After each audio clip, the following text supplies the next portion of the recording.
I wouldn't have it any other way. I won't fall in. I've had enough. When it comes to truth, I'm out for blood.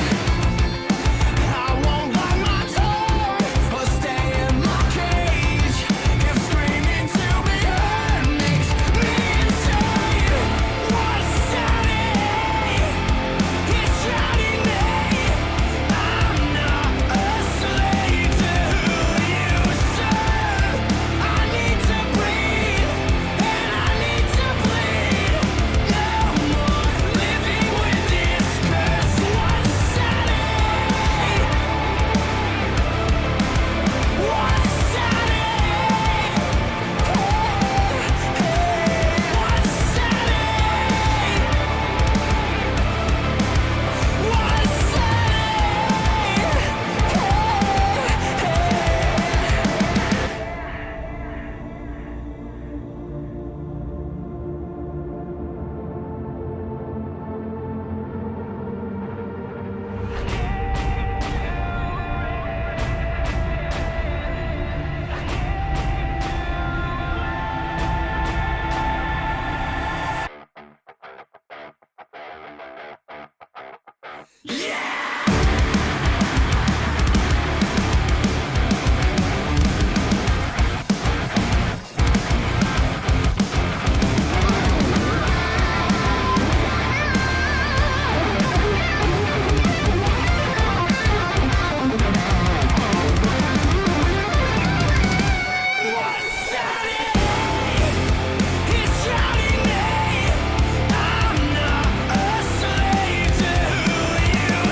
It's an early media day, right? But this is a better media day than ever because it's leading up to the playoffs. Yeah, we are not used to these media days, so yeah, it's something new, but it's really good. So this is what's interesting. I want to know because a lot of teams come here and they've done it and they go, "Oh, it's so boring." Is this now like a different feeling for you? Yeah, of course, it's it's always a bit boring, but it's part of the job. So, but yeah, it's good. It's a good thing because it's because we go through the tournament. Exactly. And let's talk about that. You went through the play-ins all the way to the arena and you surprised and shocked everyone. Were you shocked yourselves? Were you surprised? Did you expect to perform this well? Well, we always expect to do good things, but so good. I think everyone was kind of surprised. But yeah, we are working really hard, so it pays off. For you guys, right, especially you and Roman, it's been years of competing to try and make this work. Did you ever think about giving up on this journey? No, giving up. I think I never thought it. Wow. But yeah, sometimes it was hard because Yeah. we didn't have the level. And right now, I think that we have the perfect persons with us. Mm-hmm. And I don't know, everything is clicking, and it's amazing to. Well, it's just a surprise that we are so good. See, you say surprise now, but I want to look at also with Berry, that how much has that been able to change? Because when I saw you, I think it was Spring Finals London, he was just coming in, right? And we didn't really know what he could add to the team. How big of a difference are you feeling? Well, I think that when he joined, we felt the difference. But as a players, we were playing really bad at that time. So I think that the main thing was we took a rest. Yeah. The vacations were really good for us, and we came with a lot of energy, and we just keep working. So I don't know, everything is really good right now. What do you notice in your performances as a team comparing like the G2 game to some of the other games you played here? Because I think even at the play-in where you started off, you won both games 2-1, but they also were games that you could have lost, right? But then the G2 one was the special one. So do you notice a difference? Was it maybe G2 not being as good? Was it more down to you guys? I think it was easier to prepare against G2 because how can I say, they are a new team, so they have less strategies, and we can adapt easier. But Mongols, they are insane. They just open their pocket and there comes a new strat. They prepare and they change to every game, so they are really hard to prepare against, and they shoot crazy good, so it's hard games against them. When you won the first map of the series against Na'Vi, did you think, okay, look, we're going to do it again? I mean, a little bit, but start to feel it. yeah, but our Nuke is crazy, but they are very good in the other maps, and it was really hard. Why is your Nuke so good though? Because like beating top teams on Nuke is huge. What can I say is like, maybe they prepare against us, but we have like 30 strategies, so we prepare our games based on what they do. So for example, against G2 we maybe did 5 strategies, and against Na'Vi we did other 5. So you're not even using all of them? No, we have a lot of strategies. Yeah. Okay, so a lot of strategies being used. Was this strategies you had before Berry, or was this new things that have come in with Berry? How does it work? Both. Yeah. Okay. We always had a crazy Nuke, a lot of strategies outside, inside, ramp, whatever. We just open the book and choose one. Damn, and you got a smile on your face while saying that. That's why it's so deadly. This makes sense. For looking at just what you're hoping to achieve here, how far do you think you guys can go? Because your opening game is extremely tough.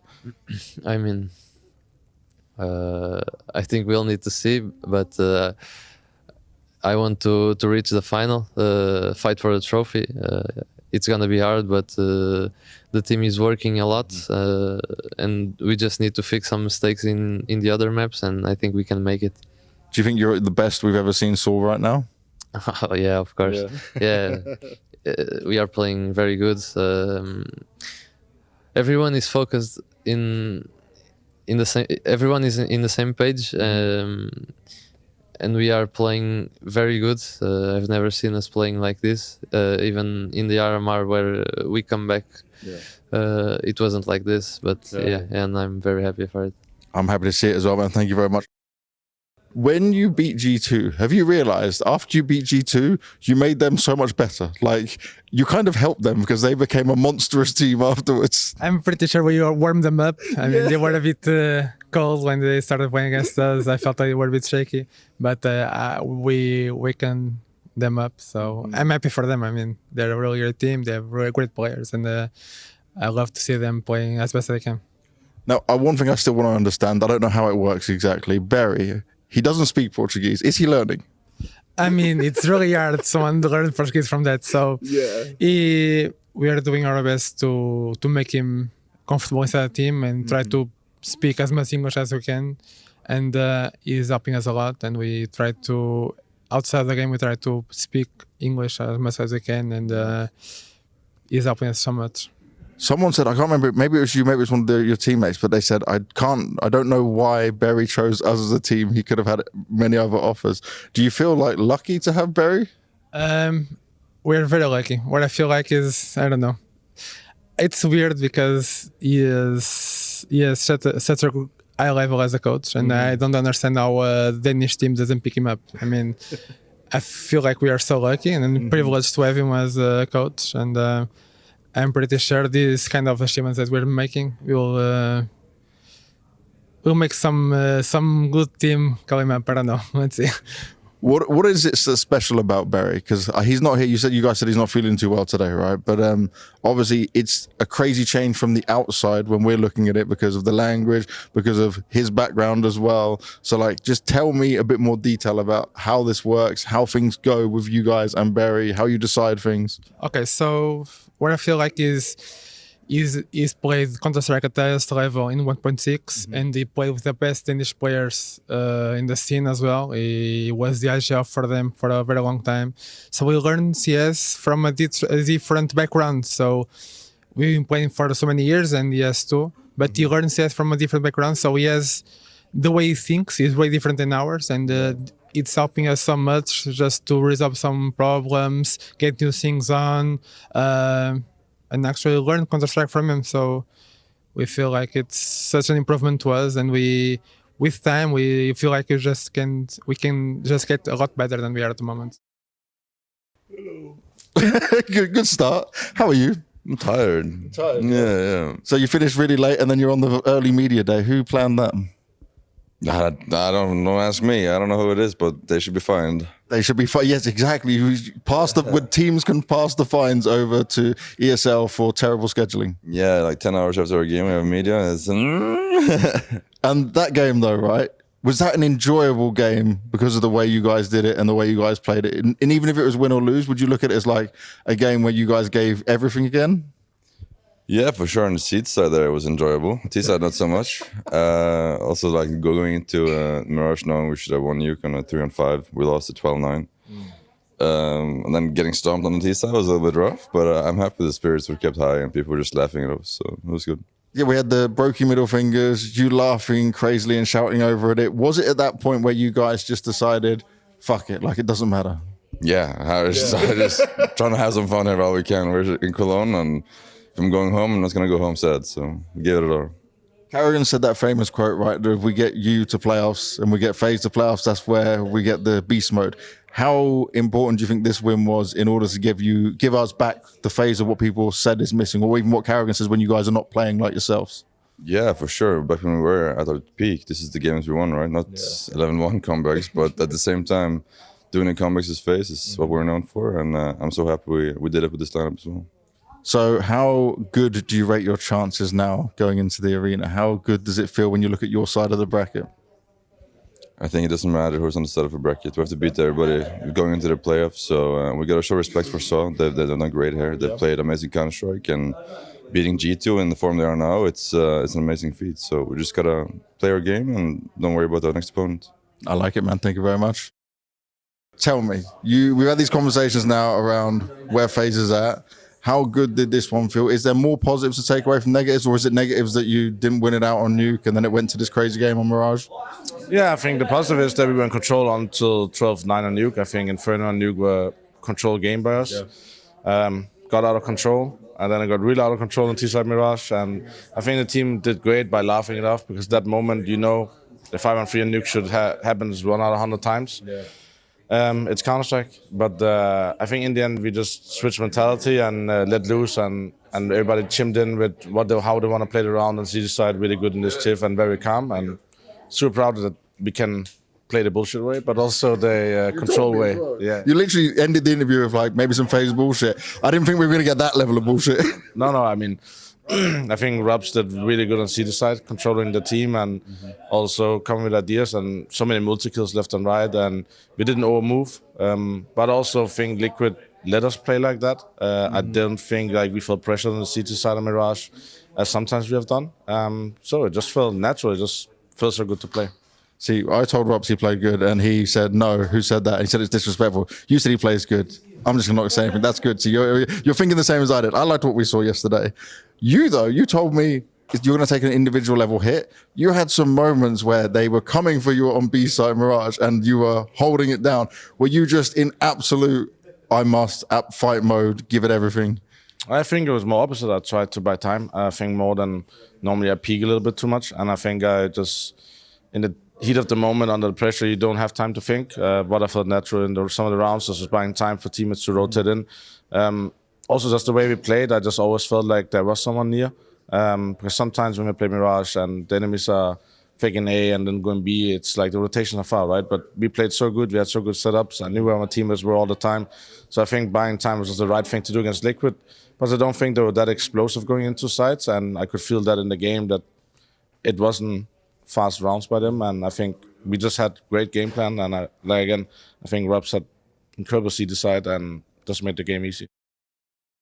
Looking at your performance then and this whole new way of wanting to call and play into this, how you brought the team back in, obviously you want to keep running with this going forward. Do you think it works even better in the arena for you guys? I think the switch, I think we are trying to find a balance. Went full in structure to the tournament, trying to improve on that. But I also know in this arena, when people are feeling it, they need to be able to just go for stuff. Okay. So now I think it's responsibility of the team and me including to understand when to unleash from the controlled way we want to play it, but also making sure that everybody's feeling good individually, right? We know we can play the style, but it's always good to just play and then go for the feeling how the game goes. I still believe no matter what we have always been a dangerous team in playoff when we overpeak. And let's see if people start overpeaking from our team, then we have to change the style.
We'll do one.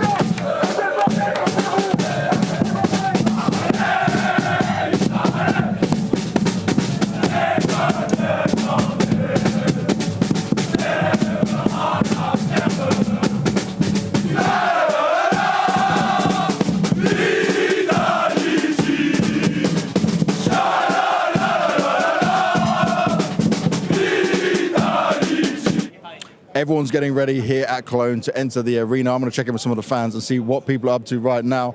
We got people waiting in the wings. What do we got on? He's got a big shirt on right now. There's no big here. Yeah. That's a sad thing for you, but who are you cheering for in the arena? Vitality mostly. Vitality? Yeah. Okay. What about today? Today, maybe Saul. Maybe so. Okay, you like the underdogs. I like that. That's good. I respect it. Hello, my friend. How are you? I'm fine. Have you been to Cologne before? Last year, yes. Last year. Was that your first time last year? Yes. And it made you want to come back? Oh, for sure. So who are you looking to cheer for today? Our FaZe. FaZe? Yeah. Yeah, after that comeback, it's a good story. It's definitely a good story. They're very hyped on it. Enjoy yourself, man. You too. Okay, we definitely got two FaZe fans in the house right now. How did you guys feel when FaZe made that epic comeback and made it to the arena? Unfortunately, fell asleep. Oh no! It was too late for you. Yeah, next day. Okay. But my brother watched it. What did you think? What was going through your mind? It was incredible. I thought they lost against Liquid. I think we all did, yeah. And then I don't know what to say. It was just incredible how they played. And I was very sad that Brokey showed their middle finger to Twist. But it's very Brokey. Yeah, it's normal for him. But I think it was a great game. Do you think now they have the power to win the whole thing?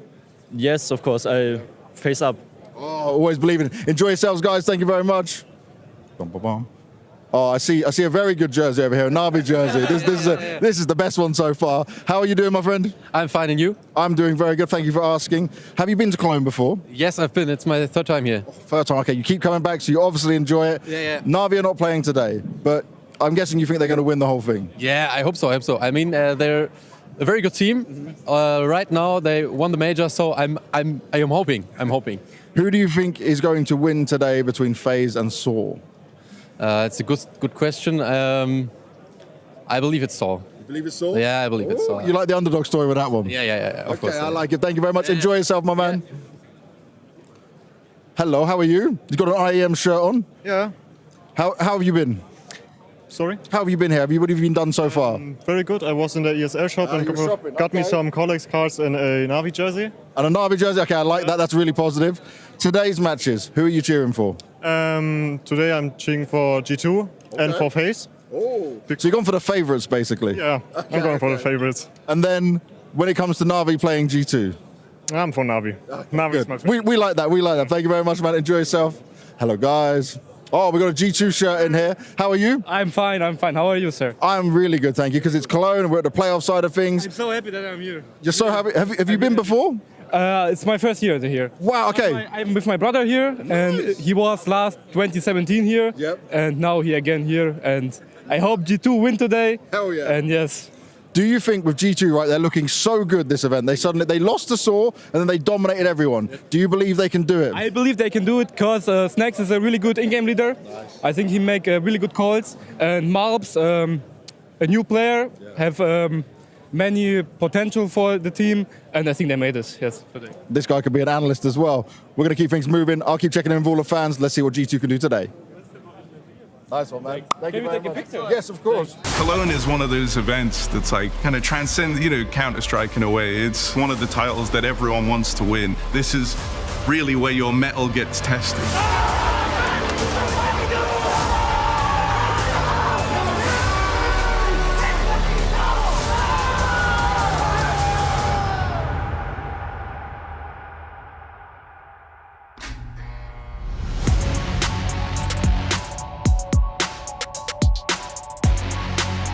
Like says, it's a very special arena. Everyone wants to be there. Everyone wants to feel the atmosphere.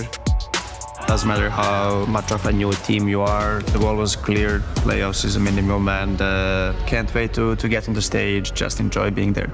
I'm getting very excited. All of my teammates, the coach especially, is hyping us up to play at the arena. We just need to show up, and there's no excuses not to do so. Gonna get bypassed in donut for now. Instead, it's Torshi who's gonna withstand this pressure through the red room. Lifting a trophy like this, or just looking at it, you go back through all the memories and the historical moments that it had. It makes it a very special one.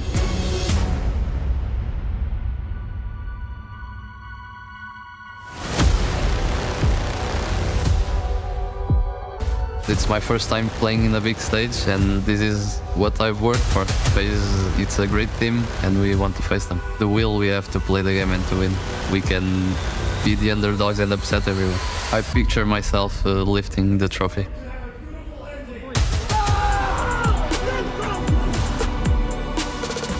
We showed up, and I think that's the thing I want to take with us. If we just believe we can do everything we want, I know we can. I believe we can. I want to do everything to look at N96 Arena and say we did it again. This is actually what we love the most. This is what we fight the most for. This is most prestige tournament, right? We're winning. My confidence rises, and I think I'll lift the whole team as much as I can in the arena.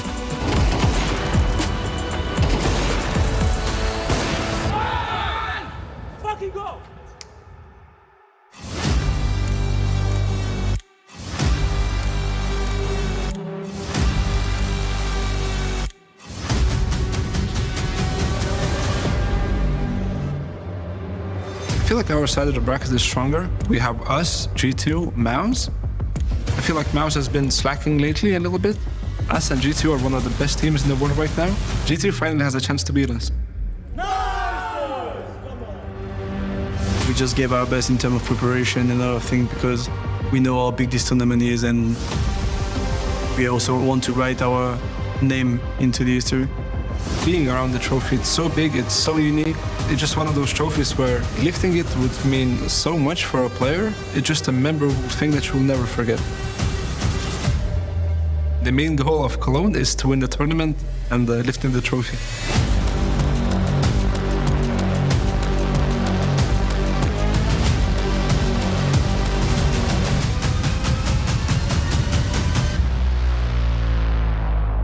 This is one of the OG Counter-Strike events. This is the big one. And so that pressure mixed with a huge arena presence, there's always a big footfall out in Cologne. The pressure is very much on. You have to earn your spot in the Lancers, and then you have to go one step further and earn the right to lift the trophy. And I think there is a tremendous amount of prestige when it comes to Cologne.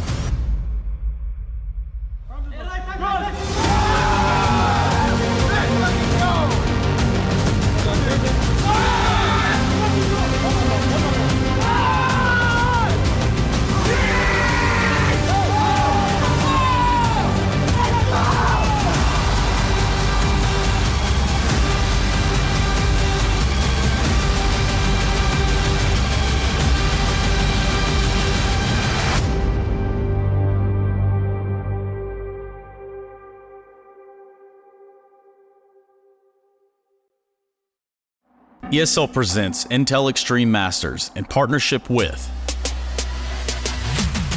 Intel, Acer Predator, DHL, Qiddiya, Monster Energy, the United States Air Force, 1xBet, White Market, Logitech G, and Noor.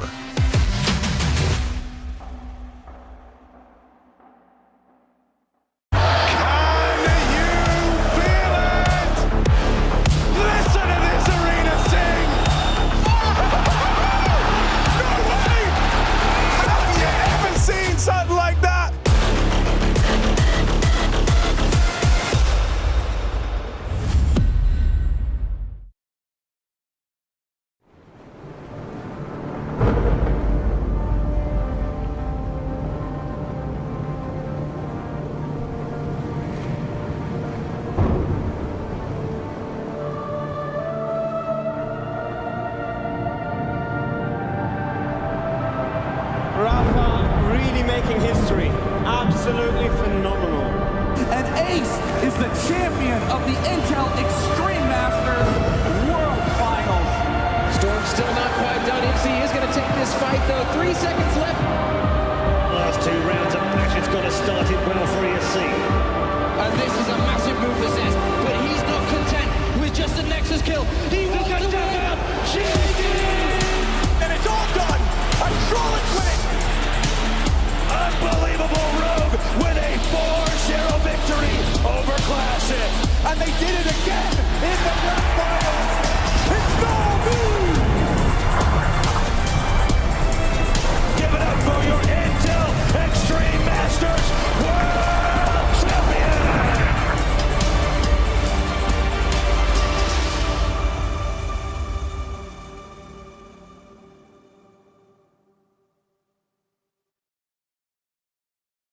It has been 10 years since Counter-Strike entered the Lancs. It's a decade of grind and graft and greatness. Here as brick by brick this Counter-Strike cathedral were laying. And it was here as well. Post-plant through the fire and the flames, the Olaf Meister, who was playing for Fnatic, managed to defuse on Overpass against Dignitas. It was a moment.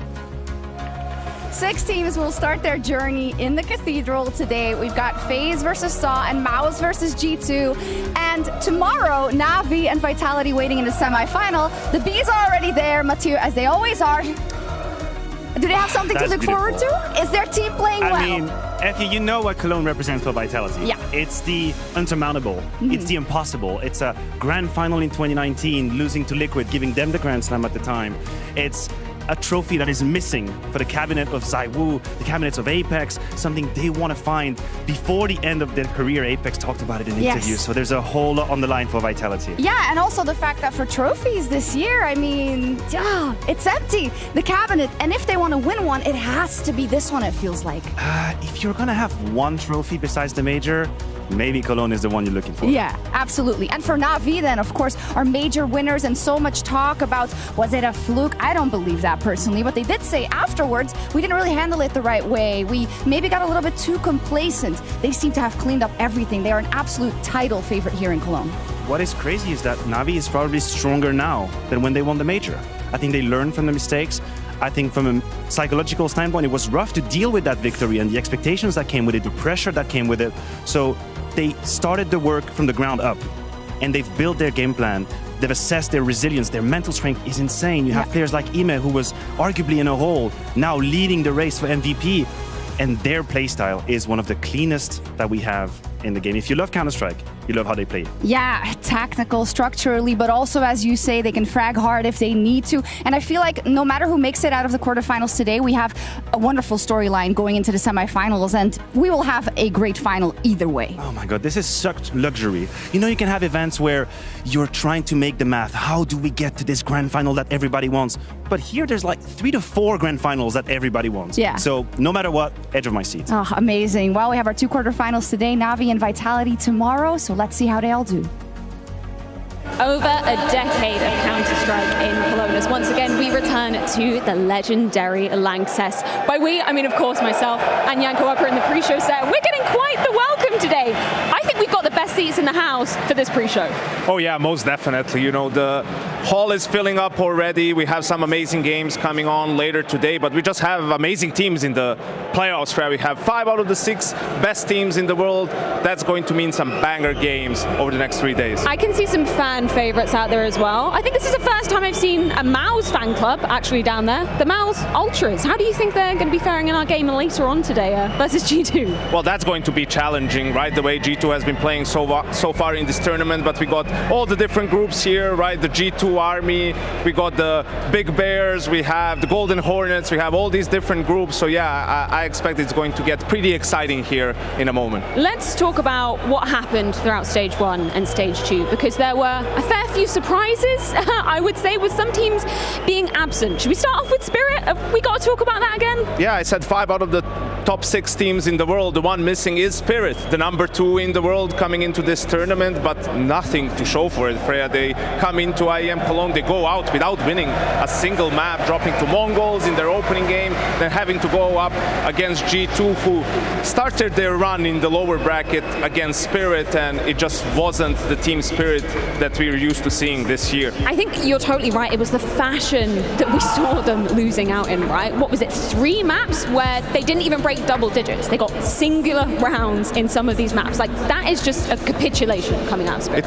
It was embarrassing, to be honest with you. You know, they looked like a team that was dead and about to make roster changes, and they're just going through the motions, which obviously shouldn't be the case with Team Spirit, right? I mean, they've been the team of the first half of the season, ending it on a high, winning Katowice as well. So you have to wonder what's going on there, and there's not much time for them to figure this out and to bounce back. Do you think they are going to make roster changes? Like, obviously, you know, qualifiers aside, logistics of the RMR aside, should they make changes? I don't think so. I think they just need to figure out whatever the problem is. You know, they came extremely flat into this season, so I think they just need to have one of those infamous team talks, right? Get everyone back on the same page, because the talent is there for Team Spirit. I think complacency has been a word that, you know, was thrown around, particularly yesterday in the HLTV Confirmed podcast. Do you agree with that? Do you think they came in and said, okay, yeah, we're clearly number 1, you know, we're clearly going to be one of the best teams of this season? Do you think they got ahead of themselves? I mean, if that's the case, I'd be extremely worried. You know, how can someone like Chopper get complacent, who's been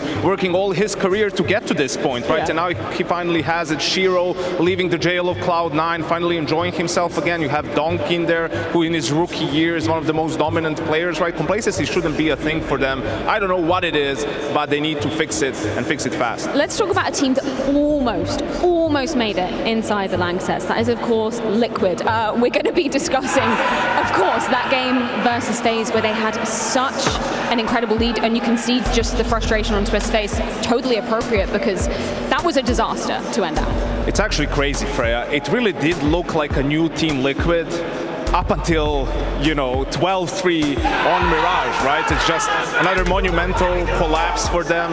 The Liquid choke strikes once again, but if we put that aside, it's been an incredible tournament for them, and the roster has looked incredible in the first couple of showings, right? Ultimate, unbelievable on the op in his role. So I think for Team Liquid fans, yes, it hurts to go out that way, but I think the future is bright for this team. So expectations of Liquid versus reality of Liquid. Like, do you think they match your expectations, exceeded, or slightly disappointed? I think they exceeded it because they've just looked solid throughout the tournament. And if anything, that last map and the comeback from FaZe, it just really depicts for you what pressure means and how pressure affects teams and players. And yeah, that's why FaZe are who they are. Yeah, there's been a lot of fans that are going to be coming here to support their favorite teams, one of which being Vitality playing in the semi-finals tomorrow. So let's check in with Banks and the Golden Hornets.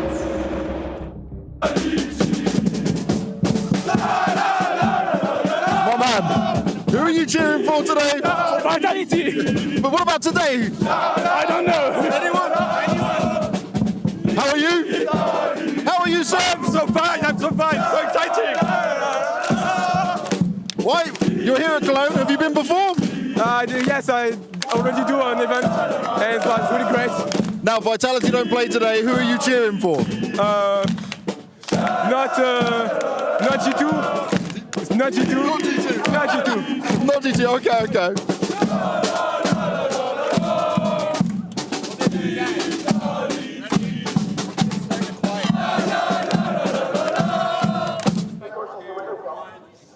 It's one hell of a big party when it comes to Cologne. We've got all the Vitality fans here right now. Vitality are not playing today, though. So who are you cheering for? Who are you guys going to be making noise for? Well, I have a Portuguese friend, so I guess I'm going to cheer for so. Okay. And then I want G2 to lose because I hate them. So, yeah, let's go, MOUZ. Why do you hate G2? I don't know. I hate them. Like, they beat us a few days ago in the finals, and I guess I'm just a bit angry about that. I don't know. I just hate them. That's fine. You've got to love and hate different teams. What about you, sir? Have you been to Cologne before? No, it's my first time. First time. What made you want to come to Cologne this year? Because this group, and it's the cathedral of CSGO, so I need to try this event one time on my life.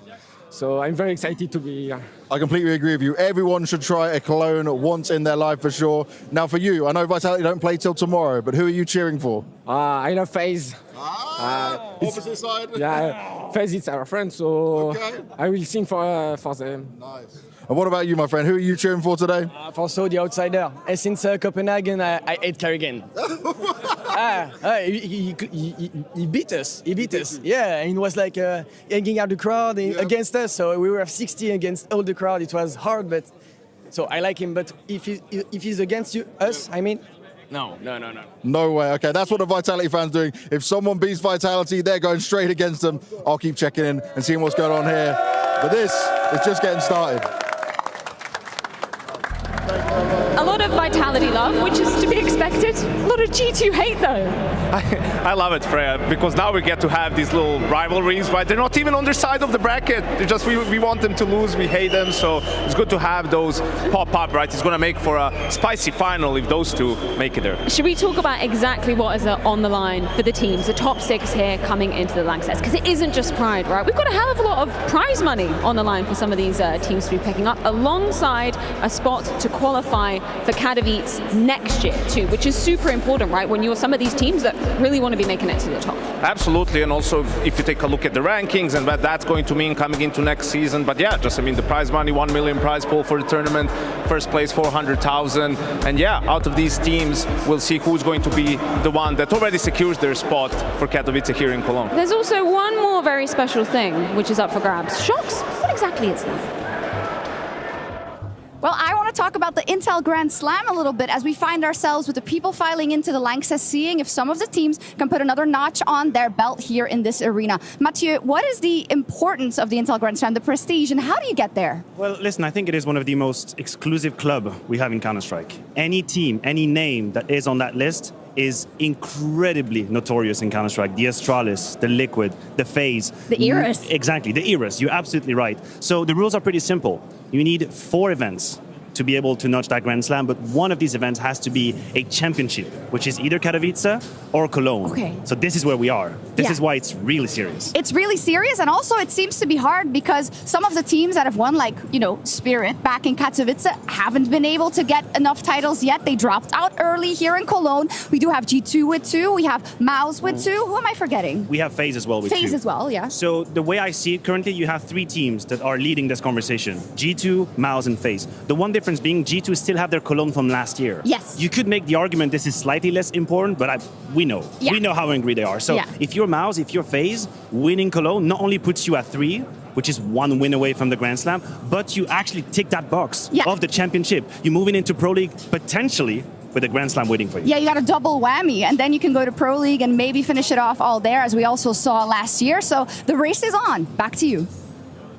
It certainly is. My eyes are going to be firmly set on MOUZ, right? Because sure, they're one of the top 5 teams that we have here in Cologne, but there's still questions about can they do it on the big stage? Because we saw there the trophies both from EPL, right? Absolutely, Freya. That's the big one, right? And if they can do that, well, not only are they 1 away, but imagine the confidence that they're going to get from lifting the trophy here. They might as well get it done at Pro League or in Rio, right? For G2, it's the opposite. They struggle at these smaller tournaments, right? Had the miracle run in Dallas, but they are the champions of Cologne and Cato from last year. So with the form that they've been in the lower bracket, who's to say that anyone will be able to stop them? Well, for you guys watching along at home, make sure you're tuning in via Facebook Watch because we've got some very special additional features, which include player perspective. Janko, I really like this one, particularly when we come into the arena, because we see some players, they have to get used to the stage. They have to get used to some of the nerves. Anybody that you've got your eye on for the first game?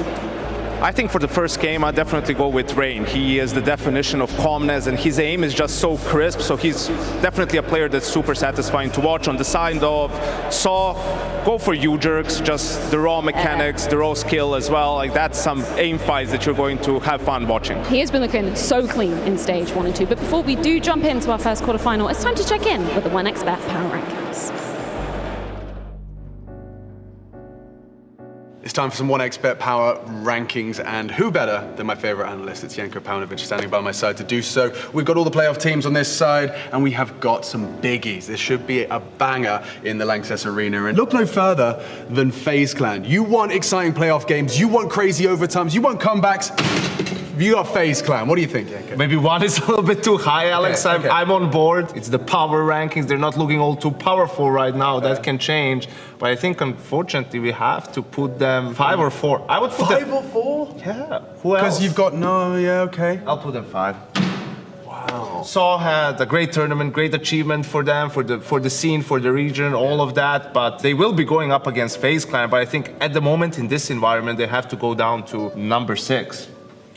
Okay, I mean, understandable, justifiable, but a dark horse that we keep not overlooking, but keep expecting it to end, and it hasn't yet. Yeah, that's why this matchup will be so exciting, right? It's Saw, who's looked really good, but doesn't have the experience or the big names, against FaZe, who's looked better in this tournament, but lately it hasn't been a good period for them. But they do have the names, do have the players. We're always like, oh, is FaZe back? When will they be back? Will they be back? We'll see. We'll see. I do think that the win yesterday, they're getting that spot up against Liquid with their crazy comeback. I can't help but feel that might remind them who they are and regain some of their identity. But you want to talk about power?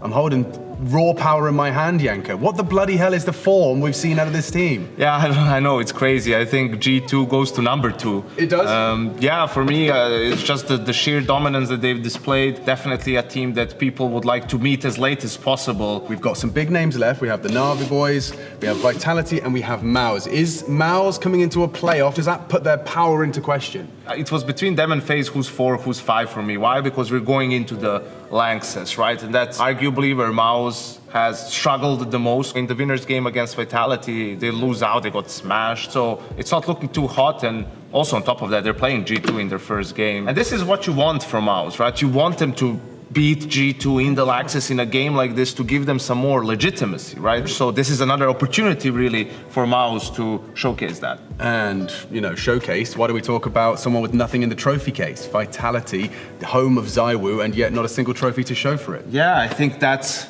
Unfortunately, you know, the story of the year for Vitality, close so many times. Unfortunately, they always seem to fall apart at the worst time. If G2 didn't have such an amazing run in the lower bracket, Vitality would be number 2 on this board. And, you know, you can never disregard Zaiwu when it comes to big games, Apex with a wealth of experience, right? They're also on the FaZe Saw side of the bracket where they should be favored, whoever comes up from that quarterfinal. Which does leave the undisputed most powerful, Na'Vi. Not to sincere, born to win, right? And that's what they've been doing lately. They're a much better team now than they were when they won the major, which is a scary prospect in its own right. The path is open for them, and they have a big advantage when it comes to the final, considering it's a best of 5. I think this is absolutely Navi's tournament to lose. Will there be another Cologne trophy in the cabinet for Na'Vi come Sunday? Well, that's the power rankings. Appreciate you, Janko, and all of your insights, but that is the 1xBet Power Rankings. Thanks for watching.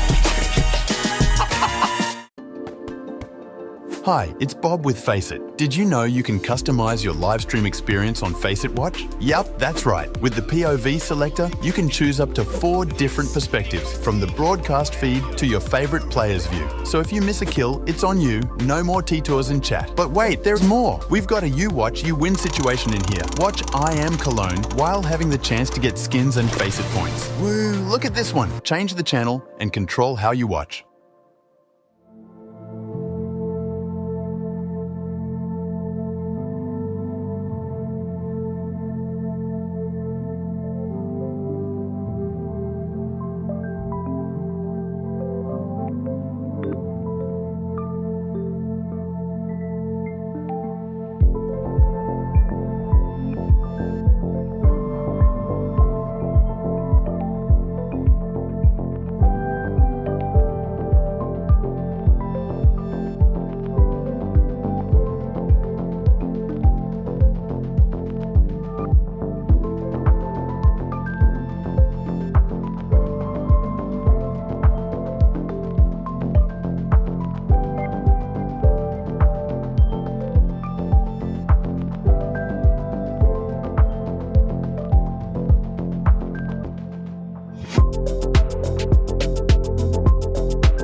Okay, so there's me, Rosdos.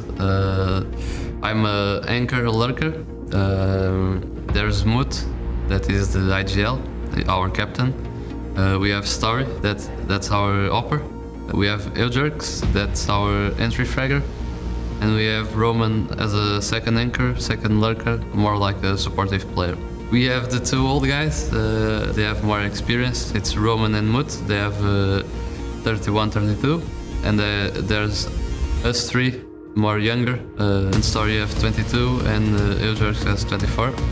We are pretty young, a lot to learn. We came with the objective of going through the next stage, but we didn't expect to be in the playoffs in the arena. The strongest team, I'll have to say FaZe, because it's in front of the crowds. But if I agree that we are the underdogs, yeah, of course. They need to see with their own eyes what we can do. These rounds yet, but let's see if this one's different. No chance! I'm really excited to walk on the stage because it's my first time playing in a big stage, and this is what I've worked for. Eventually we'll pick up 1 kill out of it, but Aristase with all 5 kills. I feel ready to face everyone. If they want to play Nuke, it's a 1-0 for us. It finally finds it in Story. Walks out. Oh, Flicker! Our strongest thing is we never give up.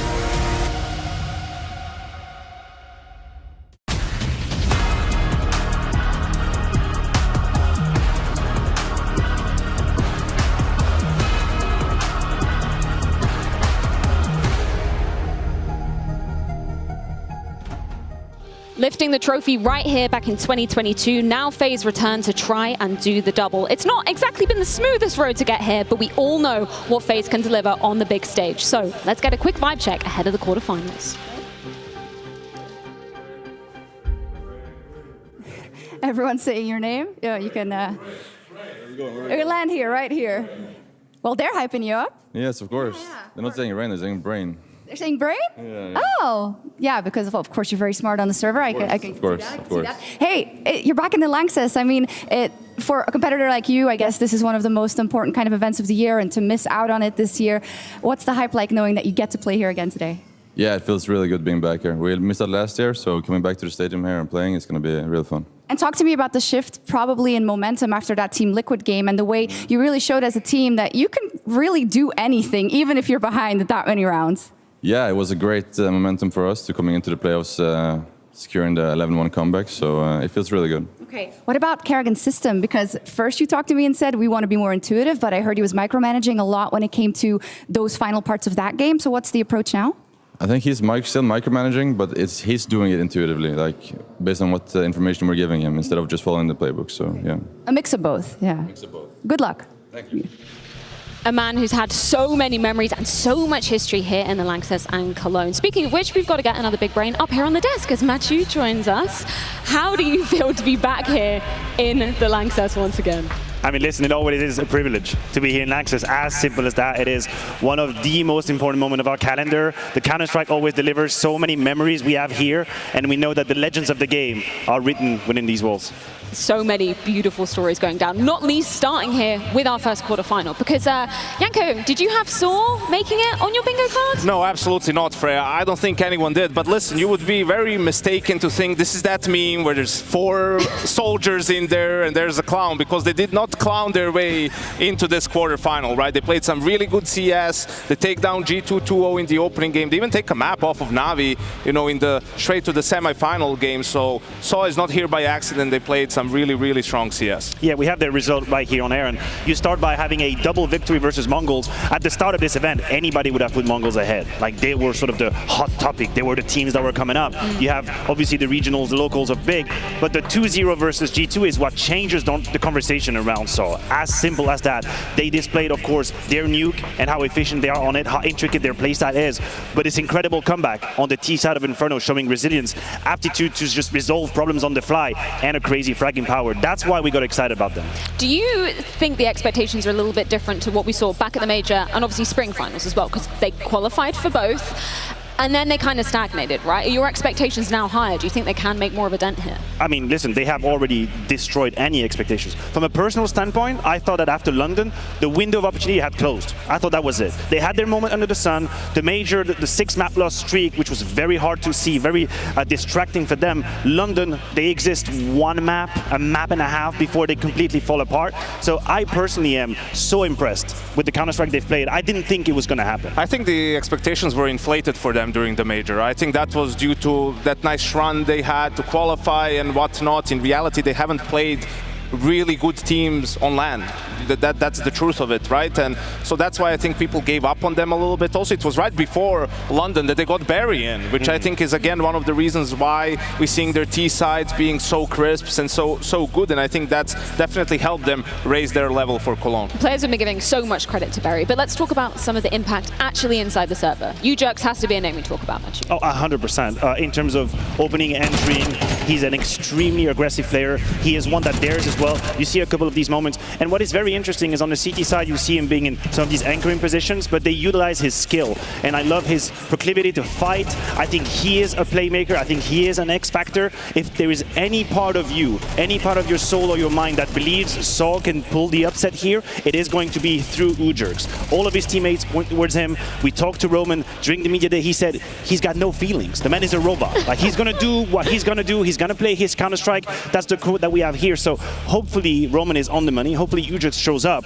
Without him, I don't think there's a story. Is that what you want from your players? No, especially up here on stage, being a bit cold-hearted, you know, not getting too sprung up in the emotions of what is an arena stage? Well, contrary to what people would think, Freya, I like it when players get fired up, right? But there has to be a limit to it as well. Obviously, calmness is an important part, but you need to learn how to manage the emotions, because I would be shocked if he can maintain that level of calmness and be a robot on a stage like this with so many people, with, you know, the difference in atmosphere, difference in just the noise, right? Like, that's something that until you experience it, you can't be ready for it. And what is unique about this team is that you could be mistaken thinking, well, Roman and Mutiris have been around for a long time. Surely they have tons of experience. They're the veterans. They're the one that's going to lead the way. But they don't know what the hell this is. They have no idea what Counter-Strike looks like when you have thousands and thousands of people watching you. So they're going to discover this as a group.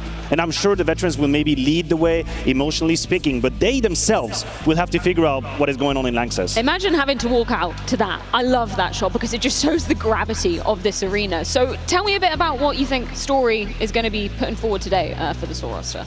I think just his consistency, right, and the impact that he can find on the AWP. I think he is managing well in CS2, really, whether it's on the rifle or on the AWP, but I think he's one of those guys that can just find the impact no matter what the situation is. I think he's their best clutcher, as simple as that. If you're hoping to see turnaround situations, key moment, that's exactly what we're looking at right there, 1 versus 3, that was on Ancient. So he is the guy that is supposed to turn around situations. And when you know how proficient and efficient FaZe are in these late round situations, 2v2, 3v3, you hope that Story will be part of the conversation. You hope that he gets to have that kind of impact, because his movement with the AWP and the positioning are pretty pristine, and that has been a huge asset for Soul all throughout. Well, before we do dive any deeper into the Soul conversation, let's go ahead and hear from Mutiris. This is a very special moment for Portuguese Counter-Strike and a very special moment for Soul in general. You've got a big smile on your face because this is what you wanted, this is what you dreamed of. So what does it feel when you're just stood here and you're looking out to this, mate? I don't know. It's hard to put some words for what I'm feeling right now. It's just a dream. We coming here in this big stage, this arena is just special. So I'm just surprised for everything. So I just want to enjoy this. Now, in terms of enjoying it, in every game you've played, you've been like the underdogs, right? The team you played against is a higher ranked team than you guys. Do you feel pressure though here because of the stage? What does it feel like for you guys? Because obviously you're going up against FaZe, you're still technically the underdogs, but what does it go through your mind? Yeah, I think that the pressure is going to be here all the time. So, and it's good. We just need to use the pressure to be more hunger to win, and just use the pressure to be more focused. So that's what we talked about. But I don't have special tips to my guys because I've never been in this stage. So we just want to enjoy together and play as a team. And we want to, like I said yesterday, I want to show good Counter-Strike to the arena, and that's the most important thing. Now, did Barry give you guys any tips? Did Barry say anything to try and get you in the right place for this game? Yeah, he tried to calm the people. He just said that we don't gonna hear a lot of things, so sometimes we can just run like mad dogs. Okay. And of course, FaZe gonna do that sometimes, so we need to be careful. But yeah, we need to experience, and after the game, maybe we're gonna take some lessons for that. Now, looking at FaZe, you faced them back at the spring final, but Barry had only just joined you guys then, right? It was new. You almost took a map from them. How much better do you think you are as a team now compared to then? I think that we learned so much in the past months, so I think we are a different team right now. I think that our map pool is better now, so that's the biggest factor, I think, because when you have a bad map pool, you go to the BO3s and you are kind of afraid of everything. So we just need to be ourselves. We are pretty confident, but we know that FaZe on these stages, they are just different. But we don't need to think too much about that. We need to focus on ourselves, give our best, and of course we are the underdogs, and I don't want to stay here and say, okay, it's FaZe. Yeah. We want to win, but we know it's going to be difficult. I love the attitude. I love the smile on your face. They want to win. Let's see what Soul can do against FaZe. Yeah, trying not to be fazed by the prospect of FaZe on a big stage, Janko. That's easier said than done, because we know that FaZe always going to be powering up when we get to arenas like this. Yeah, absolutely. You know, that's their bread and butter, really playing with more freedom, taking advantage of the experience that they have. But I think also that Saw has a couple of things in their pocket that can help them deal with the pressure. I agree with you. I just worry. I feel like whenever we hype the hell out of Saw, it's through Nuke. It's always Nuke. That's where we go. That's where they've impressed us. And in terms of preparation, when you have that experience and the staff with you, maybe it's very, very easy to prepare. And I'm sure they would be prepared if it were to come in a veto. Let's dive into our Katia playbook to take a look at just why Saw has looked so dominant on this map of Nuke. Their T-sides have also been really good. That's something that can help them in this game. Like, create a game plan where things are set so the players aren't as nervous. They're doing things that they did a lot of times. So this is the G2 game, right? Reset round, obviously really important. They decide to go for just a slow default towards Yard. They're working it right. You're going to see Ujerks with a great shot here on Nico just in a second to find that entry kill. And then with the man advantage is where Saw really shows the prowess and how drilled they are on the map. Yeah, this is where you can showcase your mastery, when you're able to slow down the pace. Not only can they actually use that man advantage, but they have different ways to take outside with the smoke. We see timings being taken by Roman right here, and that created movement on the map, and they seem very capable of punishing. Ujerks is under heaven, so all the pieces are kind of exactly where they need to be to close the round. Yeah, the mid-rounding was really, really good. The comms are on point, right? So that was an example of them doing a slower round. So once we move a couple of rounds forward, you can see the adjustment from G2, right? Nico and m0NESY, the heavy hitters, going towards Yard. They want to take control of that, don't want to falter in the same way, really, right? But this is where the game plan comes in, the conditioning comes in. This is where Saw is going to change up the pace. You see Ujerks again and Materials, but now he's going to book it straight for main, right? He's going to jump down, find the kill. Hunter has no idea what's happening. That's the entry kill. Snacks as well, he's on heaven. That's because he wants to also be able to help Yard, but the kills just come in. Nico tries a 1v3. It doesn't work out, and Saw gets another round on the board. Definitely, and the thing is they can keep up with the high pace, but with a different maneuver rather. A side immediately, this time that's through HUD. G2 caught off guard, the flashes are perfect. Both Hunter and Snacks have nothing to do in this game. And this is something that Saw really has in the pocket on Nuke. It's the ability to play fast without losing quality of execution. They have the protocols, they can pick up that pace, and that makes them deadly on the map. In terms of the T-sides of Saw, has that just been on Nuke that you've kind of noticed that, or do you feel like it's across the board that we get to see really dominant aggressive halves? No, they have that, and they will always go for this change of pace in the middle of the half. So that's something where if you're FaZe, you have to drill that into your players, right? Even if you lose a couple of rounds with them playing slow, they're going to switch it up, most likely after you take a timeout. So that's where you want to remind them, hey, remember the protocols, let's just play against something fast to begin with, and then we can adjust in the mid-round. And I think, Matthew, you're probably right that FaZe, they definitely would have done their homework coming up in this series versus Saw. So let's go ahead and check in with Kerrigan. FaZe are back in the Lanxess. Kerrigan is back in the Lanxess after missing it last year. And I gotta say, when it comes to Counter-Strike, Kerrigan in the Lanxess, it just feels right. Yeah, I mean, it is the capital of CS, right? I think in my whole career, I've seen everything grow. Katowice, Cologne is the two events you want to win. It's prestige, there's pain, there's happiness, there's everything attached to these two tournaments. As a player, for me, this is what I live for, this is what I breathe for, this is what I want to play for.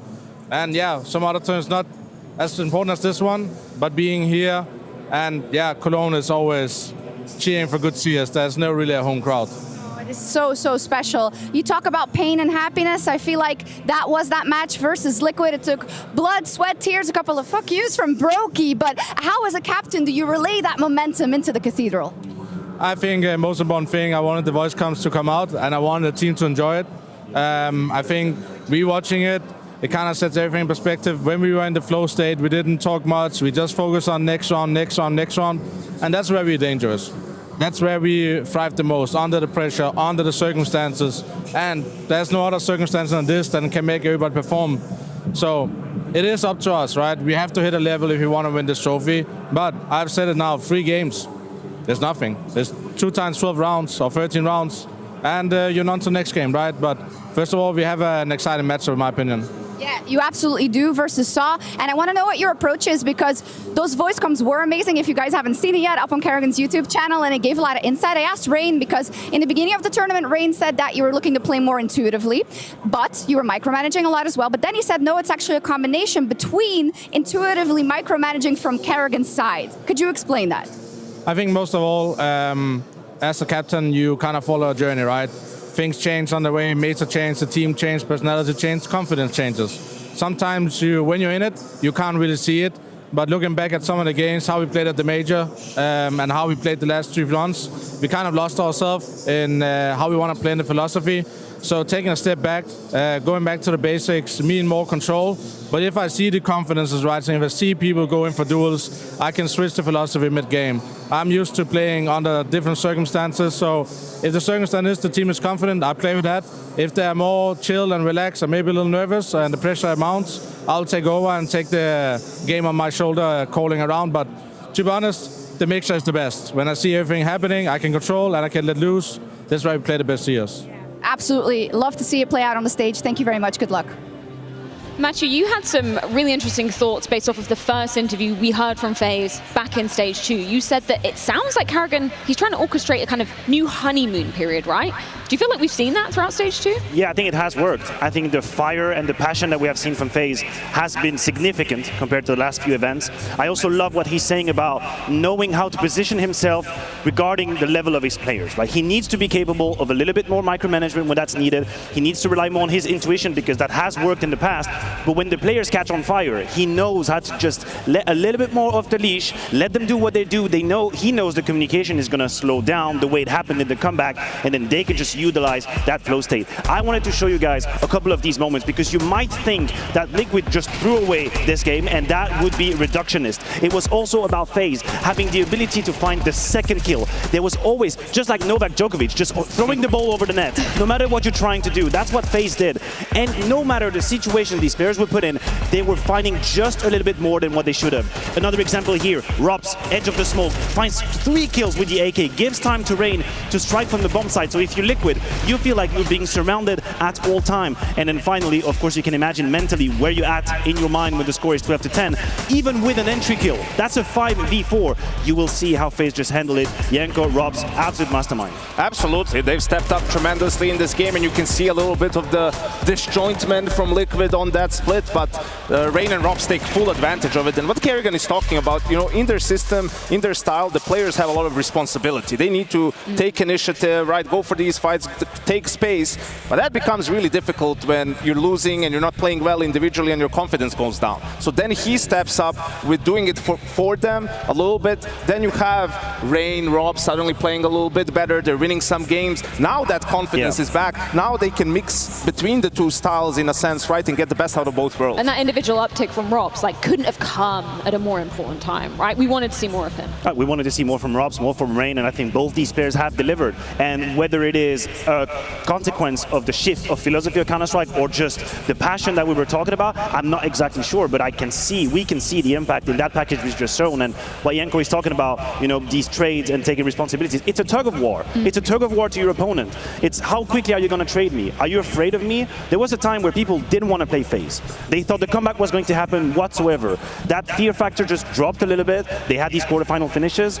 But this comeback versus Liquid, that's what like a horror movie looks like. You know Liquid are just walking into the house ready to just get absolutely smashed.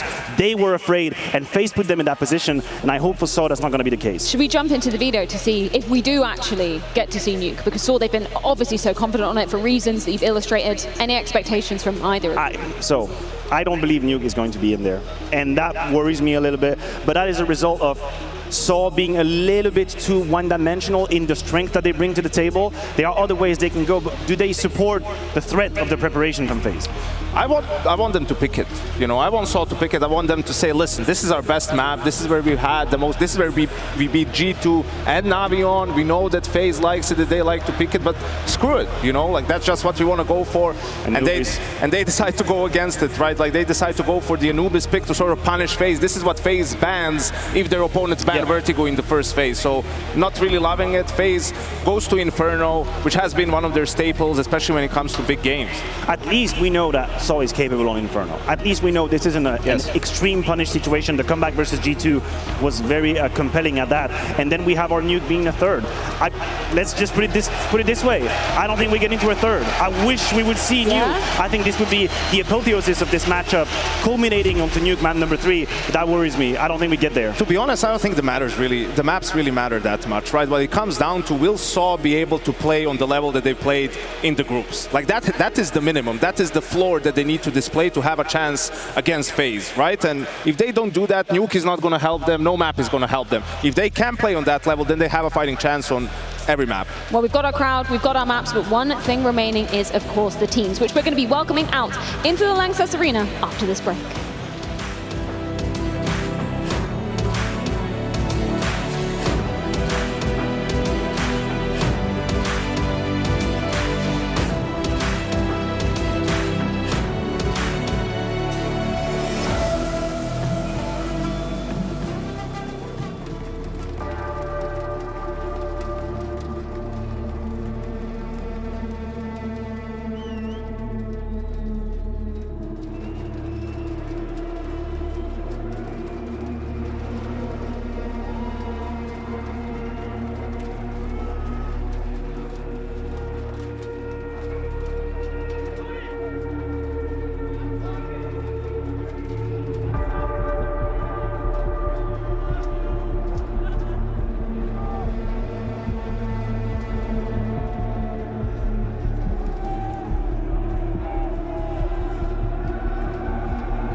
To whom does glory belong?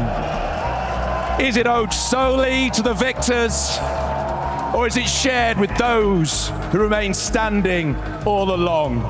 10 years, Counter-Strike has been coming here to Cologne, but for the first time into the cathedral, we welcome CS2 to a place that is not just the observer, no, the author of magic moments that can only happen here, a place that knows that glory is deserved of those who dare to become legends. ESL welcomes you to Cologne 2024 IEM, and we invite you to live legendary.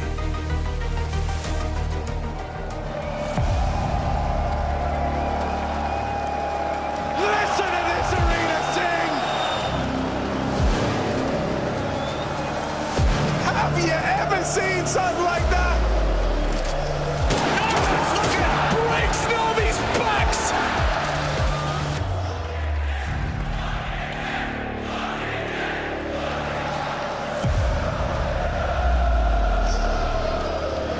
Can you feel it? The buckets keep coming! Look at this monstrosity!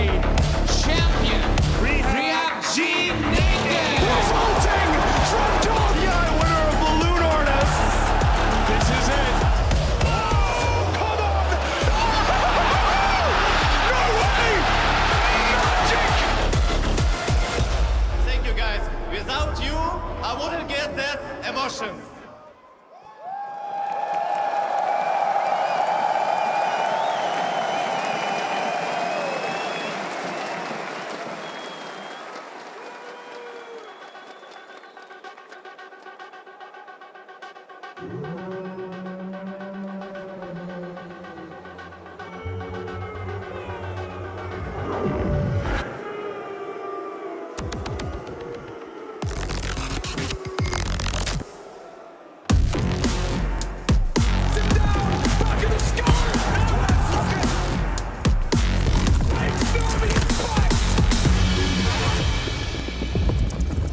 Hiko is going to go for it, but it is too late. Geraint is going to be waiting. Hiko charges in. Just checking. Reactions! As the flames come in, and look at the little dance of happiness.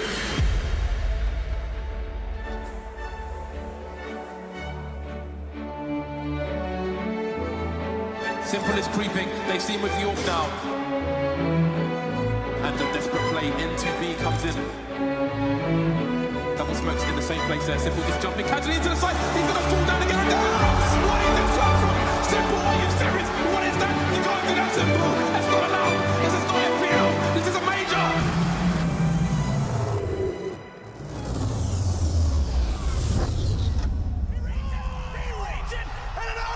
Power surge right through two.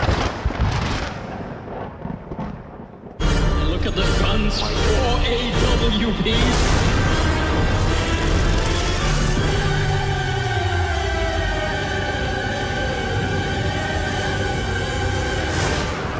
Not in this lifetime. He is destroyed.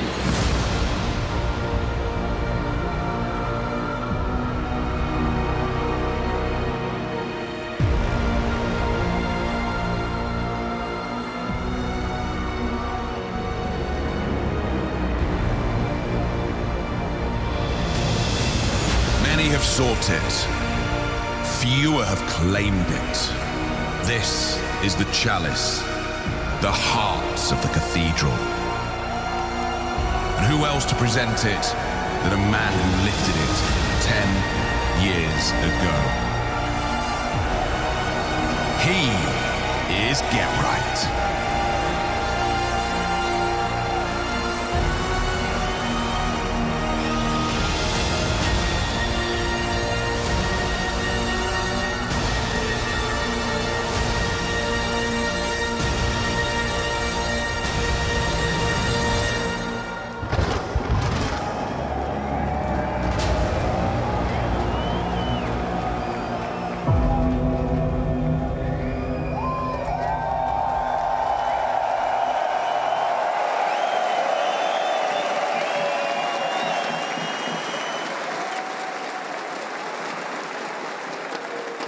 The first team to enter the Coliseum, it's Na'Vi!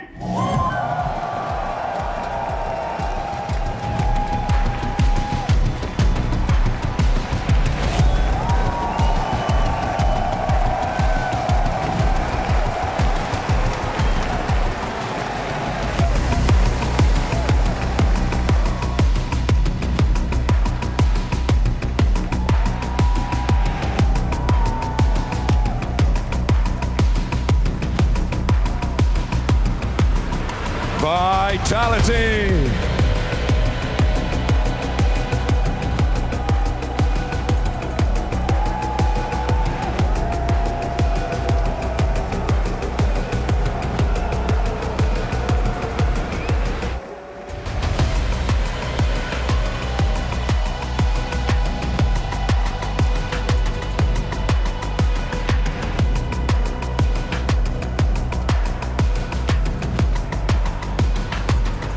Welcome, MOUZ!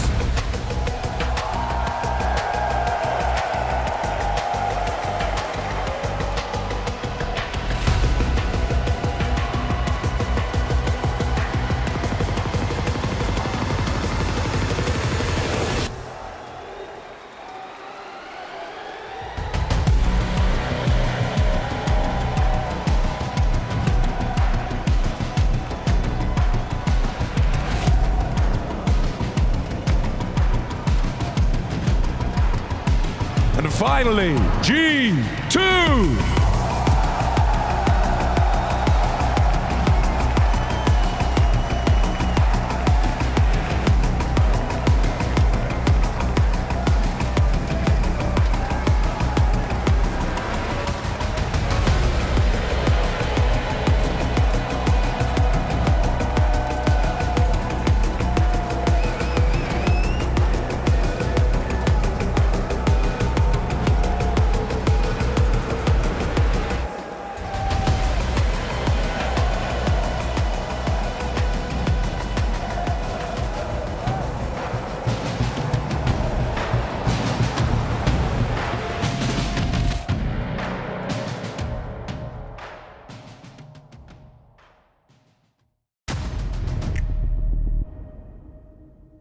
I think people underestimate the Portuguese way of playing. No, I didn't expect it, but I expected them to do an upset here and there. Objective of going through the next stage, but we didn't expect to be in the playoffs in the arena.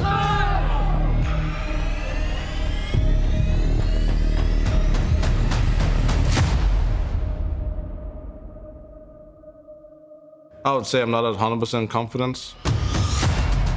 I said before the tournament, there's flaws in the way we play still. New foundation, new way of playing, new way of thinking.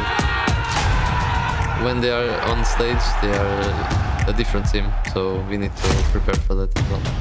Game by game, round by round, we're winning. My confidence rises, and I think I'll lift the whole team as much as I can in the arena. If they want to play Nuke, it's a 1-0 for us.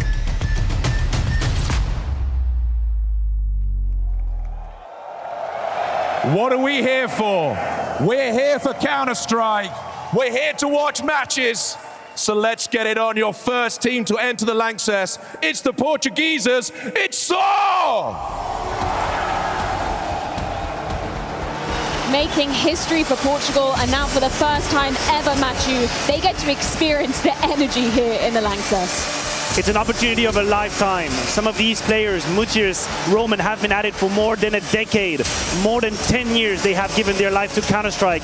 And now, surrounded by the youth, the likes of Story, Ujers, and Aras Dose, they are stepping in Lanxess. They are being gifted the miracle, the right to play in one of the greatest arenas of Counter-Strike.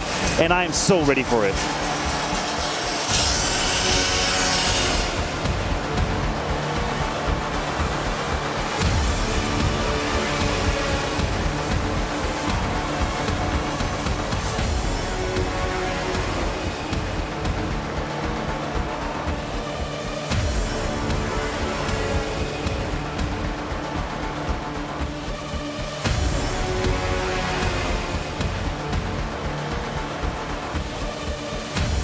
But they take on a team that live for the biggest of stages, and stages don't get bigger than this. Please welcome, it's FaZe!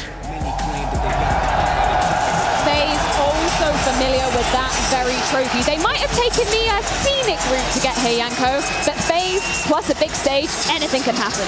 Absolutely, Freya. The last couple of months have been tough for this FaZe Clan lineup, not playing on the level that we're used to seeing, but they're back. They're back in the playoffs. They're back in their natural habitat. You can see that the crowd is going wild for them in this arena. And as Rain said it himself, welcome to FaZe, mother lovers.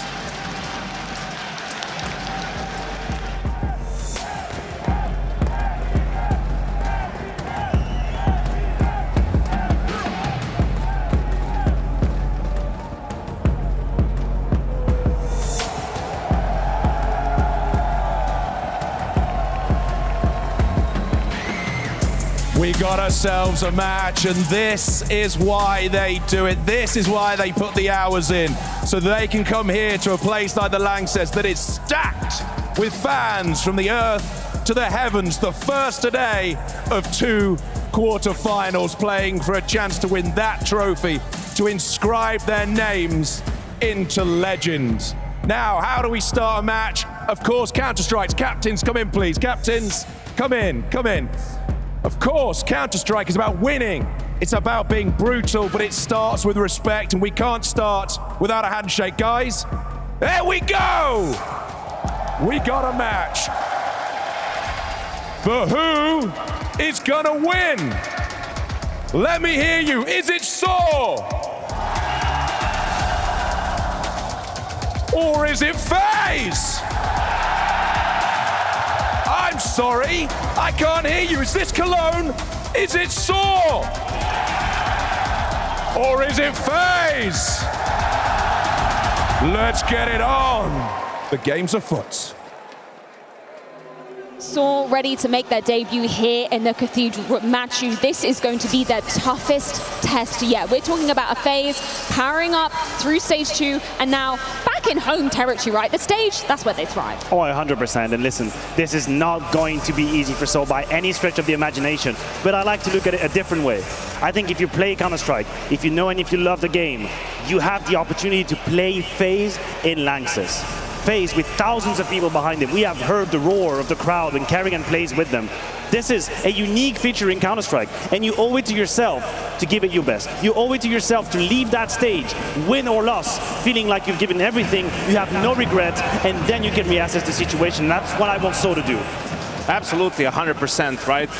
They can't count on being back in an environment like this. They play great Counter-Strike in the group stages, right? We should give them the confidence that they can do it against FaZe here, and it's about trust. It's about belief, trusting your teammates, believing in your game, right? Just leaving it all out on the server. But do you believe, Matthew, is there a chance that SoaR take down FaZe, or is this FaZe all the way to the semis? I know you pick me for romantic, Faye. I know. I understand you come to me for hope. You come to me for a half glass full. I do think the fairy tale ends here. I think FaZe is too big of a monster to deal with. I think in this specific environment, with the sound, the confusion that it is to play on LAN, these micro decisions you have to make, FaZe is too well equipped to deal with it.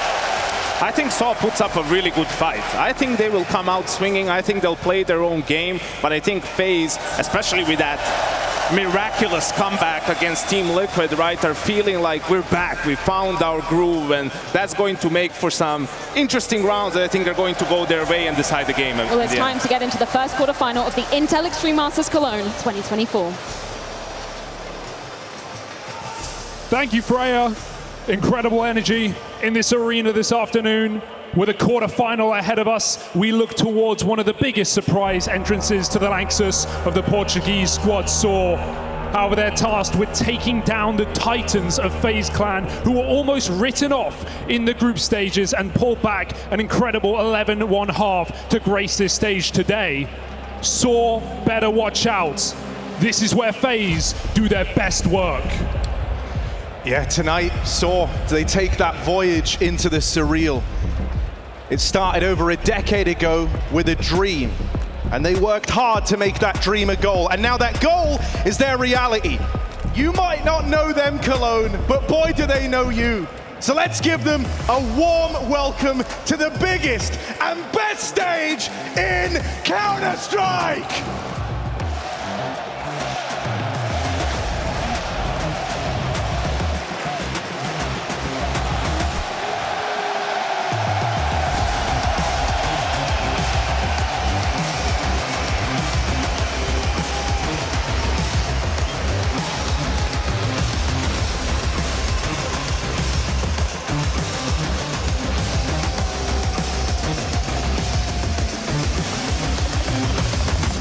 Welcome to the Cathedral for a quarterfinal between SoaR and FaZe Clan, Inferno, Anubis, and Nuke, and we are a go. Oh, it's straight into this. You're going to be looking to see how SoaR deal with the nerves of playing up on this stage. Mutira's tried to take the early peek down through middle. But Story, he's the guy who stands to make the play right now. FaZe up and past him on the first three, sure. He springs the trap, and Brokey knocked out of the pistol round. Mutira's next in line. Will he find glory as well? Flashed off the angle. They're running him down. Robs can't wait forever. He needs to activate. The Story's already come back to help inside of the site. Frozen finds that first entry. Mutira's overwhelmed, but there's the backstab from Robs with high value. FaZe come running to your face. Aros DOS a long way from home, and FaZe are heading towards that B site. First round you get to play, and Aros DOS left up in a 1v3. Lengthy rotate all the way around the world, and now back again into this B site. Aros DOS, they've heard him, they know where he's coming from. Set up back in the spawn. Two players ready to face him at the site. There should be no way into this, but Aros DOS, it's full of surprises. Just Carrigan left to beat now. That's the veteran, that's the guy at the helm of FaZe Clan, and he's playing it composed, backed off towards the spawn. Aros DOS goes looking, sees him, running out of time now. That's the big concern, and so it's a damn good try, but Carrigan answers his people in the arena and offers up that first round for FaZe. It's just another day in the office for Carrigan here in the Cathedral, but you love to see FaZe on the stage flex that hard in a pistol round. They come in, knowing SoaR are nervous, knowing they're stressed, and they run them down on long side. No quick, easy A-plant. FaZe make you work for it. And Aros DOS, a nice try, but it's not meant to be. Not in the debut round. But I'm glad to see him putting up a bit of a show to start this series, because it's a big question for Saw, right? Not only the whole way through this tournament, could they tackle with tier 1? Could they take down the world's #1? They almost did. They took a map. But now they've got to do it in an arena, in a realm they've never experienced, against one of the most battle-hardened squads on the stage. Not just any arena either. The arena. Counter-Strike history has been forged here. I think promising sign of things to come with Arostos nearly sticking the landing in a 1v3 clutch. So we're right back into this. Saw want to put the pressure on straight away. They force sport up here. They're content with how much damage they did earlier on. And so let's see what FaZe are able to answer with. Aggression similar to that of the pistol round. We've got to push through.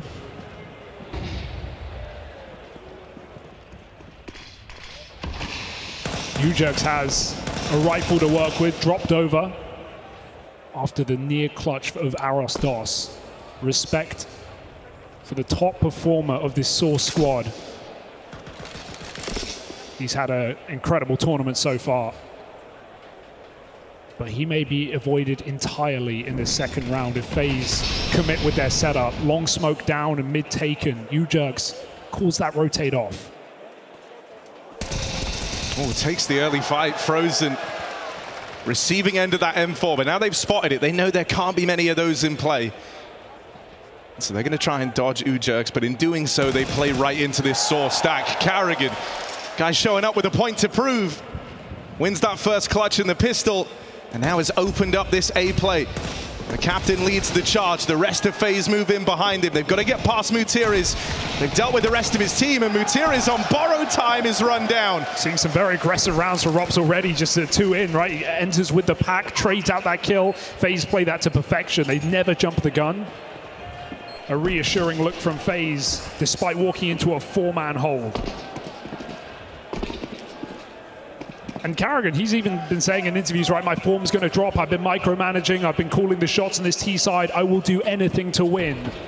But honestly, we've seen some pretty decent maps from him in Cologne so far. Put up a massive one against Falcons as well in a tight game.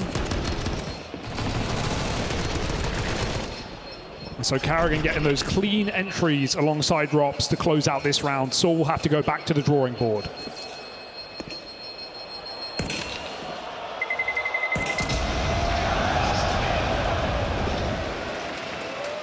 Never gets old.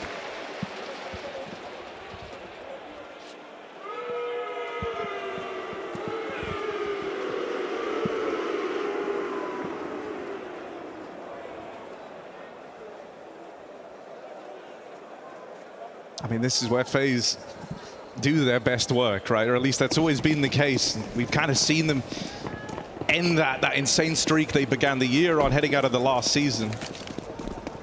So here, trying to re-establish themselves as a team to be title contenders, trophy contenders. And so they want to start strong in a series like this, one where it's very, very safe to say that Saw are the underdogs. UJerks, not a bad way for this to open. Oh, that's that hero M4. He's even getting aggressive. UJerks wants a little bit more out of this. 2 guns down and bomb is late. There's a shot in this round for Saw.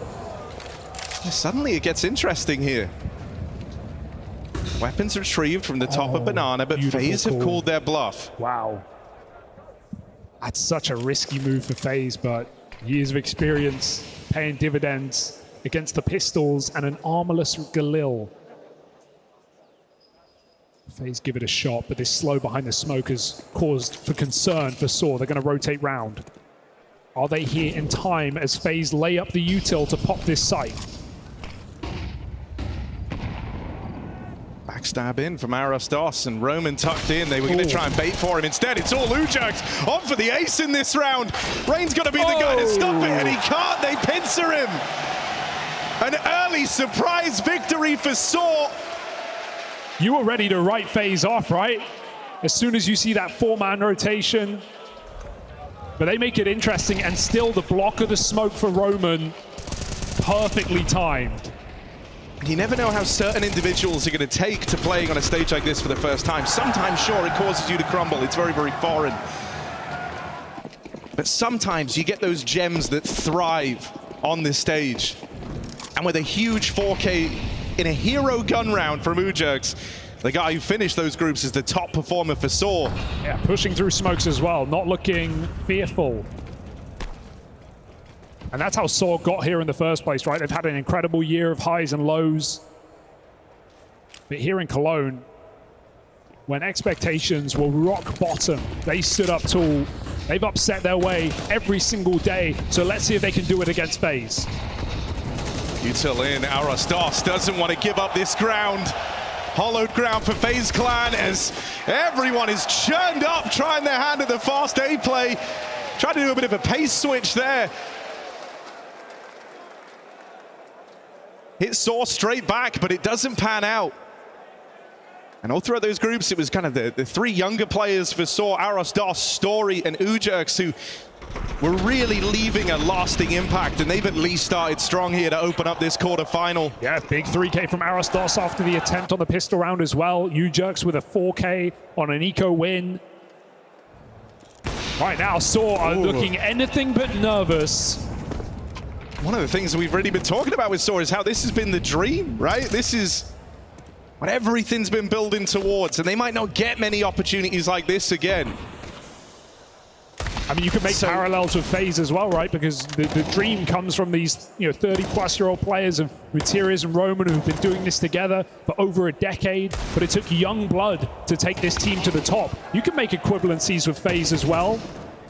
Plucking Rops out of FPL, Frozen from the MOUZ side, and Brokey, similar story to that of Rops, matched up with two of the veterans of this game in Carrigan and Rain. So they know what it's like.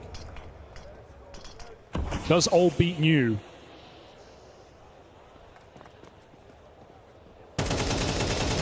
Saw. Cheeky. You don't want Rops to get away with murder here. That's a good trade on top mid. He's now armed himself with an AK. Even in these sort of rounds, you've got to be alert. He's playing like they got nothing to lose. Is a scary prospect. Rops, will he get past this AWP? No, he will not live to tell the tale. And so Rops' heroics put to a bookend there by that AWP. Brokey might just save. I mean, this one's pretty unrealistic unless he gets given a kill down B, but MOUZ made a step. I think Brokey's cottoned on. He might have got himself away into the B side. He needed it clean, and MOUZ does not allow. Stoic from Berry on the business end of this first half. Saw able to wrestle with FaZe, but we've got a full buy. I mean, already you can imagine Saw aren't quite believing it. Very, very early on in this quarterfinal series, they're the team finding themselves up in the lead. They're the ones applying the pressure onto FaZe Clan.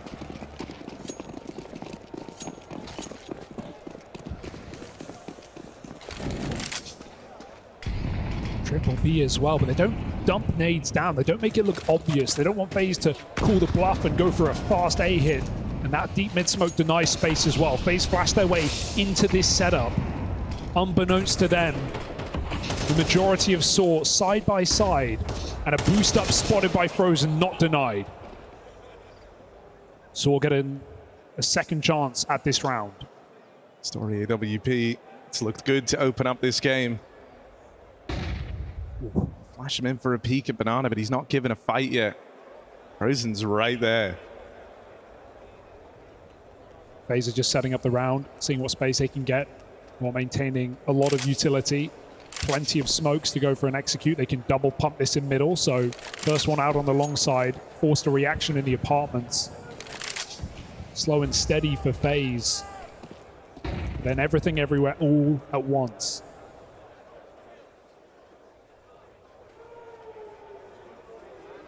Once more, they're going to try and get past over here on short. Carrigan leads that battle through, but Arostos, along with Gutierrez, they find the captain of FaZe Clan, knock him out of the round early. Now Gutierrez continues to streak them together here. They're closing the distance. This smoke's down. Will he be able to deny that bomb? Oh, Gutierrez! It's just lining up for him. Rob's left up in the clutch. This could be his moment. 2 quick kills found from the front man. Rops swing it on wide, but Gutierrez puts a stop to it. Saw maintain that lead. Saw do not let FaZe Clan in and putting a stop to Rops. 2 kills deep towards the 1v4. That's easier said than done. Mutiris makes it look easy. Yeah, veterancy on display for Mutiris, able to swing off Arostos, tucked back behind the smoke by so much time, and he even gets that fadeaway tap on Brokey off the bomb. Important that FaZe make it interesting, but even with a plant, their follow-up buy is not perfect. So right now have control of this game. Safe to say, on FaZe's map pick, relatively unblemished against the best in the world.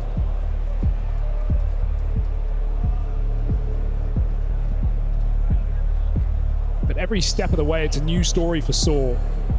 A new chapter in an unfinished book. So to call anything impossible at this point in a quarterfinal of Cologne would just be reductive.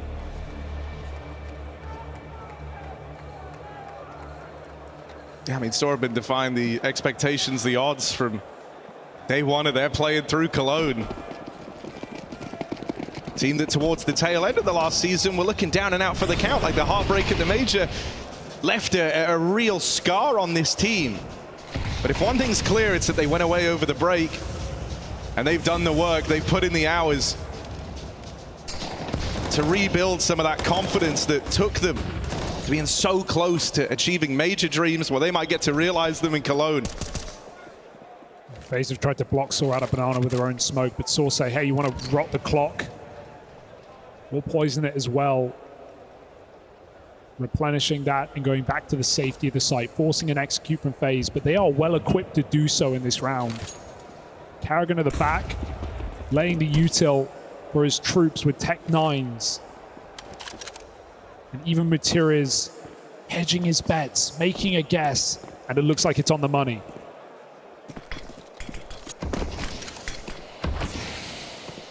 Oh dear, missed smoke from Carrigan. That's less than ideal. They're going to try and just go through anyway with the flashbang, but there's a lot of bodies here for the Saw squad. They don't even know about Roman yet, but he can't get a bearing. Mutiris smoke spams treated him well in the past, but he doesn't want to risk throwing away that 3v4. You're still in with a chance right now. Tries to slow it down, wait for reinforcements to arrive. Brokey says no. And says Saw might never even get the opportunity to look into this one. Losing Mutiris like that just leaves them too high and dry. There's too much to risk, too much to lose here if you go for this round. And so it's not a call you enjoy having to make if you're Saw. But they have no choice but to bow out of this and give respect to FaZe Clan. Yeah, I think it was Brokey who missed a smoke, but it doesn't stop FaZe from just committing with the run and gun on Rain. Those 2 Tech 9 opening kills have resounding consequences. When it comes to dealing with these low buys, FaZe have got 2 brains working on it round the clock. Neo likes to call a lot of the low econ rounds, and we saw attack pause come in right before that one there, so you're not just battling against the brain of Carrigan, you're up against Neo in this too. Yeah, they did it perfectly. They buy enough time. They let Saw use all their util at the B-bomb site. FaZe barely exerted anything to get that control, and then they just explode in. A couple of chance shots connect, and Saw pay the price with their life. Disappointing round to lose, because it could have meant Saw stringing together quite a streak at the start of this game. Instead, it's still balancing on a tightrope.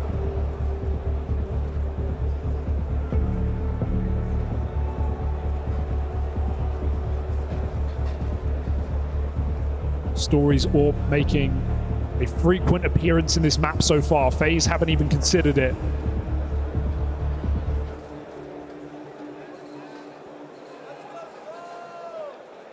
Someone fell asleep at the wheel.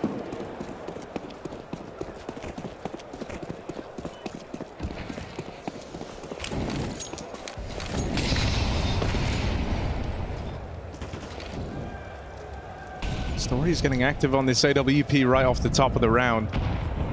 Looking for anything he can down through middle, but with those smokes in, nothing for that Story Orb to find. Instead, Roman, this is him trying to bring himself back into the game. He's certainly had chances over these last few rounds, but getting a bit aggressive now is Roman! Ouch. And that might reignite the fire. Quick double kill down Banana, and Saw put in pole position. 5 on 3. FaZe, it's back to the drawing board here. They wanted to come in with some of that late banana control once the smokes had cleared, but that has not panned out. That pickup of a smoke is actually huge. I was going to say this is super risky for Roman to not only be alone in B, but to walk down banana. But shooting at the bottom of it is going to make FaZe have to re-clear positions, and I don't think they like what they see.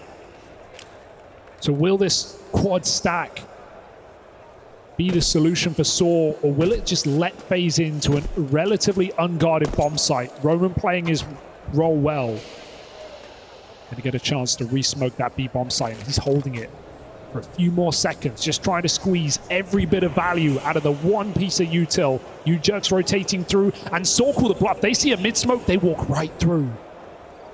Yeah, Mutiris has made the play that might just steal this entire round, and any hope of winning it off of FaZe Clan. He's right here, on for the backstab. Turnaround from Rops is blocked, and now the rotates arrive to lend a helping hand to Roman. It's nice, though. It's just rain. Tick-tock. 10 seconds. Time is not his friend here. Experience might not be enough to save him as rain off that bomb is run through. Aros Dos powers up through that smoke. Yeah, they just call it 3-2-1. I heard him tap, let's at least swing it together, whatever we do. And there's still a third player to stay alive to win the round off of time. Perfect play from Saw, even though it gets a bit messy. Rain trying to make these rounds interesting on his own, but that feels like all we can rely on, him and Rops. Saw, almost everyone's had their moment. And I think initially, the eye test saw adapting to the big stage quite well. They're taking more risks. They're being proactive in a lot of these moves. I think if you're FaZe, you're definitely a little surprised at how quickly they've opened up on this CT side. A FaZe Clan map pick, no less. Look at this setup. These always are so potent. The 50-50 angles with two players. Saw will surely get something from this setup, but FaZe are coming through in numbers. Headshot is clean. Brogy hits a shot, but Aros Dos gets a second lease on life, and he will take two before it's all said and done. FaZe getting slaughtered.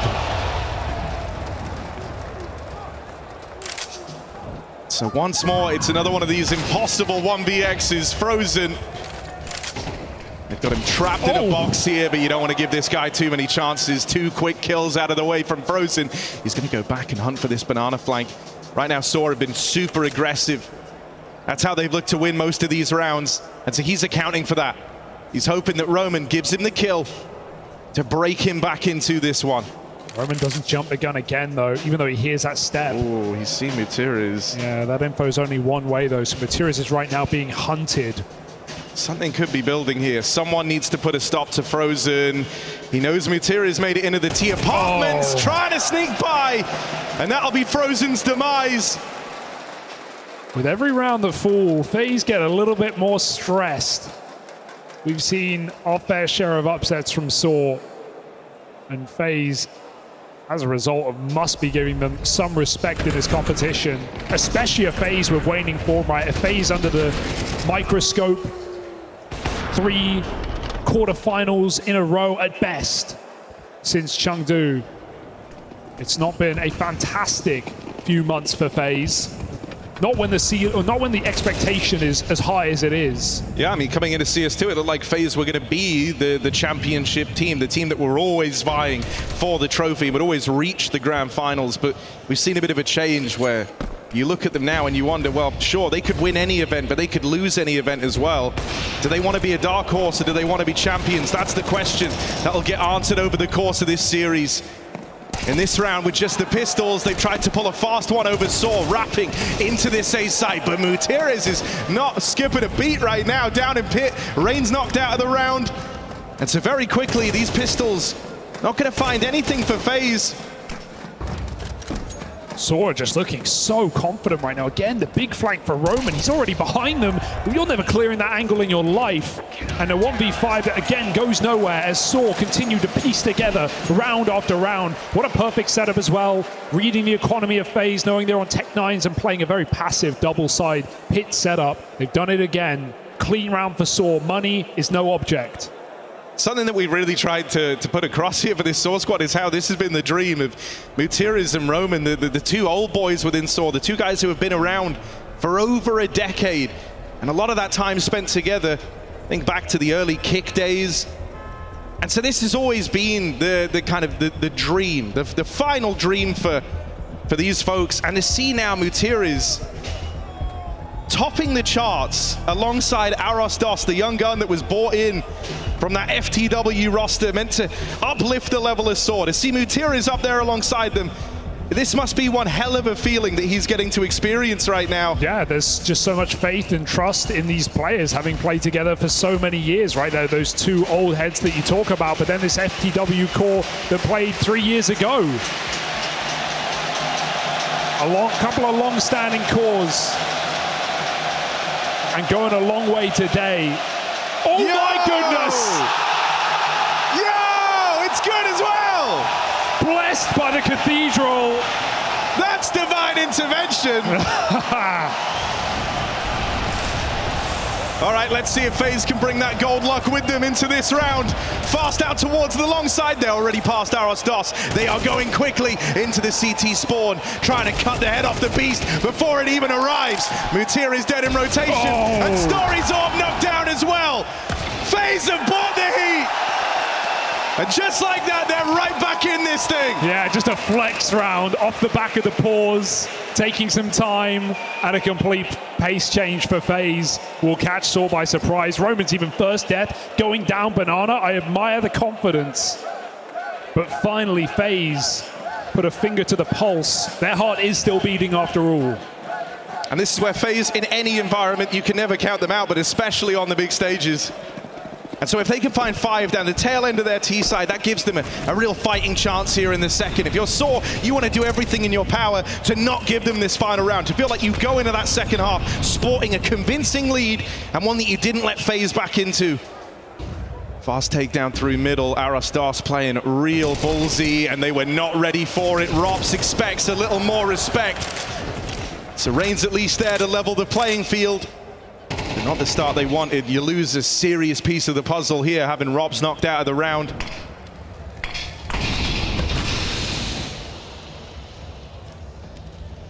Gonna group up a Banana. FaZe had a rough hand dealt to them to open this up. Saw thriving. And now they even lose Frozen as that first man in. Carrigan's going to tag in the molly. He decides to battle forward, and that's exactly what Roman wanted. Saw have now fully rotated around. Ujerks holds the back line, and they want to do good on that 8-4 half they were gunning for. They don't want FaZe to feel any sort of confidence heading into this second half, and they could try and strip that all away right now. If only they could get past Rain, but they can't. Rain has done everything to keep FaZe alive on this T side. Is he ready for Ujerks? He's not, so now Brokey's got to stand and deliver in the clutch. First shot misses, doesn't have hot hands right now, does Brokey, and he can't pick it up. Mutiris walks it home. Saw off to the races to open up in the cathedral.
Saw have entered the pantheon of legends that is Counter-Strike's cathedral, and they're looking to leave an impression.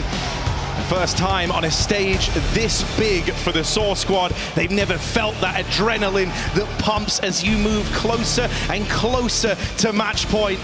They've never felt that applause of a crowd as a clutch round goes their way, but right now they are winning over FaZe Clan on FaZe's map pick to open up this quarterfinal.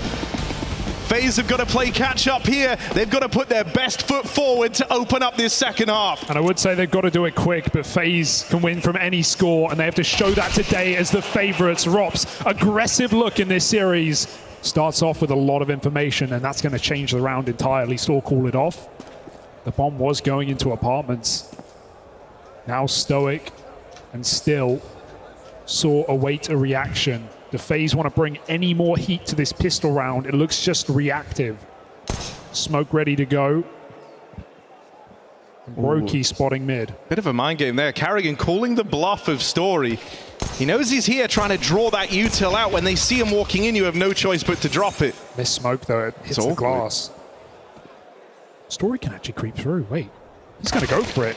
Meanwhile, apartments pop coming in. Brokey stops the mid man, but can he let them out of the apartments? Can he let them into the site? Or does he want to wait for reinforcements? Brokey tries to be the hero. Denied again by Arostos. On for a three-piece akin to last pistol. And Story just toying with him, wasting Frozen's time. And he'll put him on ice. This pistol goes in for the Portuguese. There's no denying how huge of a victory that is for Saw, and they are aware of this too. You can see on the side of FaZe, a little deflated as that one doesn't come their way. They have very few opportunities to turn around this map now. At the camp, take it easy, boys. Yes, sir. There's been some shaky looks for FaZe already in this game. I even think the end of the last half was an example of that. Carrigan trying to push B, cancelled in the molly, recommitted. Some uncertainty for FaZe, and they can't afford to be anything but decisive in a game where Saw are chomping at the bit to try and take a victory and take down another top dog in Cologne. Flash play for FaZe back into Banana, but ooh, despite the jumping dink, it shouldn't get out of control, you'd like to think. Managed to get past Frozen. Quickly forget about that dink earlier on, as now, yeah, it is just one man, Rops. Left over towards this side of the map. Everyone else from FaZe rotated away, and so it's Rops, 5-7. Or nothing for FaZe Clan. Yeah, and I felt like Rops was, playing pretty nice in that first half. He was not playing super late like we've seen him on T-sides. He was willing to get involved, but there was just no real firepower behind this FaZe squad. Brokey, cold hands, frozen feet. And Saw slow and steady into this B bomb site with a flank to put a lid on it. This is double digits, like it or not.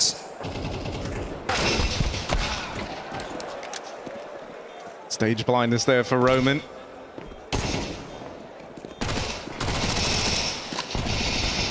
Oh, another kill goes back the other way. Don't want to make this too expensive. Arostos now falls as well. How's Brokey making this interesting? He comes into this with a P250. Oh, the follow-up shot to Mutiras just falls short. And so Saw, they will get the conversion they were hunting for. They will pick up the round, but it comes at quite the cost. And so if you're FaZe, this is your best shot to try and get back into this game. Really your only shot to try and get back into this game. Yeah, those 3 kills could matter, or they could be completely inconsequential. It's all dependent on whether FaZe pick up their first gun round on this CT side. Without it, this map just slips away into silence. Reinforced utility from Rain on that B bomb site, but it won't be triple B for FaZe. Trusting in Carrigan and Frozen to get those nades right down Banana. Saw boost over. They want to take that space back very early.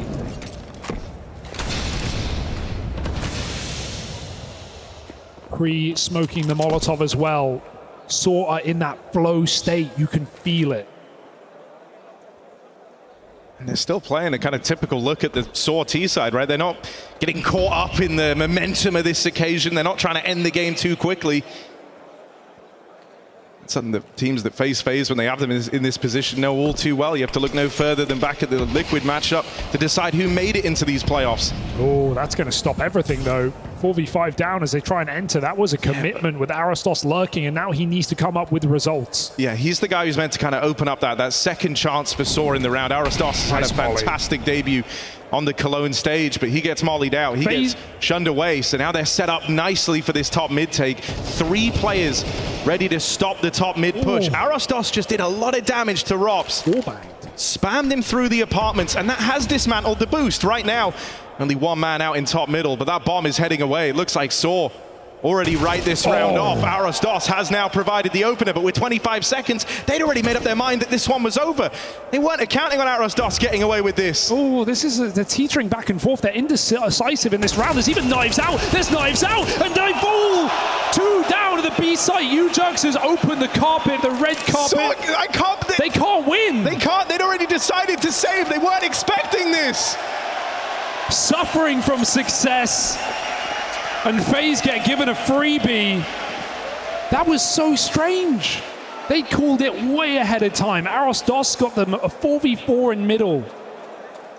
And the bomb was still going back to T-spawn. All right, we said they're not nervous. But some motor mouths in that team speak, I bet, for Saw. I mean, yeah, I guess there's 2 ways you can look at that. If in the long run, the extra damage done tees them up for an easier win, you can say, look, we were playing our own game, we were playing the numbers, we have enough of a lead to support that. But it can also show a lack of that killer instinct. And so let's see which of those it is for Saw. What if it lets FaZe back in? That's the question. Around they'll regret. Going through a mid-smoke, Fearless on the follow-up. Saw just pop, and there's no one here. There's even a 3rd player a long way out. Rops needs help. Flashed by his teammate, the smoke comes in. Saw can call it off again, but they've actually slit the net. Look at Materials, round behind enemy lines. He's got Rops blind, but caught Rain from above inside of Library. 4 on 3. This is messy right now. Saw just mid-rounding, but they're coming up with the kills. Again, UJUX making things possible. These individuals are just refusing to break under the pressure. Rops down in pit, meant to be the rock, but Story has overwhelmed him.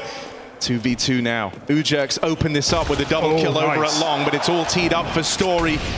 Boxed into a corner, Story burns! And Carrigan just barely by the skin of his teeth. Sigh of relief moment for FaZe Clan as they're still in this. If he hadn't hit that jump, there's a chance that spray lands. That could have been a clinical 1v2 clutch for Saw, but coulda, shoulda, wasn't. Back-to-back rounds for FaZe.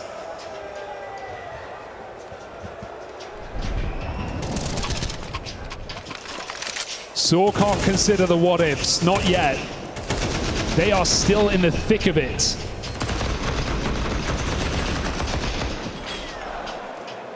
These last 2 rounds are the ones that can haunt you in victories that get away.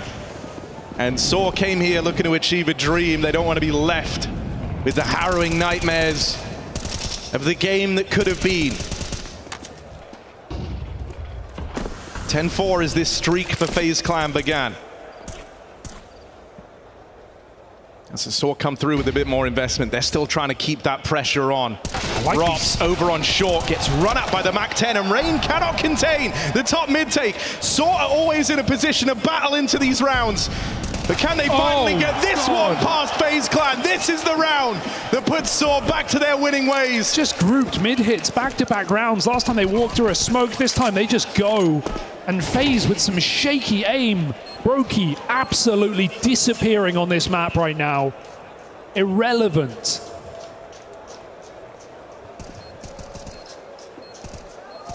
And that round is a requirement for Saw to get back in the good graces of this half after a couple of huge blunders.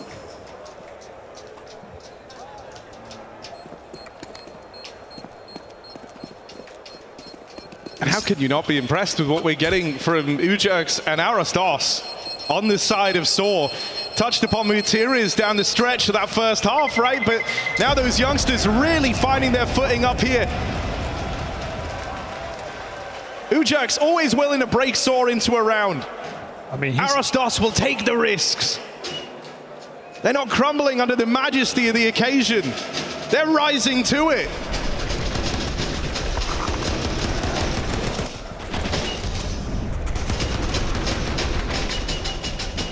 This has been a disastrous game for FaZe, and while there is still a time to save it,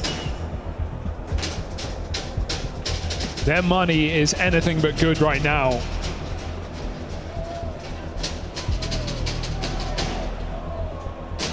It might not even be their choice. It might be predetermined.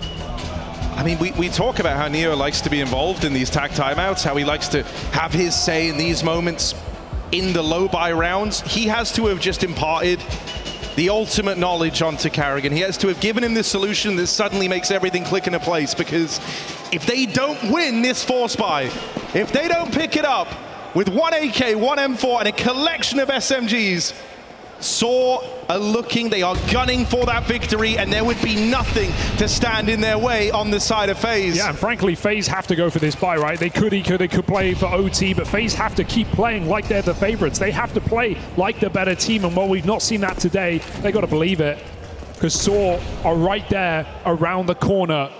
Couple of rifles trying to put them to use, but flashes from Saw keep Frozen honest. Karrigan's got one more smoke. One more stall on this B-bomb site, and Saw, akin to the last couple of rounds, just grouped and ready to explode.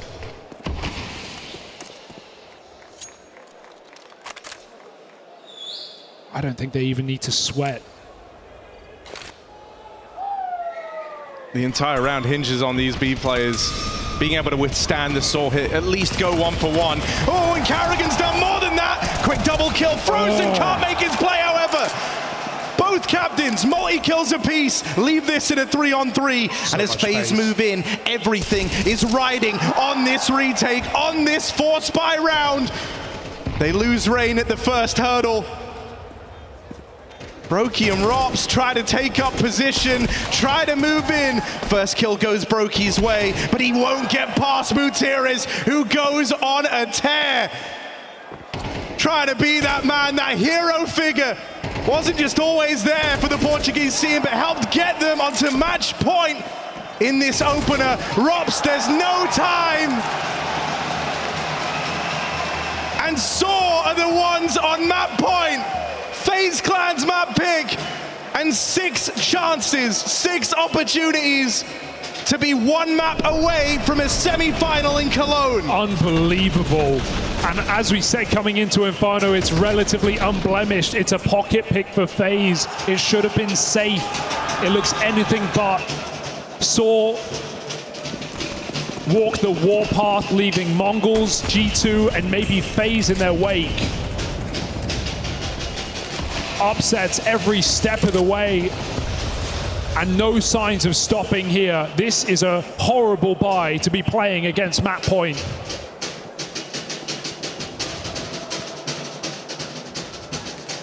Frozen just trying to go for it. He might fall ahead of the flashbang. It pops behind him. He grabs a gun, spamming with a 5-7. They fearlessly chase him down. 4v4, and Saw don't want to pull the handbrake. As soon as that molly's up, they're going to go. Karrigan makes him question it. Smoke stops them for a few more seconds, but FaZe splitting up, will that be a benefit? Aros Dos has been tearing this A site apart in the apps, and he's going to go back for more. Oh dear, that's the red carpet rolled out. If they want to bring that bomb back around, it's only Brokey left on that side of the map.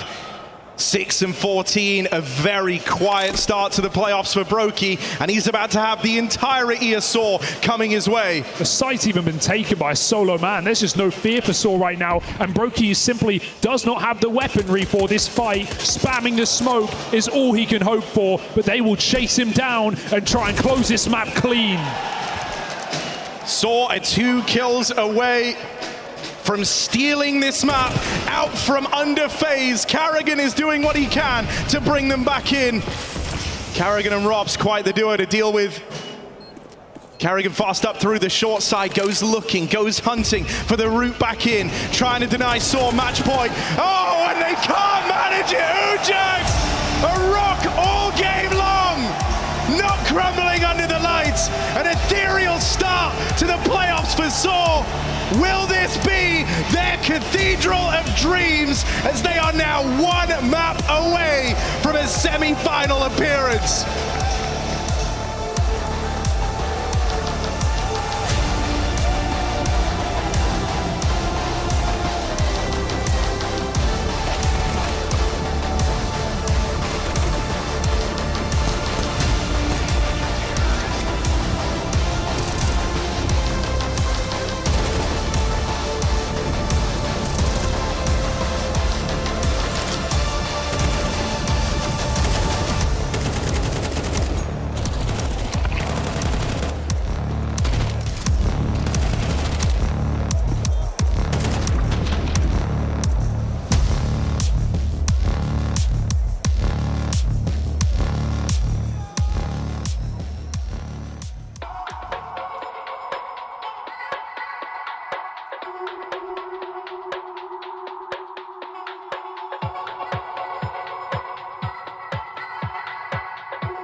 Razor sharp and laser focused. Any questions about nerves on the biggest stage of their careers have been quickly silenced and have shut up FaZe in the process, because MOUZ 13-6 on FaZe's map pick.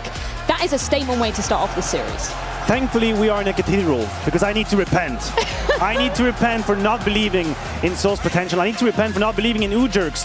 Roman tried to tell us, he tried to tell us that man's got no emotions. He will make the plays, he will take the risk, he will take all the fights. And if you had any doubt, this map showed you the contrary. And what we wanted to see, Freya, is, Saw not going down without a fight is what we were talking about, right? Leaving it all out on the server, playing to win instead of playing not to lose. And that's exactly what we got. From the get-go, from round one of this game, Saw was the better team. They played with more intensity, they played with more resolve, and they dominated FaZe on their own map pick. And you could see that FaZe were just left simply stunned after that, right? Some of the reactions on the cams were like, oh my god, we were not prepared to face this type of Saw in an arena this quickly. I mean, let's put it bluntly, this was unacceptable from FaZe. If Saw had played this way, we'd be standing here thinking, but what the hell is this game? What are the whiffs coming from? What are this shaky aim? Like, we've had so many moments where Brokey has a possibility of a kill, misses. Frozen crosses the smoke, blindsiding an enemy, misses. Somehow, 2 of 3 players, or 2 or 3 at least, are completely disconnected currently. Rain had a few moments on the entries, Rubs had a few good trades. That's about it. The rest of FaZe is still in the lower bracket against Liquid. They never really joined Lanxess. Should we start at the beginning, where we saw Saw actually get on the board, right? Round number 3, and Ujak's looking fired up, basically from the get-go, right? Yeah, absolutely. It was early on, Aros dossing the pistol, getting a lot of kills, enables them to get an M4 in the second round. Even that round wasn't clean for FaZe. I mean, you could tell they were struggling from the get-go, looking a little bit disjointed, and it's the individual plays from Saw coming in. That is the definition of making the difference. You have one M4, you do that little boost, that's a great trick, and then he catches the right timing. And that is what I was talking about, the willingness to put yourself at risk. Then the information game is being won by Saw. They've pushed the A side, and the pinch move comes in onto B. FaZe have absolutely nothing but tears in their eyes, even a USP finishes, and that is a huge uppercut for FaZe, and this was started by Ujurgs. Yeah, absolutely. You could see in that round how they're re-clearing mid, they're being proactive, they're getting all the information, they understand if they're going to win a 4 USP eco and 1 rifle, even in a 5v3, they still need to push the envelope. And yeah, it was just some incredible CS, I think. FaZe were stunned a little bit by what was going on. You know, I don't want to say that it's a lack of preparation. I think maybe the thought process was, listen, we came back against Liquid because we were so relaxed and didn't, you know, overthink it or anything along those lines. We're going up against Saw. We're the better players. We're the better teams. We're the better team. Let's just go out there and dominate, right? But once that didn't happen, it was sort of couldn't find the answers. And that's the thing, you know, we were hyping up the T side of Saw coming into this particular series, which we will talk about in a moment. But the fact that they could start so hot on this CT side, right, and just look so well drilled down, great defense coming out. 100%. I mean, the A side was put under the test so many times early on. And I don't know if FaZe disrespected Saw. I think that term might be too much. But I thought these executes were too dry. We see Kerrigan running in from the quad position with 180-degree angles to clear from. No flashes with him whatsoever. Molotov in pit is too late. Muturis has multi-kills on multi-kills from back. Aros Doses, same position. It looked too simple for Saw. Granted, they had incredible aim, and they were shooting sharp. They were not shaking at all. But I think FaZe made it too easy for them. Way too easy. I think they were FaZe was thrown off balance by Saw, because we saw a couple of times the double apartment setup, right? We saw even in the round that FaZe won the last round, that was Saw opening 4 players on B. You know, so they were doing these specific openings, targeting FaZe, going for these setups, and when that's the situation, really, you have to just expend more utility in the default to find out what it is that they're doing. You know, if you molly apartments or you throw that flash off of door, all of a sudden that setup, they have to fall back, right? But FaZe may be thinking that that's not going to happen, that's not something that they saw. They wanted maybe to use less utility to just take space by peeking, shoulder peeking and whatnot, and they got punished for it. So then we come into the second half, and you know, FaZe, they get a couple of rounds to their name. How does Saw answer back, Janko? Yeah, I think it's just the name of the game is FaZe could not win the key rounds, right? Even some where they had a big advantage. Like, look at this, it's a shoddy buy for Saw, right? Just again, another failure when it comes to mechanics, right? Just not getting those kills. You have 2 guys mid and you die 2 for 1. Brocky, not much he can do. He's had a stinker of a game, and this is the round that if FaZe wins, Saw finally has to eco 10-8. They're back in the game, but they just couldn't win these key rounds. Yes, and it is down to mechanics. It absolutely is.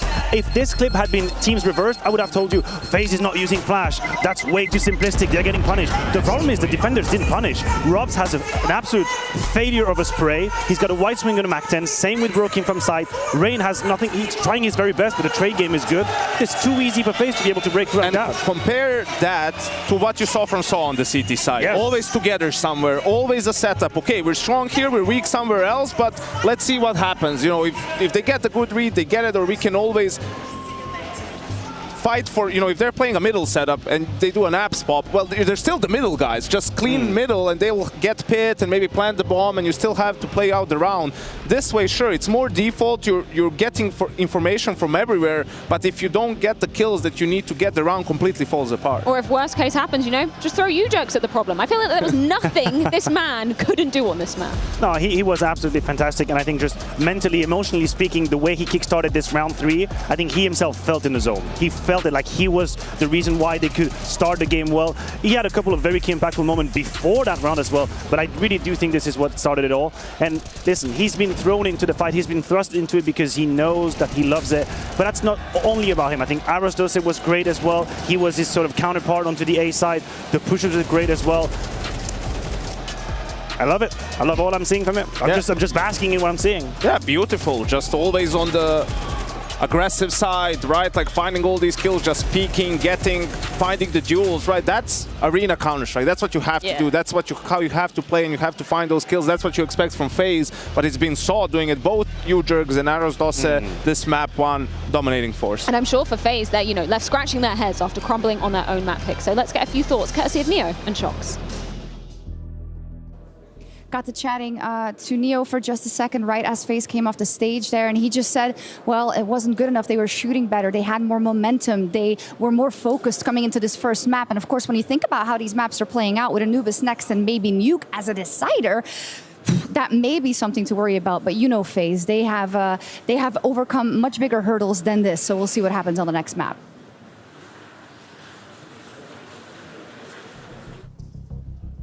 An incredible win, and I got the chance to catch up with Berry, who obviously was very excited, but he's very calm with the understanding of this. He said he expected them to pick Inferno. They were heavily prepared for it, and that's kind of been the go-to here for Saw the whole way through. I touched on the Anubis pick as well, because obviously they've got to play this now next as their pick, and obviously they've been going for Nuke normally across the rest of the series, but that gets to be the decider. He's very comfortable. He says people are underestimating their map pool considering the changes they've made on it, and his recent wins is what he's focusing on here. He believes the boy can do it, and he believes that they won't be struggling on the stage, as we've already seen. He said Udrex is still making exactly the same plays, and he's so happy with what they're doing. So let's see if they can go all the way. Could be a 2-0.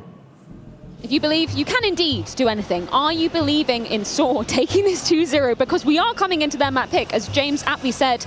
Saw feeling like people are underestimating their Anubis a little bit? Do you agree with that? I guess a little bit. They've had some good results in the tournament as well, but I think they're just the better team. The preparation is better. The game plan is more clear. What a crazy statement as well.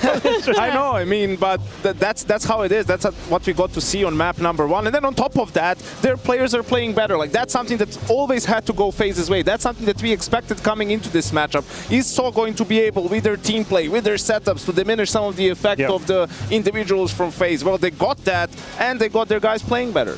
All I'm hoping for Saw is that the situation they're in now does not change a thing to how they approach map 1. Because when you start Inferno, nothing is at the end of round 13. There's nothing. There's just another map coming up. That situation is now different. If they win 13 rounds, they're in the semi-finals of IEM Cologne. And that sentence in itself sometimes can just put you in a different mindset. So I hope they can deal with that. Barry's got experience, BTS, Roman has it. And for FaZe, it's about goddamn ego.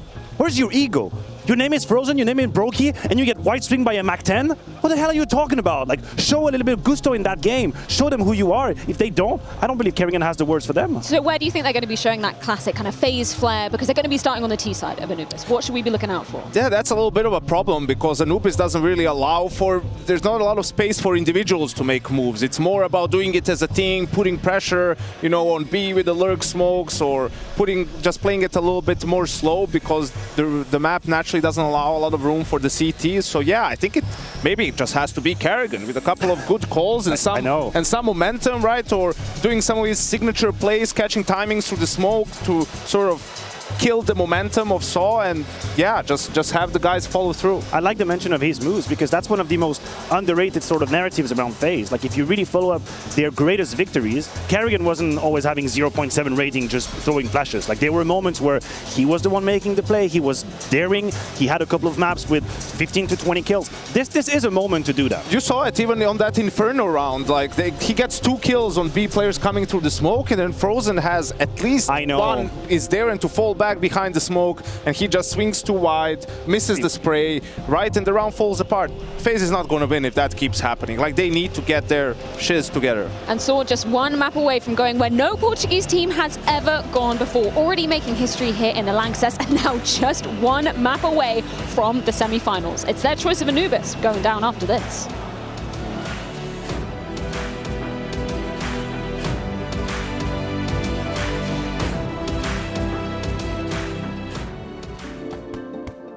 Hi, it's Bob with Faceit. Did you know you can customize your live stream experience on Faceit Watch? Yup, that's right. With the POV selector, you can choose up to 4 different perspectives, from the broadcast feed to your favorite player's view. So if you miss a kill, it's on you. No more T-Tours in chat. But wait, there's more. We've got a You Watch, You Win situation in here. Watch IEM Cologne while having the chance to get skins and Faceit points. Woo, look at this one. Change the channel and control how you watch.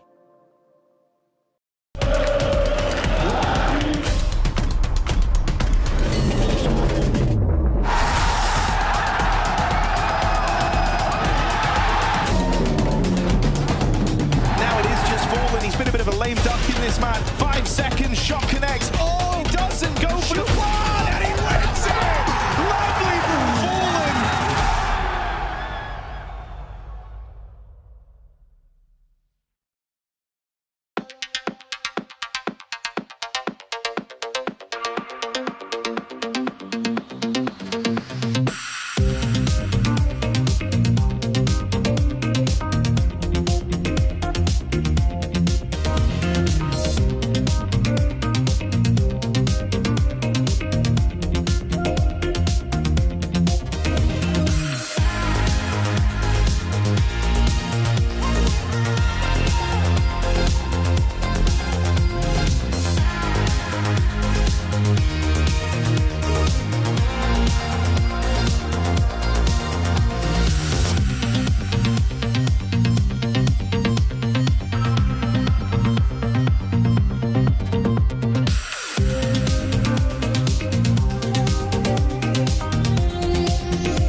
Counter-Strike Scholar, and I'm back with the plan of attack to show you the tendencies and strategies to watch out for. Let's take a look at Saw on Anubis. Starting on the T side, where Arrowsdose plays towards A, Ujux plays towards mid, Muterus plays towards Canals, and Roman plays towards B. When Saw throw this early A smoke out of spawn to deny the CT's information, they are much more likely to either go for a fast B split through Canals, or go for a fast play through mid into A. So we'll see if other teams are ready when this smoke drops. Switching to the CT side, Arrowsdose plays towards A, Ujux plays towards B connector, Muterus plays towards mid, and Roman plays towards B. When Saw throw this early molly, it makes it much more likely that they are going to fight for Canals aggressively.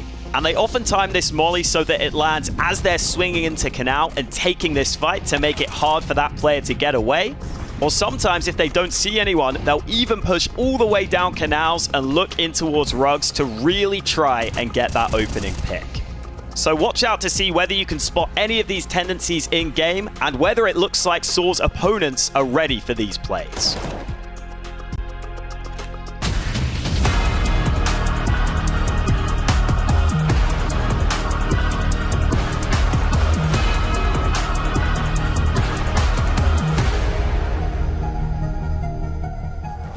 Saw shocked the scene with a stunning upset win on FaZe's map pick of Inferno, falling apart at the seams, and now Saw sit only a map away from a semi-final. Who could have expected FaZe to disappear like this on a stage? Yeah, they find themselves stunned. They can't quite believe what has just happened. FaZe came into this looking to awaken Saw to the harsh realities of stage Counter-Strike, but now they find themselves stooped in a slumber. Heading into this second map, it's Saw's pick. And if they come into it with the same tenacity, the same fight that they did to open up this series, FaZe have got a real question posed to them. Do they have what it takes to answer back?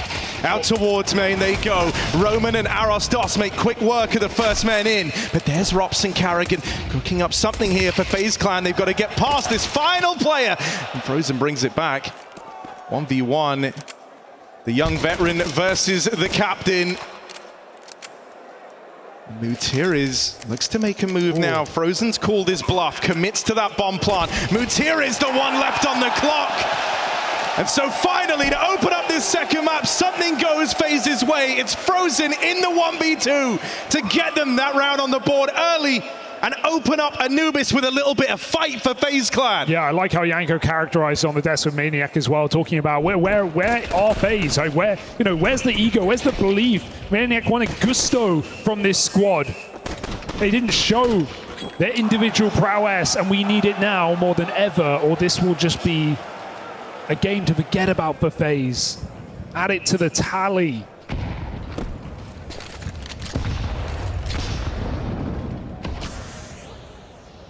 It's one thing losing a stage game to one of the best teams in the world, but it's another thing doing it to an underdog who have never stepped foot on a stage.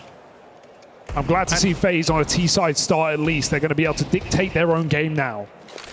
Yeah, you're dead on about the falling to an underdog on stage, because that was always FaZe's essentially whole identity. This team boiled down to, sure, they might struggle through the groups, but when you put them on a stage, they're a whole different beast. And if they lose that moniker, if Saw end up being the ones to strip that away, can FaZe withstand that? Does that destroy this squad? Well, that's a devastating deagle connecting to the head of Rain through a smoke. He was the entry man, the one man to rely on Inferno, and now they are falling apart again. FaZe with a couple of rifles, low HP, Saw, pitter-patter pistols pushing and prodding at FaZe, and they're removing them from the round one by one. 2v4 now, and a flank that bears no fruit for Rops. Frozen has to pick them off this site. Frozen's been tasked with another very tricky round, and it doesn't look like FaZe even want to attempt it. They're writing this off right now. They're giving Saw that immediate reply to open up the second map. The force by landing is stuck. A chanced eagle from Ujux. Crossfire's established. Saw right back in this. And so FaZe, that moment where it felt like they could have regained some control, that clutch up from Frozen in the pistol will not come to matter. It won't get capitalized on.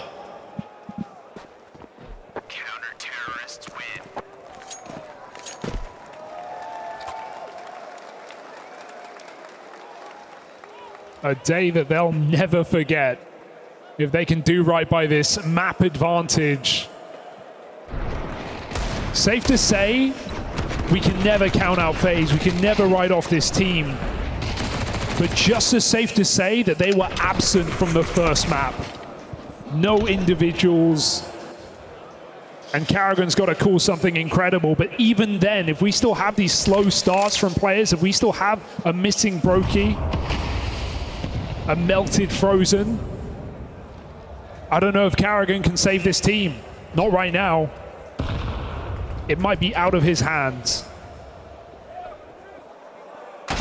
All right, that's not a bad way for this to open. Robs might have got on record saying, I'm not a donk, I'm not a Zywoo, I didn't choose to be a star, but he is not given the choice in this matchup. FaZe needs someone with that star quality, and Robs starts this off with a double kill. He's put FaZe in with a fighting chance here. Rain, good realization that space has opened up. They spot that A player come back out through camera.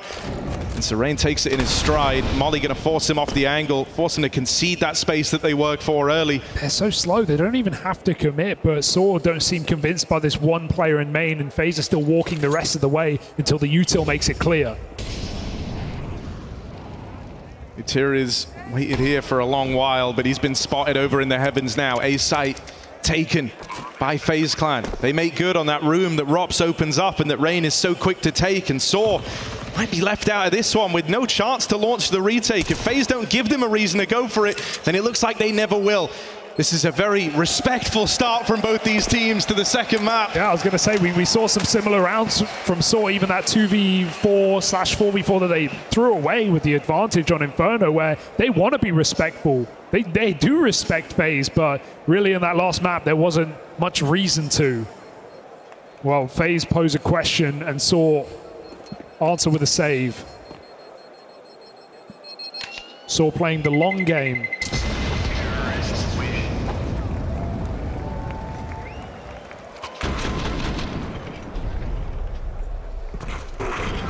But let's see if the burden of being so close to victory is too heavy to carry for Saw.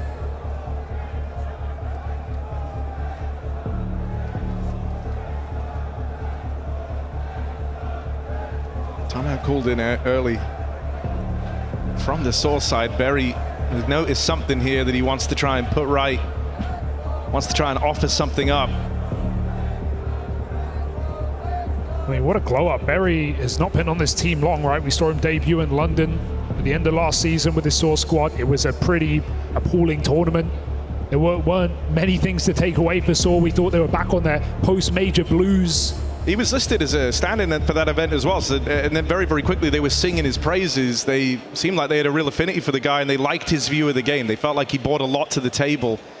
There was some glowing reviews of Berry's contributions from the Saw guys. And so let's see if he's given them an answer here as FaZe and Saw jostle for the opening in this second map. These early rounds are just so important to not just win the money game, but to set the precedent, to see if Saw can get away with playing aggressive setups on CT side of Anubis.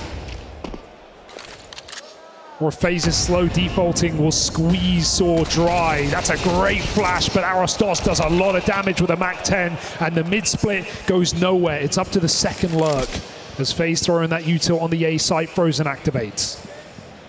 This is a really awkward way for it to start for FaZe. They went out, they sought the fights in middle and over towards A, and you get out. One kill found, you lose the mid lurk. Well, now you don't have a lot of real estate left to work with. Frozen and Rops are the two that are trying to make something happen. And as Rops, low on health, is able to strike one from the tally over in main, pressure's right back on for Saw. They're grouped over here in mid. It's Roman and Mutiris. Oh, this peak timing for Brokey is everything. Is Roman going to try and go and clear this with Materia? He's got full nades. He's walking in, and he gets away with absolute murder. Nades out. Brokey chasing him down, but he burns in the fire. 40 seconds. Rops has got a clutch up. 7 kills deep already for Rops. Low on health throughout most of this round, but he wins! And patience is a virtue. The reluctant star shines bright for FaZe Clan. As Rops delivers them this early lead, they have now broken through Saw. He was shooting in that first map as well, right? There were a couple of nice entry rounds for Rain, but otherwise it was also Rops. Often side by side, going for entries, playing pretty aggressive T-side on the apartments as well. Some nice re-peaks for Rops. And he knows he has great timing to that reposition, last seen outside of A. So he just sits and waits. FaZe control the money and the momentum of map 2. And that is a huge relief.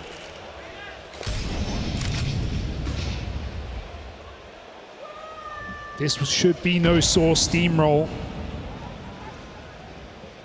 And it should be no Saw eco win, but check that mini-map. Do you like what you see? Well, Rops is in a good position to try and deal with this. Dinked up straight away, needs a bit of help from Rain, and oh, Rain! Lives up to his name, bullet storming through main. And FaZe Clan, quick work made of the pistol stack. Not worth celebrating yet. If you're FaZe, it's still a long road to go to come back in this series. Yeah, I'm still liking the slow defaulting for FaZe, though. I feel like they know that Saw are going to come in with some aggression into this map. It's a map that Saw have a lot of experience on. FaZe's experiences, for the most part, been pretty negative in 2024. 9 maps played, only winning it twice over FlyQuest and, of course, Spirit, who had a stand-in or 2. So there's not really much to rely on for FaZe, and if they can wait and allow Saw to walk into their crosshairs, to get a bit overzealous, to jump the gun, these are all ways that FaZe can take a solid T-side start. And it feels like that's maybe been the discussion in between maps here, because one of the things you noted on Inferno, sure, Saw's T-side was slow and measured for the most part, sometimes to their detriment. But it was on that CT side that you saw Saw playing with real confidence. They were constantly smoke pushing, they were blindsiding FaZe, and it might have taken Karrigan and Neo a map to warm up to that being the style that gets brought out here in the Lanxess from Saw, but now they're ready for it.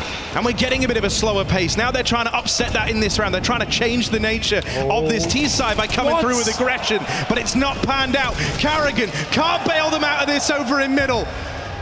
And so Saw cook up the response when the guns come back out. As soon as we set up this slow pace for FaZe, they go for an explosive A split, and it gets absolutely torn apart. Great AWP setup. Through the smoke comes Rops again, looking to be the hero here for FaZe in a 2v5, and with a position gained, with no one in the site, you can't count FaZe out. Give them a chance. Give them an inch. They'll take a mile. Frozen getting set up very deep as well. And Saw, enough util, enough manpower to make it work, but they've got to go together. Frozen, they know where he is now. Won't be an easy time the second time around on that as Rops gets taken out. They run at Frozen. No respect paid from Saw. Solid setup, everyone knowing their role. Story AWPing from afar means Rops can't re-peek. He tries, he gets punished. Frozen just getting played with, the util player, of course, on the flank, so just keeping him boxed in. Saw have been in these positions in-game a million times. They love this map.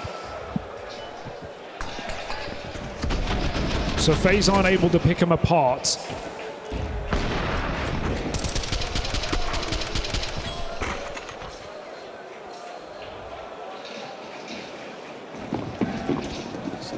Seeing a more impactful game out of Story. It's not like he went quiet on Inferno, but he wasn't really required over that previous map. Well, here, there's a lot of fights. There's a lot of options for an AWP on the CT side, and Brokey, with a CT smoke down in front of him, is able to pick him out of con.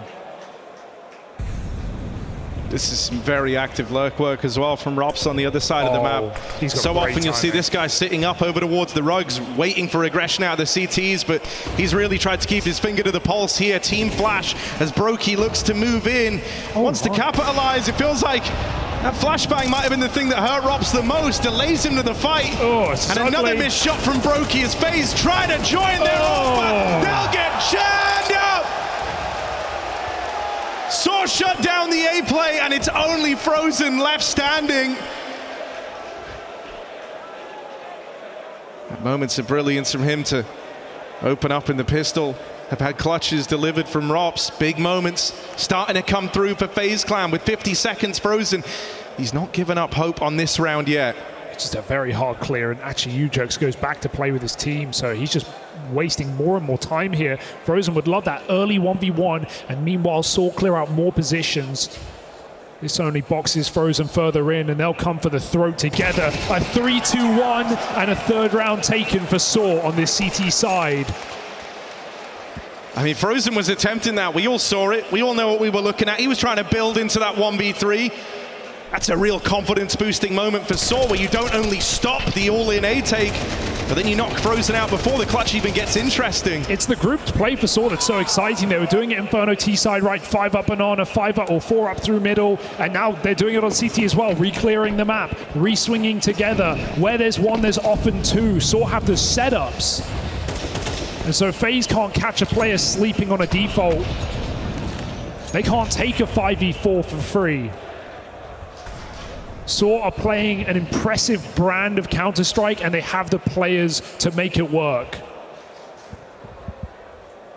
FaZe flashed through the smoke. Mutiriz is anti. He couldn't be in a better position. It all lines up.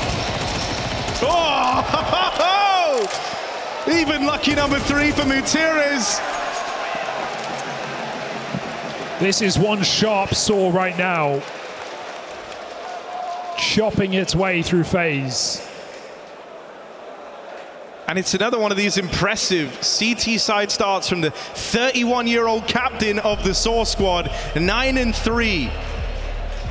As he's been instrumental to battling this game back to a level playing field on the CT side of Anubis.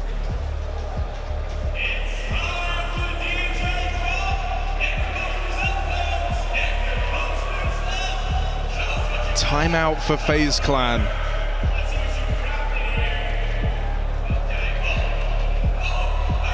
Putting a stop to a Saw picking up momentum, to a Saw that this is all brand new to. FaZe have had many a chance to lift trophies throughout their run in CS2. Yeah. This is not an everyday occurrence for Saw to even be in this position in a quarterfinal, and they look like they want to deliver on that. And making the most of it. So FaZe, what have they got up their sleeve? Hyper important round for FaZe. If they fall here, this is going to be another dominant opening half for the Portuguese. Fast aggro out towards main. Saw want to change the pace here. They're coming for the real estate of Rops. They're coming for his throne. Util out. Oh, and Rops peeks off the back of it.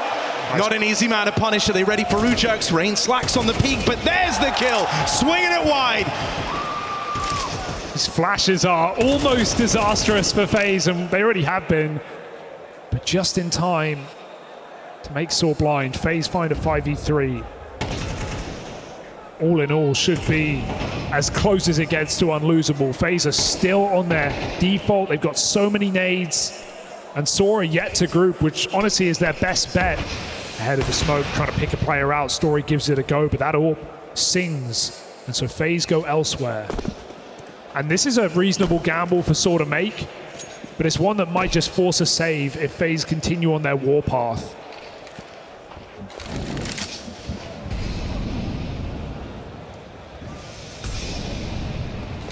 Honestly, this is a totally okay save for Saw. Yeah, you're dead on, right? You kind of had to make a gamble. You had to try and make a read. You saw the kills come in over towards that A side of the map, and so they put everyone there. And if the play goes B, well then FaZe, they can have the round. FaZe are the ones under the pressure. FaZe are the ones feeling the burn. They're the ones that need the money, and so Saw give this one up. Playing instead for the next. Those 2 openers found from Rain and Rops. Enough to do the rounded. Another look for Carrigan where he talks about his micromanaging, swapping everything up 5 days before this event, saying he's taking way more leadership individually over FaZe's players and talking about how that's going to affect his performance, but he wants the most out of his individuals. He wants them where he wants them. Crafting the master plan on these T sides. And so slow and steady wins the race for FaZe. It's a marathon in this BO3, not a sprint. And I think that's leading us to a kind of an interesting stylistic clash even when we have FaZe on the T side and Saw in the CT half. There's a good bit of agency given to these Saw players to make moves, to make plays, versus the apparently more rigid T side structure of FaZe Clan. That being said, other than these double setups, Saw have been pretty reserved. Sure, they tried that A main push right there. It's a pretty common one, combined with UJerks walking con, but for the most part, Saw have been letting FaZe play their game. Let's see what the mid-round holds in store for Saw. Right now, just blocking and buying more time. Desperate for a 5-on-4, and hey, in this tournament, Saw have had the second best 5v4 conversion stats. Below G2, but above FaZe in third place. So good at closing these advantages. So desperately looking for one as UJerks down in con. He's not going to find it. All util traded as FaZe set up for the execute.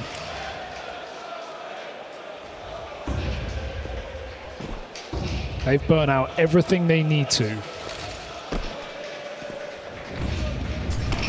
Gonna try and take this dark control off of them. Rops watches from afar as Rain works the close angle. Terrifying fight for UJerks. That molly forces Rain forward though. They lose Mutiris at the back of the site, but now they run on in. Are they ready? UJerks, he got a kill earlier on, so Frozen's just homed in on that dark position. Story arrives on the AWP, but he won't be able to find a damn thing. Smokes down, FaZe 4-on-2. And Frozen making it all happen with those entries. Slowly but surely, the FaZe war machine lurches back to life on this T side. It's rumbling, it's fueled up. And it's certainly out for blood. Nice execute for FaZe, just solid util placement, double molly back quad. Burning out, I think it was Mutiris. I saw really commit for those dark kills. They can't find them.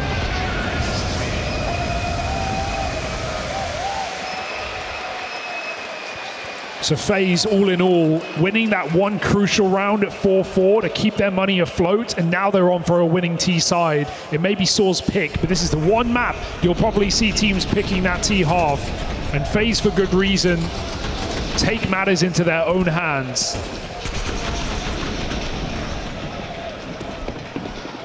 FaZe really need a strong T-side showing, and they're in that position now where they can get to one. 8-4, that would be fantastic for FaZe Clan. Great return to form. It's just about getting there now. And Saw, they've certainly slowed with some of these aggressive moves on the CT side, so they felt like they're flying blind in a lot of these rounds. You wonder if you might try and get some aggression going in the mid-round here for Saw. Story tested on that AWP. Nice flick down, finds Rops. Oh, any more from the man? Story doubles, and FaZe in trouble as they're left up. 2v4 out through main. It's Brokey leading the charge. Barreling through behind him is Frozen. That's secured them the plant. That's given them the chance. And now it's in Frozen and Brokey's hands to deliver. The rest of FaZe look on. Brokey given his weapon a choice. Here's that second player and has him reined in back at main. Just Roman left and not for long. FaZe didn't have this fight in them earlier. But that's the beauty of FaZe Clan. Never count them out. 2v4 put forward. And you can see that piecing together as soon as Mutiris gives them a chance. FaZe take space, they take stock, they take your guns, and they take your round. Better late than never for FaZe, who have entered the arena, and it was about time. FaZe looked disgruntled on that last map. They had nothing to celebrate. Even when they're winning clutches, the vibe just wasn't there for FaZe. But now Carrigan's starting to celebrate. They're winning these rounds that feel soul-crushing if you're Saw. The ones that you're meant to have dead to rights. There's moments where FaZe are so good at leveraging the tiniest of opportunities. And now they're starting to go FaZe's way. That can completely change the nature of these games. It's a force buy for Saw down the tail end of this half. And with Brokey on the boost, they're curious about Lower. He's going to get given a chance here. They throw that util across. Story's scoped in. I think he might even be holding for this exact boost, but as they walk up close to this smoke, Story, that was nearly the golden chance. Instead, they're going to get caught. Oh my God, it's a whirlwind. 2 quick kills come through from Rain and Robson. Suddenly, FaZe are right back in this. You thought Saw had just made a round-winning move there. One to recover the CT half. But so quickly, the tides have changed. FaZe still in the driving seat. Can they get past Arostas in middle? Yes, they can. And they've called him over. They've completely bluffed him. Robson's just cleared open the B-bomb site.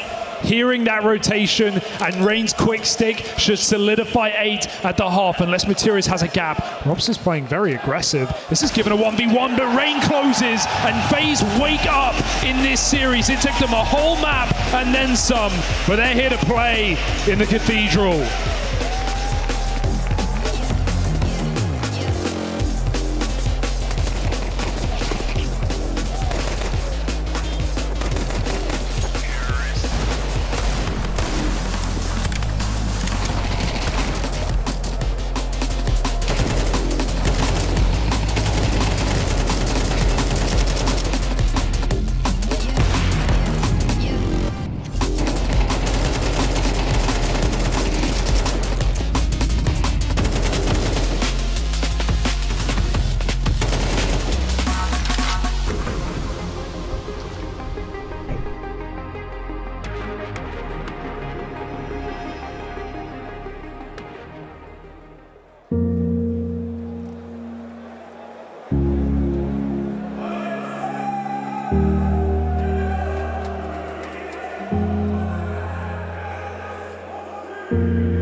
For those chosen few who have what it takes to be champions, to lift trophies, greatness cannot just be attained the once over. You have to be consistent, you have to deliver it again and again. To be ready to redeem yourselves after setbacks, play through the hardships. And so that's what being tasked of Saw here. Just 4 rounds on their CT side as FaZe Clan roar back to life. on Anubis. Yeah, and it's FaZe have dealt with the highest highs, the lowest lows. They've been around the block before, and they'll be there again. Can Saw meet them in this series on a second map? It doesn't look good. Rain slaughters a triple entry, and Saw come pouring into the site, but there's almost no one left and no ammo for Aros Dos. Puts FaZe in pole position off a pistol. And if there ever was a display of confidence in a pistol round, it's that one from FaZe, putting their best foot forward to open up this second half. Yeah, hyper important rounds, and FaZe have won 3 out of 4 of them in the series so far. Converting has been a question, but with no bomb plant and no reason to buy for Saw, it should finally be a freebie for FaZe.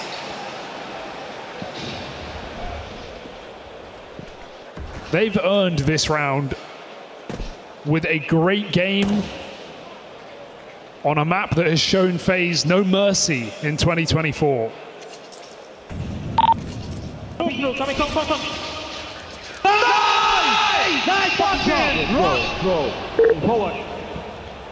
That's the sort of energy you're expecting. That's what was missing earlier on. Just pistols on the mid creep for Saw means that this one should be kept pretty clean for FaZe. Carrigan is waiting with the nade pulled on this pixel angle. As soon as he sees them, he drops that in, and that closes the door on the A play. Forces them into Temple, forces them into Brokey's domain, and that Deagle gets away from them now. It's just Glocks left standing. Backstab was on the cards for Roman, but nothing goes right in that round there. FaZe stick the landing on conversion, double digits achieved. And if FaZe set us up for 3, Harry, I think we're in for an absolute treat. We go to Nuke, the map that Saw took down the world's #1, a confident and comfortable Alexi B, out-cooled. And FaZe knew that was coming. More than happy to meet them in the middle. All the makings of a banger. Unless Saw can stop us from ever getting there, it relies on this round.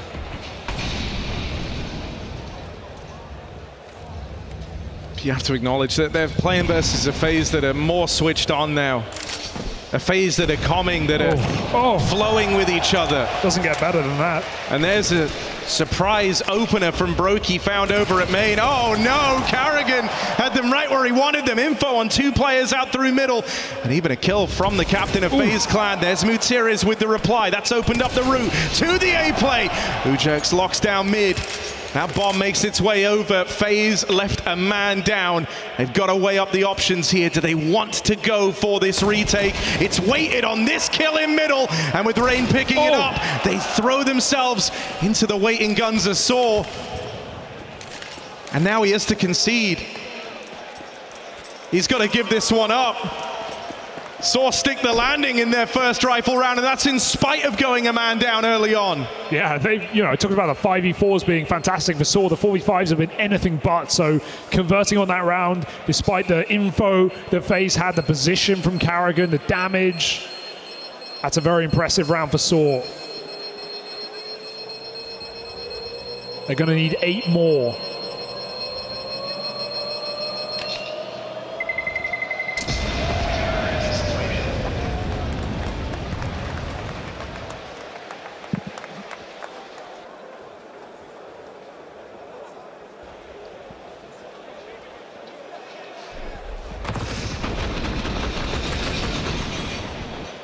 And if we can start to get a reactivation, some of the stars of this Saw squad, this game still has a lot of intrigue around it. They've got the comfort of that T side as well to play on.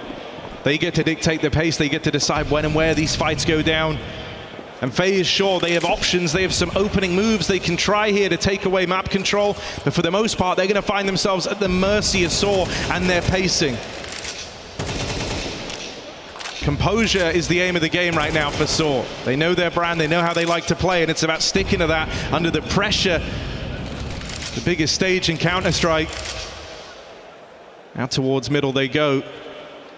Saw with a lot of control over here in middle. And no one nearby for FaZe. They start to come back now. Brokey So scary. And Rob's double layered to try and deal with this, but first kill connects for Ujax. Rob's got to have hot feet to get himself out of this one, and Story, quick work made of the double A hold. Mutir is holding on for the backstab, low on health, but still knocking FaZe players out of the round. Rain tries his hand next, but no match for Christopher Fernandez on that A hold. FaZe once more look to save, and it is denied. Oh, how many rounds are we getting in this series where Soar's crosshair placement is perfect and FaZe just walk in to a waiting headshot. Clinical round out of Soar. That's an awkward timing as FaZe set up, trying to re-clear middle together, trying to get layered, actually block each other's view. And Robs, I respect the re-peek. He knows it gives him the best shot to catch Soar off guard rather than to retreat heaven and give them the sight.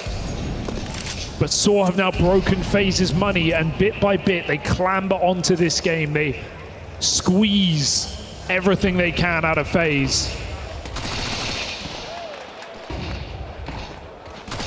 Story gets the info mid, is not a nice place right now. But he's done more than enough on this Mac 10. FaZe wanted to try and run it down middle there. They decide against it, but in doing so, they've lost all this map control over at A. Arostos. Oh dear. Little awkward as he's missed his first timing, but boy, does he make up for it. And so the gap continues to close.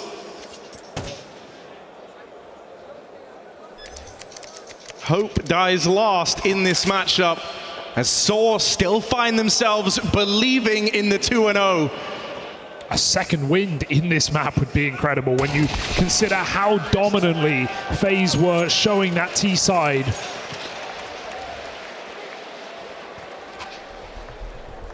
But Soar refused to surrender.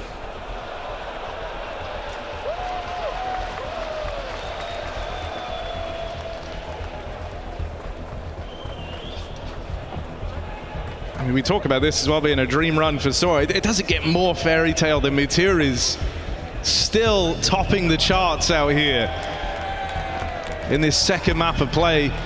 Even though we talk about him as the kind of veteran, the experienced player on this team alongside Roman, they're also not used to being on stages quite this large. Over a decade of experience there to draw on, sure, but nothing quite like this. They were always chasing, right? They were always chasing that dream, that major run, that tier 1 playoff. And not only have he achieved them both in this year, he may not be done.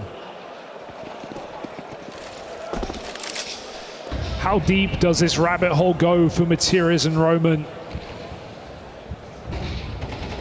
who have sought this stage for years? FaZe, they've been here for years. Carrigan's going nowhere. 2 kills in middle from the captain of FaZe, and a reminder of what Soar are up against.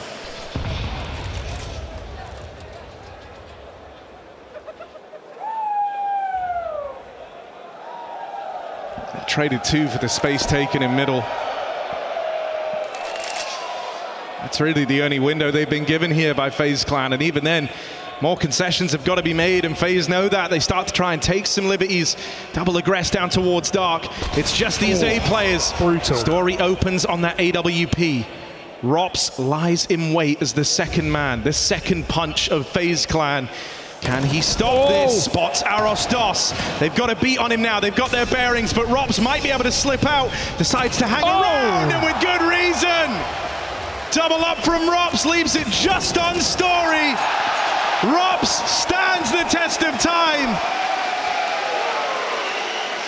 What a tournament for Rops. I mean, he saved FaZe in that group game against Liquid. That map of Mirage, he was everywhere. Always re-peaking, always an extra player. Top of the board.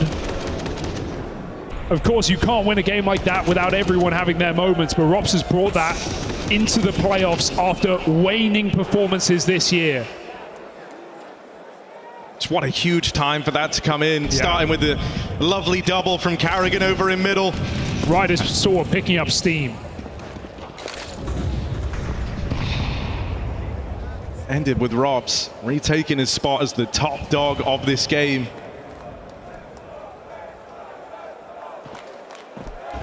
And so FaZe, they could course correct right here, right now. Sora all in this round. They've put it all on the line. There's nothing left if this one falls short. This is the last proper chance they will have of making some magic happen on Anubis. Ujerks out into middle. Hell of an opener. Sees the leg of Rops, but can't get past him.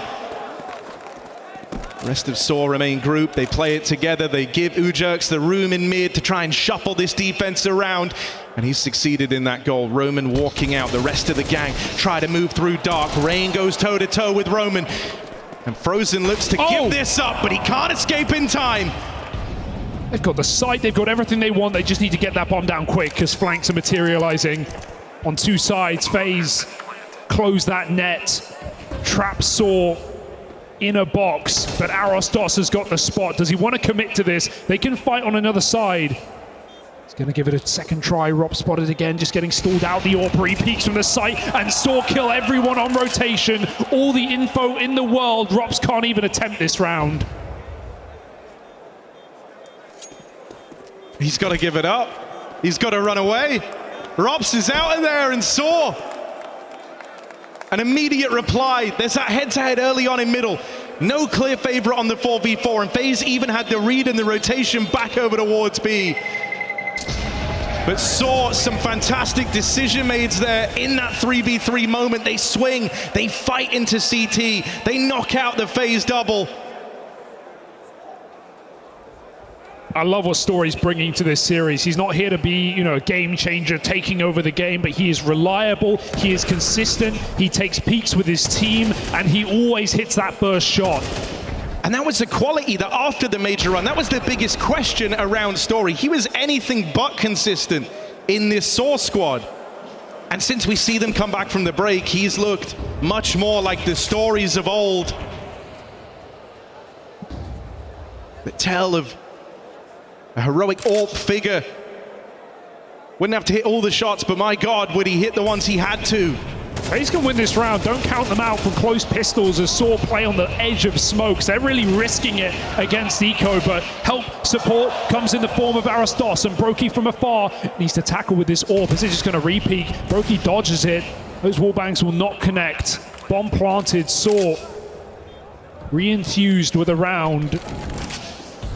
AK and Kit make this a little more interesting. It's just, when does Rops want to play? Yeah, look where it is. It's just on such a hard position. They're cycling smokes in Dark as well. There should be no route back in this round for Rops, despite the temptation of it. FaZe should try and box them in, take some guns away, and more importantly, look to the future. SOAR, a safe escape for 3. Considering where this game was at just a couple of rounds ago, FaZe had SOAR right where they wanted them. They were one win off of breaking SOAR's money and putting this map to bed.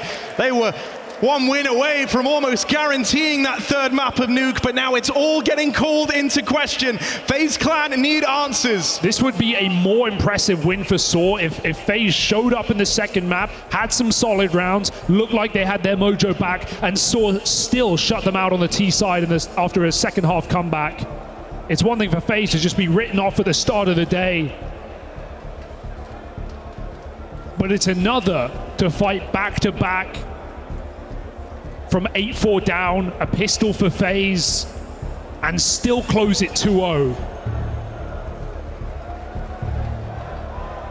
SOAR want to win this one without caveats, without Nuke. And this right now is a 2-round game.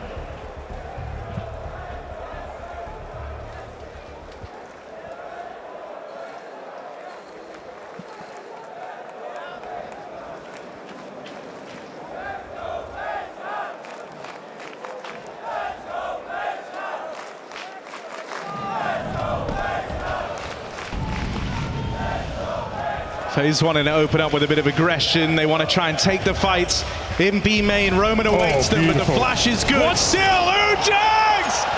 How has he done that? Oh Oh no, that's a disaster. FaZe try and set the precedent, try and make the move. Someone's gonna bail them out here. That Brokey AWP's done what it can. Mutirius makes his move out through dark now, secures control over the site. They lob the bomb into him. Carrigan, look at the move. Carrigan. Look at the move from Carrigan. The captains clash and Carrigan wins the bout. FaZe from dire straits. A horrible opening. They found a route back in. Saw now are the ones who have got to reply. Backstab, blocked out. Aros DOS, welcome to Cologne. That double kill tees them up. Gap keeps closing. FaZe are running out of room. They are on their back and Saw are just wailing punches right now. No money. A 3v5 almost pulled back, but beautiful anti-flash work for UJerks. And Aros DOS closes in the heat of battle. The team that's whole identity centers around being big stage players. A team who rises under the pressure, doesn't succumb to it. A team that have forged their entire history on the results of big games like this one. Now stand to be taken the distance by Saw, the Dreamers. The ones who for the longest time have been chasing even making it onto these stages. And they are now at this point where they are about to break even. FaZe are left with a force buy, a partial buy, gives them something to fall back on in the long run. Yeah, a hero orb dropped by Robster Brokey, looking to play for opening kills. It absolutely has to. This can't be a passive orb sitting on the back lines. Brokey's got to go ham in this round if FaZe stand a chance. He's got to be the action man of FaZe. Taking the front, taking the brunt, and taking down Aros DOS. Brokey repositions, and Saw committed to a stack. Ops right here, dead straight away. Man, a few words. His actions have got to speak louder now. Brokey's orb fires off, swing it in. For Story, this might just be the beginning. For FaZe, this could be their end. Clash of the orbs, and Saw comes out ahead. This partial buy goes nowhere, and it's a tie game. And this isn't one where Saw were battering down an off-balance, a stunned FaZe Clan. They came into this with a good first half, a strong first half, and many an opportunity to take it over the line. Saw have battled back every step of the way. This was 10-4. Once Saw got guns out, one blemish on the record, and trying to set a new one for the Portuguese scene as they match up FaZe 11 apiece.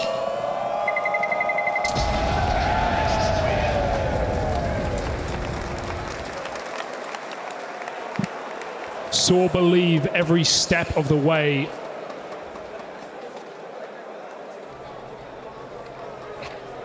And FaZe have to shake off this astounding T side with 2 rounds in a row.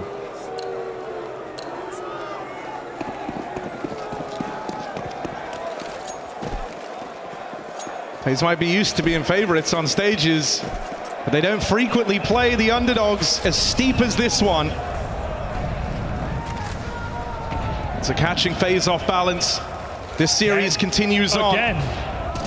Roman flashed off of main. This time there's no heroics. UJerks might not be able to bail them out. Story arrives just in time.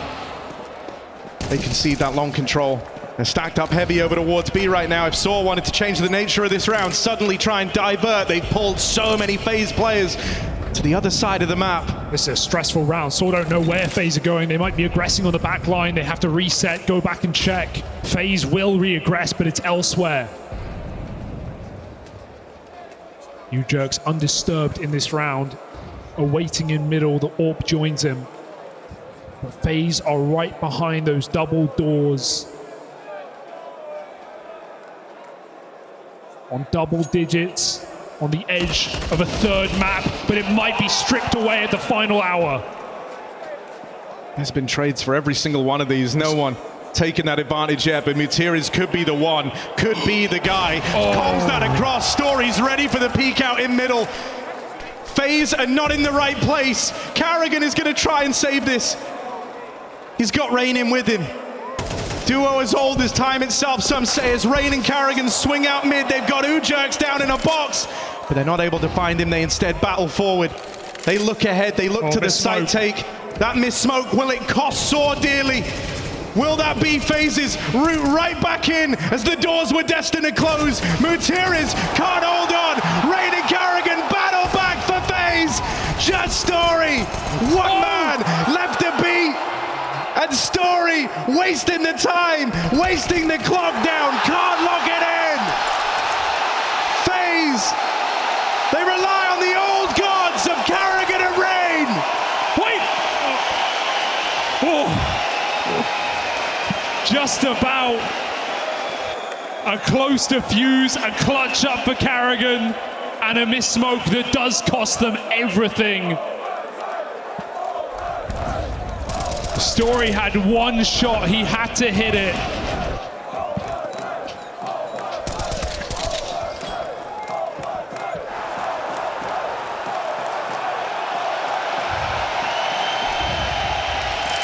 And winning this that is round, that makes the Lancers sing, that makes them happy. Those are the rounds that FaZe have been needing. Now we find out, have Saw blowing too close to the sun. So close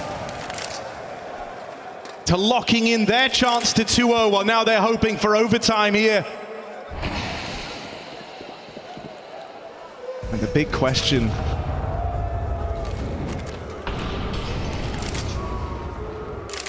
will now be asked of this Saw squad.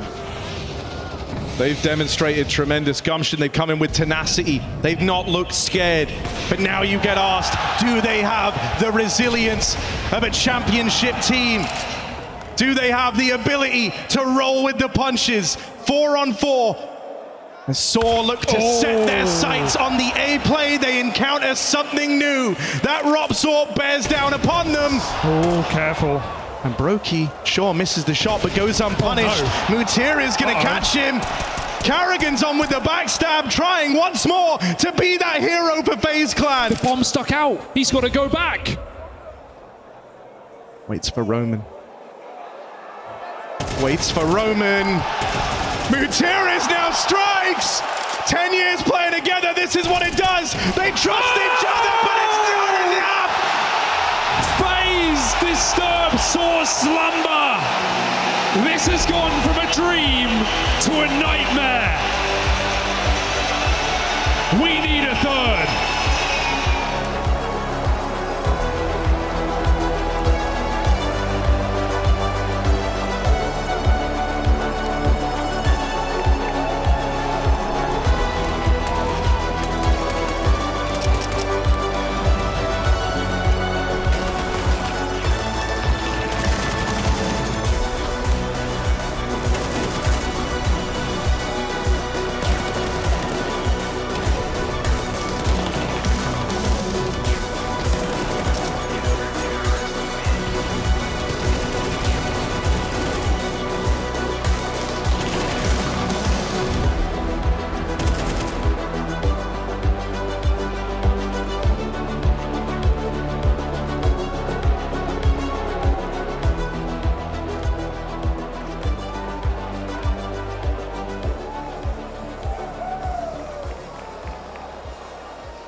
Only close. They cannot get the ball, David. Behind you, maybe. Mid. Come on. They're going A, they're rushing A. Close. Saw could almost taste that OT, but it comes down to Frozen to be crushing their dreams. We will be needing Nuke to settle the score between FaZe and Saw. And what a tense final few rounds that was, Janko. I was thinking, you know what, FaZe, they're fumbling the bag. Saw back in the game. Comes down to Frozen to say, hell no, we're going to Nuke. Freya, I just don't want to imagine if I were Frozen and I didn't get those 2 kills after the comm was they're rushing A, so you're swinging to try to catch them before they get into the side. Both dudes are just waiting for you, but he still got the kills in the end and saved FaZe from a collapse in the second half. Yeah, I'm conflicted, Freya, because a part of me is so happy about map 3. Hell, we go to Nuke. Yes. There's going to be a huge firework between these two teams. That's awesome. There's a side of me that just bleeds for Saw.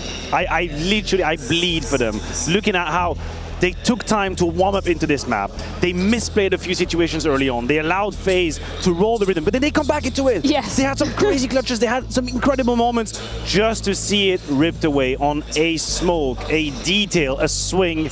The dream of a semi-final just vanishing or rescheduling for later. Let's go back to the first half, because I think we had a lot of questions after what we saw from FaZe on map number 1. One of which being, where's Rops at? He showed up, didn't he, in round 4? Yeah, where are the players at? And I think for FaZe, this was exactly the sort of round that they couldn't convert on Inferno. These key rounds, even here, they're in a 3v4, right? We see Rops bring 1 kill back now. Some patience from FaZe, right? Saw feels a little bit cornered. They're going to try to re-clear mid together. The FaZe players are going to be ready for that. They're waiting for that exact reaction, even though Frozen doesn't get the kill. You know, Brokey will get 2, dies, and then Rops with the rotation. He was seen A last time, right? He's coming towards mid. He's low. He only has 12 HP, and you're thinking, this is it. Ujurx has it, but he's not ready for the reposition. Rops gets the jump on him, and this was the round that broke the money for Saw as well and allowed that strong start for FaZe. And he was foreshadowing what was going to follow up in this half, which is the mid-round being held in advantage of FaZe. They seem to be much more aware of the territory on the map they could use, what were the timings, how to exploit it. A defense on the side of Saw on Inferno that looked very stable, very calm, very patient. Here they started sniffing around for information. They overplayed their hand a couple times. They overpeaked, which didn't happen in the first map, and FaZe punished all of that. It was that response rate and kind of speed coming out of FaZe, right? I think round number 10 also a great illustration of that in terms of how Carragher was reading the game. Yeah, absolutely. You know, this is the other side of FaZe that we were waiting to see. Just some good sort of protocols, slower style, putting pressure on the side of Saw, right? Deciding how they want to end the round, and eventually just a really strong execute coming in from FaZe. 100% the execute here, the pull and the pressure that they put on the opponent, just making sure the defense never really knows if they have to fight or not. You see, you have this sort of back and forth between Rops and Rain into Cave, but that gives space for the B hit actually coming from main. So now Rain knows he has to stay alive, and it just absolutely constricts the side. This was also Frozen's first good round after a very, very slow start. But this also to say, this wasn't just about so misplaying. FaZe here, they had an architecture to the round. It was beautiful to see. And fair play to Saw, right? Because we end out that half 8-4. I kind of thought, right, this is going to be FaZe all over. Fair play to them for actually having some resilience and almost pushing this to OT. They lost both pistols, right? Sure, they win the second round, but then they lose the third again. They're 4-1 down in the first half, 2-0 down in the second half, right? And they showed us their resilience, and they showed us that in the gun rounds, they're actually super solid, right? Like, it came down to some small details, and FaZe pulling off a couple of rounds where they were at a disadvantage. Finally, their players stepping up. So no more questions of, you know, stage fright maybe for Saw. I think that's well and truly silenced now. Well, yes and no, Freya. Yes and no. Had Saw not dramatically misplayed the 3v2 as they were about to put FaZe to bed, I would say yes. But that is the reality of the matter. I think we have this round as well. We can put it right there. This is no coincidence, Janko, that this happens at this very moment. Yeah, absolutely. The flash comes in, the smoke is missed. They're both coming from camera, right? That would have been perfect to block them off. They're still in a 3v2. You know, you can see that Ujurx is far away. Mutiris loses the duel here a little bit too forward, right? Rain finds the other kill, and then Story at the very end finds the kill with the P250, but Carrigan now has the advantage. He knows Story's low. You can see the mind game he plays with him, with the sounds going back and forth. And this was it. This was it. If Saw wins this round, FaZe is tapped out. They don't have any money left.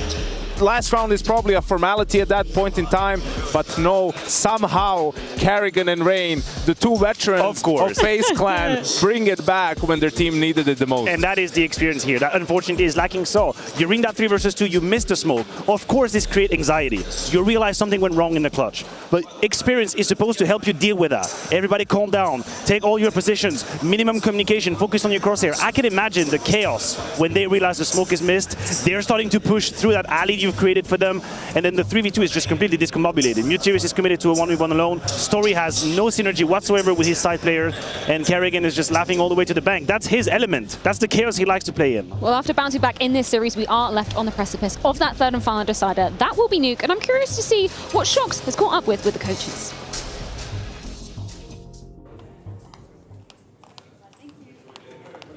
Well, talking to Neo again, a little bit more happy than he was last time, and you'd understand why. But did say not entirely happy because it got too close for comfort. We still made some mistakes we shouldn't, but a little bit of a masterclass by our IGL as well, calling the shots there. And of course, I asked about Nuke because a great map for both of these teams, but they said, Neo said rather, we are ready. We knew they were going to pick this map, and yeah, we know exactly what's coming.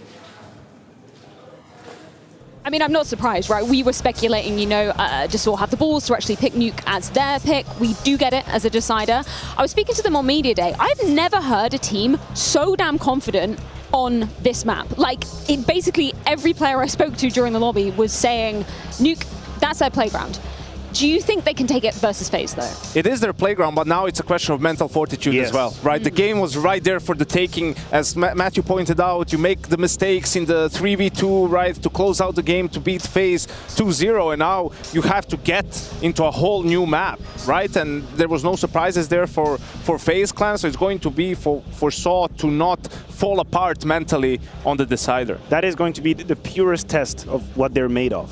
Because had we started this series on Nuke, my argument would have been, well, of course, Saw is an incredible team. Everybody mentally is on 0, ground level. They have an incredible T side, and we would have just talked about all of these upsides. Now this is map 3, off the back of a breakdown on map 2. The semi-final was right there for the taking. They miss it, and you move on to your map. That to me is the real question. But they don't want to go anywhere else after that, rather than Nuke, right? Like, that's where they have the most reps. They're the most comfortable on the map. It's going to be a little bit difficult against FaZe because Robs on ramp, half of the rounds he's not ramp even, you know? Like, it's much tougher to predict where he's going to play. Is he going to be helping outside? Is he going to go secret? Is then Brocky going to take ramp with the op, right? So it's a bit more difficult for them to create a game plan compared to maybe some of the other teams they faced so far on the map. And I also think that individually, the sort of slumber that we saw FaZe on Inferno isn't going to happen again here. I think some players woke up, Robs particularly, great, Rain's still here, Carrigan as well. Frozen is the only one that's kind of sleeping, and Brokey as well. Yeah, but Brokey, like with that final round, when he's trying to no-scope the guy, getting close dark and all that stuff, you know, you need Brokey to win games on stage if you're FaZe Clan. He's the difference maker when it comes to these big games, and he's been shaky so far in this series. You're thinking coming into a third map, he's going to be able to finally showcase what he's capable of and be the disruptor that he is. I mean, so much pressure, obviously, on his shoulders, considering that FaZe are the favorites coming into this series. But, Janko, you gave us quite a nice breakdown of, you know, the T side of Saw on Nuke in the pre-show. Just in case anybody missed out on that, what are the characteristics that maybe we should expect if Saw are starting on that side? Obviously, we'll be knife in for side. Yeah, just a great change of pace. You know, no matter whether they're winning or losing the half, midway through it, they're going to change it up, play a little bit faster, you know, at the start, set you up with some slower style, working yard, putting pressure, and just when you want to put more resources there, that's when they hit you with the upper execute, that's when they hit you with some of those explosive plays. So FaZe players will have to be laser focused throughout the half, really, to be able to contain that. I think it all comes down to that A side. I think all of the fancy smoke walls, the work outside, it's all a sleight of hand. What Saw wants is to be in a position where they can hit the A side, and they will do it in very key rounds, but they need past wins. They need sort of a context that's been put in FaZe's mind. Wall of smoke, be careful, we're down there. Another wall of smoke, maybe we go into heaven. Once they have established that fear into FaZe, then you will see them either play straight A with the mini drop or straight from from her as well, and they're going to hit on Karrigan, they're going to hit on Frozen, which by the way has had a very, very average series so far. But they cannot just start like it. If I'm FaZe, this is where I put all my resources early on. So you have to sort of affirm the fact that we can win rounds differently, guys. It's not just going to be about the A side. When that's done, that's when you hit them. Well, it all comes down to Nuke, and I could not think of a better way to be rounding out this first quarterfinal here at the Intel Extreme Masters Cologne 2024. We know Saw are hella confident on this map, but FaZe, they're looking fired up.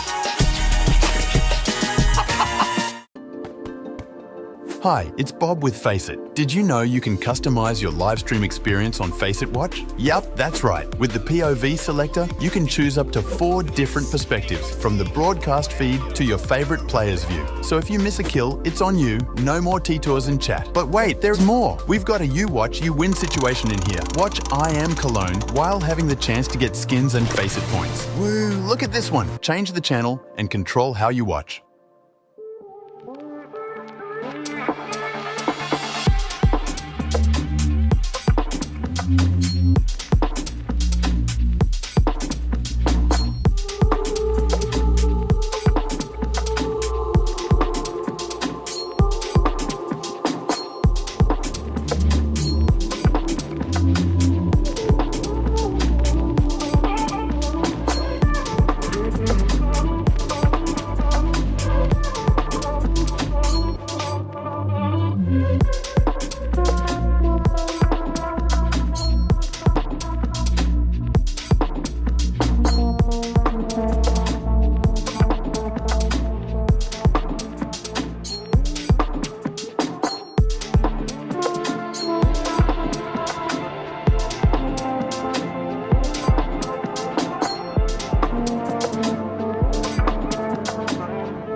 Here, the Counter-Strike scholar, and I'm back with the plan of attack to show you the tendencies and strategies to watch out for. Let's take a look at FaZe on Nuke, starting on the T side where Rain plays towards Yard, Frozen plays towards Silo, and Rops plays towards Lobby. Karrigan has more of a supportive roaming role on T side, so watch for when he goes outside to help Rain, as this often means Rain is trying to make an aggressive play and get an opening pick. However, when Karrigan goes on top of Silo instead of on the floor of Yard, this makes it much more likely that FaZe are attempting to wrap through main into the A-bomb site. These A-site wraps through main have been effective for FaZe recently, and Karrigan is especially good at knowing when to call them and being part of that pack. Switching over to the CT side, Rain plays towards Yard, Rops plays towards Ramp, Frozen plays towards Door, and Karrigan plays on the A-bomb site. Over at Yard, Rain likes to switch up his position, but he also plays around these boxes more than most other Yard players I've seen. This will generally be most effective when he knows he has support, either from someone in main helping him hold Yard, or from someone all the way back towards Heaven or Hell helping. However, watch out for when he doesn't have assistance, as this can be quite an isolated and open spot, and so he's tended to struggle more when playing around these boxes alone. So see if you can spot these tendencies for FaZe on Nuke.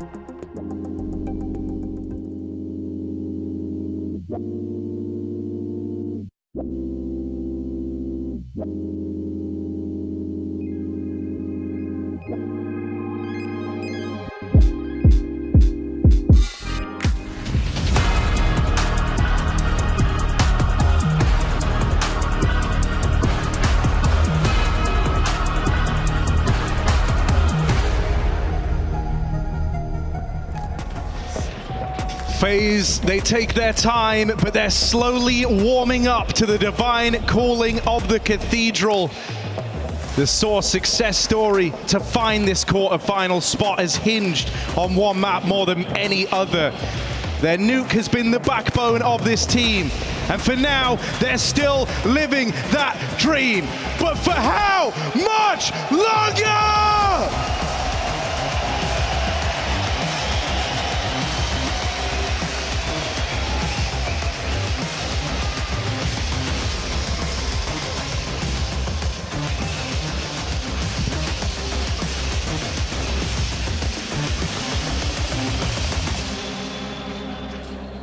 Couldn't be a better place to decide this series than Nuke. Most played for both squads. Saw fresh face to tier 1 and taking names while they got here. G2 and Na'Vi fell at the hands of Saw on this very map, and FaZe have seen just about everything that Nuke brings. They've won championships on this map. They've won Cologne on this map. But can they take down Saw in this hyper-important finale of the quarterfinal?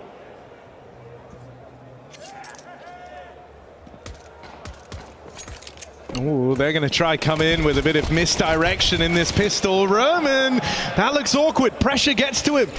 Getting wrapped on, it's too much to bear, but for Ujerks and Story, they've still got an impression to leave. Oh no! Mutir is in with the backstab, and this pistol at a strong start for FaZe, but it's quickly crumbled, and now breaks down entirely. The idea was there. The idea was absolutely there for FaZe, showing the bomb outside, forcing Saw out of position, but pulling the wool over this team's eyes, easier said than done. A team kill in there as well. A messy beginning that FaZe will have to just shake off. But as we've seen, not averse to slow starts.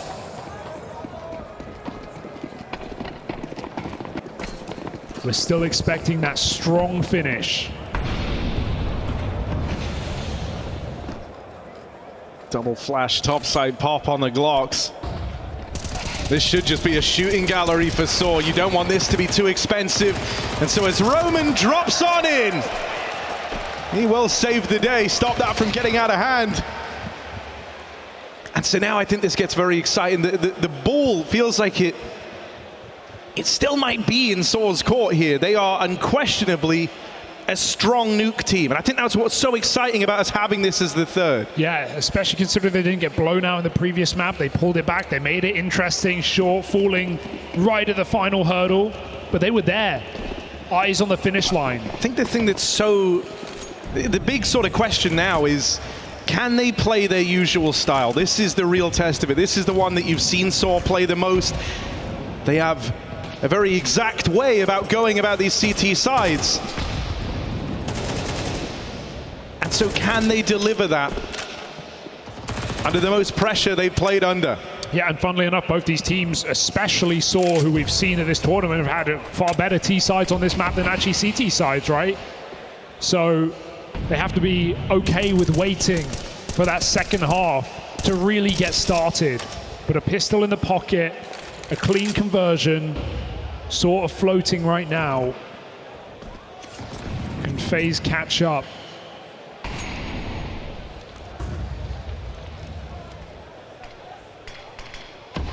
Great timing on the smoke as well. Heavy ramp, and it's pulled apart to reinforce that top site while FaZe make it down secret. They need the bomb to get there as well. Saw pre-rotate. They know this is a possibility as FaZe clear out the hallways below. That leaves a gaping hole at ramp. And that could very much be FaZe's route in. Now they know there's a player B. Yeah, that bomber to make it down lower somehow. Are they ready for Ujerks, who lies in wait here? Manages to sneak past them. Kills come in the meantime, and Ujerks only just gets spotted now. But an awkward spot to be in. Brokey runs him down. Story arrives here quickly, maybe faster than FaZe expect. But Carrigan, head on a swivel. Bids bye-bye to that AWP, and Mutiris is left too far away to play into this round. So you don't have to wait long to see what FaZe can bring to this T side. A fresh face in their first rifle round. Felt like Saw really didn't believe that FaZe were actually going to go for the throat there and just drop down ramp after getting players across on secret. They padded the upper site, and Ujux had to commit to his kill against Carrigan to even make that round interesting. There were players running around him, and he tried to squeeze out 1.5. Instead, he gets nothing. Expertly done by Carrigan, and FaZe on the board early. Even an AWP taken out of Saw's cabinet.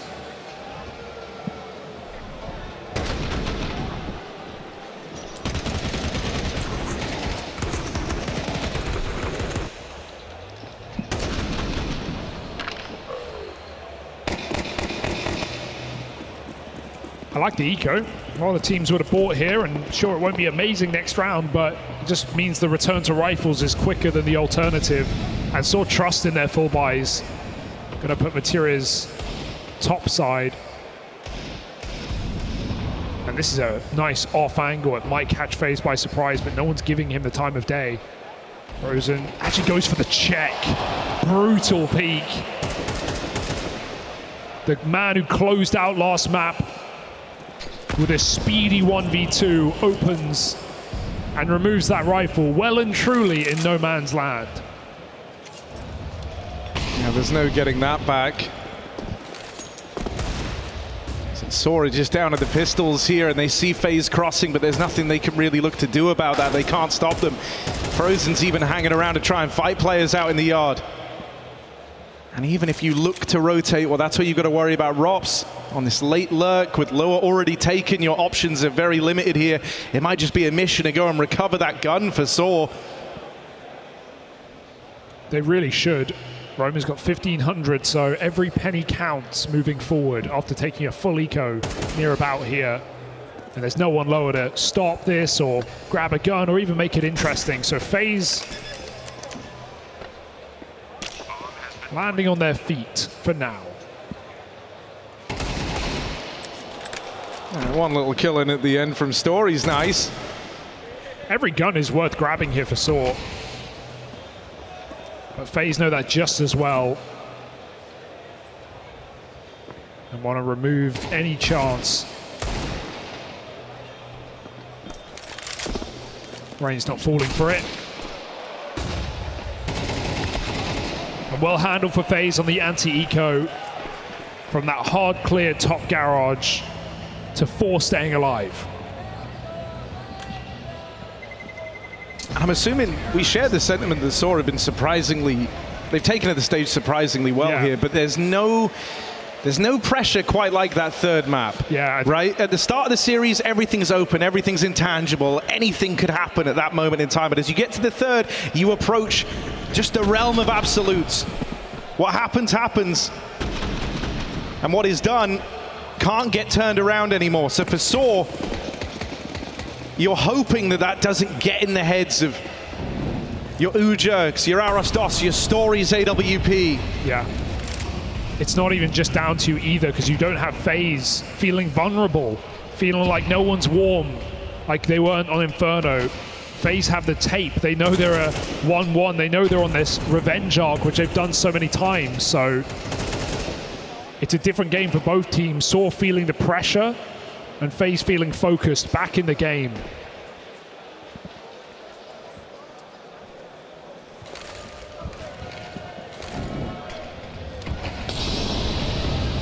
A clear game plan for FaZe. The outside smokes land once more. And the cross will be relatively undisturbed. And nade is only a fake out for Saw. No one's fighting outside. They're allowing FaZe to cross the secret into Story's AWP. Oh, that's a lovely shot found for Story. FaZe rightly cool it off. They can do it just a little bit later. They need a ramp pick first. Ujux had to make concessions over at ramp. That could open a route in. Mutir is back at garage. Oh, they're not able to get to him in time. Brokey only dawns on him just a little too late. So Mutir is continues the success for Saw. FaZe are down to 2. Rops dinked the first time he shows his head out through the door. And this round's going nowhere quickly with the bomb down out in the yard. FaZe, they concede, they give this one over. And so that AWP combined with Mutiri's out in the garage is enough for Saw to keep that lead. Awkward lack of checking back garage for FaZe, but Mutiris tucks in and plays timings really well there. And when FaZe saw the broken smoke in the yard, they never saw a player behind it. They didn't know what to expect. So bomb that loose, leaves no chances for FaZe with 20 seconds on the clock.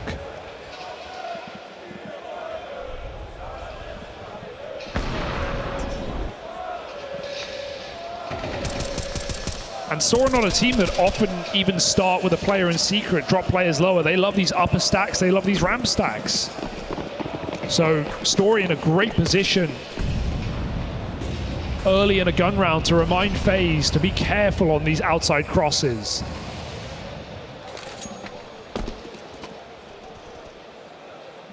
FaZe again throw them out, but it's only one. Yeah, I think Mutiris has done a really good job of demonstrating his eye for this map. They do a lot of the calls, a lot of the leans, a lot of the stacks. On the back of Mutiris' just read of the game. You're not going to see them look to gather info in this round. Instead, they just play no one down at lower. Love that. They have one man in at ramp, and Ujerks drops down as soon as he takes contact. So there's that first bit of info now, and they start trying to adjust to it. Second player sent down towards lower in Roman. FaZe are content with the control they've gained here. They're parking ROPS, they don't even have to commit to B, and meanwhile Saw is scrambling, they're desperate, putting pressure on that lower site. Carrigan walks through a smoke a little bit too soon. FaZe go to the backup plan, plan B.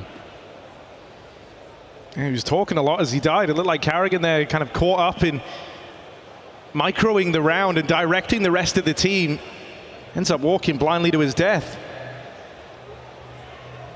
So with the goal of getting this info to try and play in through ramp. So now they move down. Ujerks and Roman have been here since the round started. Now they hear that util. It's no secret anymore where FaZe are trying to end up. Ujerks last time in this position was awkward for him. This time, never even given the chance to go as Rain bears down upon the rotates. Saw sent packing.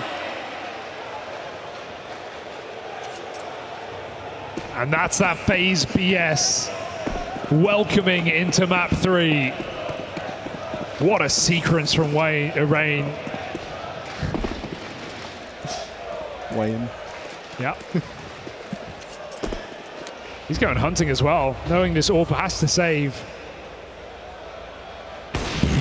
All right. He tried. Oh, God. Letting it get a little expensive here right down the stretch as they go hunting. They wanted to remove that AWP. As good as Rain's movement was, it wasn't enough to get him past that AWP. FaZe have still managed to level the playing field here, though, and the reason why they were trying so hard to remove that AWP is it's all Saw bring with them into this round. Yeah, I would trust in like a Brokey on the CT side in this round, or surrounded by pistols, but I think Story, even if he's looking for opening kills, I haven't seen anything from him to suggest he can win this round solo. I don't think FaZe will give him that option. So let's see how he decides to use this. Maybe it's just a setup for a save to play the next gun round, but this is the most influential weapon. What style does he want to bring into an eco?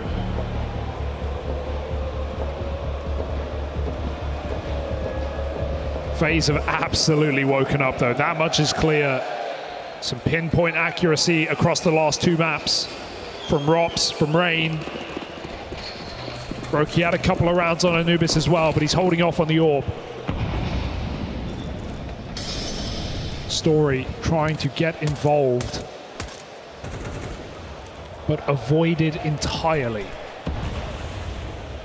It certainly is an aggro move to try and open like this with the AWP, and Story will hit his mark. Rops dead back in the lobby. When you see Rops fall there, you can anticipate that he was flying solo in the lobby position. Yeah, they've done their homework. They should be able to go and grab that gun right now and establish some control. They could even go up roof. This is the risk. Oh, Frozen's waiting for exactly this. Arastas delivers a freebie to the FaZe ranks, not just the solo lurk. A bit much. but they had no eyes outside. They had no idea how many players of FaZe were aggressing. In fact, FaZe were resetting off of Rops's death to go take back this space. Still a shot, but it's got to be clean on the dig. Oh, awkward timing for Ujerks as Frozen continues to pick up the slack back here in lobby. And with the AWP and the rest already rotated down a lower for Saw, they will get dodged. FaZe piece that one together. You can see the sort of changes Karrigan's calling on these T sides, like the very slow rounds, the reset rounds, cancelling things before you have to hit the red button. And I like that call to just give up outside when Rops dies, knowing that Saw will take the space and try and gather guns. And Saw get a bit too confident, a bit too comfortable, climbing up the ladder, re-pushing lobby.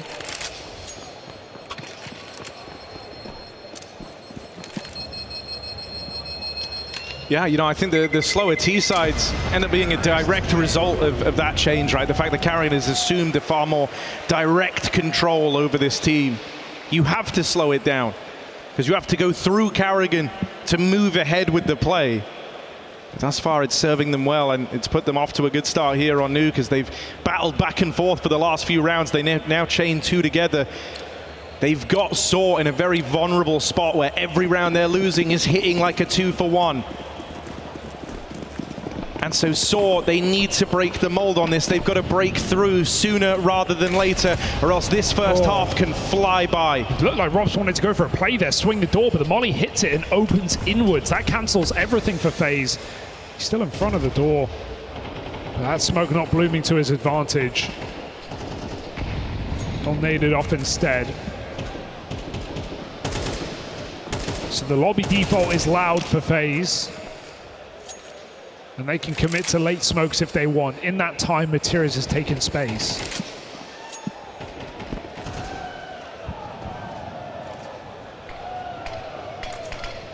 FaZe looking very comfortable. Burning Saw's util.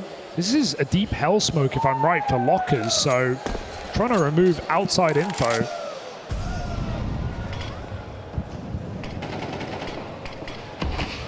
As FaZe can cross deeper than traditionally, not just going for secret. That molly pushes Materials back. That gives FaZe everything they want. The steps are heard, but they're coming in through the smoke.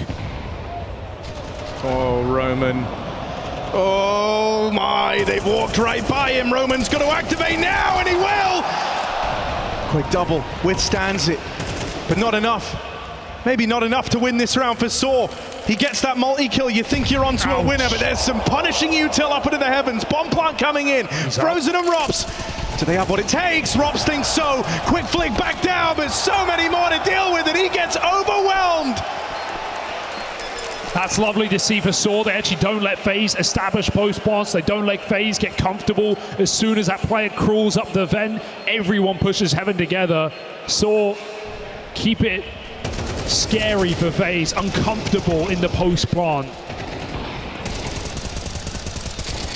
Robs doesn't even know where to look. Anything but a clean round, but a round nonetheless. Saw are trading out with FaZe at the moment.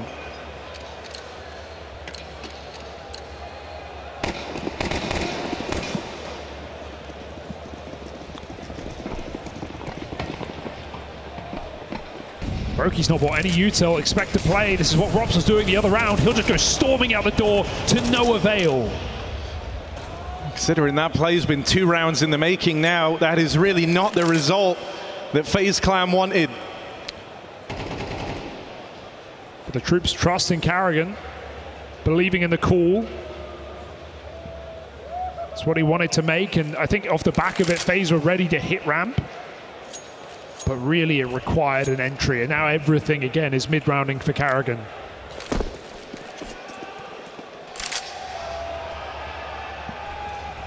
Trying to exert his master plan on the round. Saw with a 5v4 are in such a good position. And I think, you know, one of the things that Saw worked on in that play break was putting more trust in the individuals. Because that's what it really felt like they'd lost since that blowout back at the major. And so you have this rigid T-side put forward from FaZe Clan, but will that break under the stress, under the pressure? Saw, they can withstand this one. They move up in a pole position. You've just got to stop this A push. Flashes rain in. FaZe start to move into this top side, but Arastos does not want to give them an easy path, does not want to give them an easy route back into this T side. Last second vent drop. The order of the day for Robs as he makes it down lower. God. Awkward on the door. No smoke down now, 4 in the play around, and there's the backstab in Pistori. Robs left up alone, a hostile lower sight as all of Saw bear down upon him, and there's no room to breathe.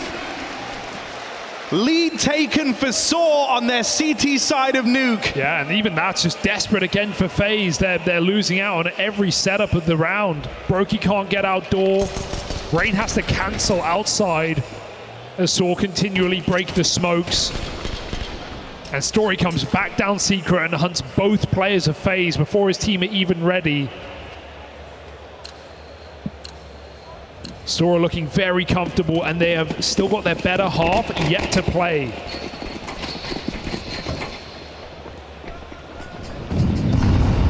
So many squads have found themselves underestimating what Saw are capable of on this map. Could FaZe be another name added to that list? Carrigan doesn't seem to think so. He thinks he's got what it takes. 2 quick kills from the captain of FaZe Clan. And that's the script flipped on this round as just Story and Ujerks remain. That AWP locked out. What a beautiful move for Carrigan. Delayed upper hit, and that extra flash gives him all the info, sets him up. Carrigan says to the rest of the boys, that's what I mean when I say fast play into the top site. 2 rounds in a row now, they've attempted it both times. The results have not been there. No AWP for you. And that's a backbreaker, a money wrecker for FaZe. Carrigan has set the example. Now will the rest of FaZe Clan follow suit? That one early flash was so good, it forced Arastos to essentially go anti-flash. Carrigan spots his shadow, and he's just able to hard clear him on the rafter. The second kill is unaccounted for. But for a team that have shown great ability to stop quick upper rushes, they did it to G2. They even did it to Na'Vi. FaZe have finally found their way in. 5-5. Timeout for Saw. Still things to improve. This half hangs in the balance. That's a balance that could really swing in one direction, with Saw deciding to go for the force buy here. They're shooting for the stars. They want to move into that second half, winning out their CT side, and so they're prepared to risk it all. Going for broke in this round, FaZe Clan. Slow pace in the majority, but that last one called that into question, and so a lot of the util for Saw is spent early in the round. High flashes outside already as well, expecting maybe a pop through the smoke, another break. Saw have been doing it a lot, but they've not gone for the gunfights. Main smoke, Rain with a hard clear in a position that Saw have utilized a lot, and look at the space that Rain has taken. With Frozen being spotted, Saw may think that's the deepest player of FaZe, but they're going to learn the ugly truth that Rain is in your spawn right now. Oh, supported by Frozen. Bit by bit, you would like to think that FaZe would start running amok, but there's a team kill at the end of things, and Brokey makes his matters worse. He's backstabbed up Secret, and one by one, FaZe crumble under the pressure of this force. This was FaZe's best chance to win out on the T side. Suddenly, it's all on Carrigan. Opened up that last round with a double kill that teed up FaZe. But can he do it once more? This time, 1-on-3, 30 seconds. Carrigan, the hive mind of FaZe Clan, left wanting as that clutch comes up short. A TK in the mix. The battle comes within for FaZe Clan as Saw move into pole position on the back of that force buy.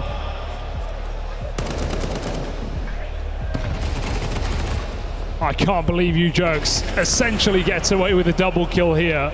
Forces Brokey's shot. That's a disastrous way for FaZe to lose a round where they had so much control over the money and position in the round. And Saw have been given a ticket to take a winning CT side. They still have to battle against a near fall buy from FaZe, but they got there with MP9s. Last charge for the FaZe Clan T side. Are we going to see more pace, right? Because the outside smokes have offered less and less work, less and less positives for FaZe as rounds have gone on. So have had those secret rotates quick, and they've been happy to fight for it. Much more up tempo out in the yard this time. Call for that pace change. Will this come through? But the smokes have missed. They're going to have to drop that second one on the fly. Rops is deep in at ramp. Might get rewarded the opener, but Ujerks able to deal with him. That is a gnarly flick to hit, and you've dealt with the lurker. Don't have to worry about the back line no more. It's a close spam. This is a wild reposition. Leaves him out in the open for back turn. Thinks a flash is coming. Ends up getting embarrassed. Roman plays to contain. Ujerks already drops on down. They last saw this guy in at ramp. And now it's just Brokey. They are chasing him. They want this over and done with. And at the end of that first half, all roads lead back to Roman as he's topping the charts to win out the CT side for Saw.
Twist of fate, Saw have answered the call of the Lanxes.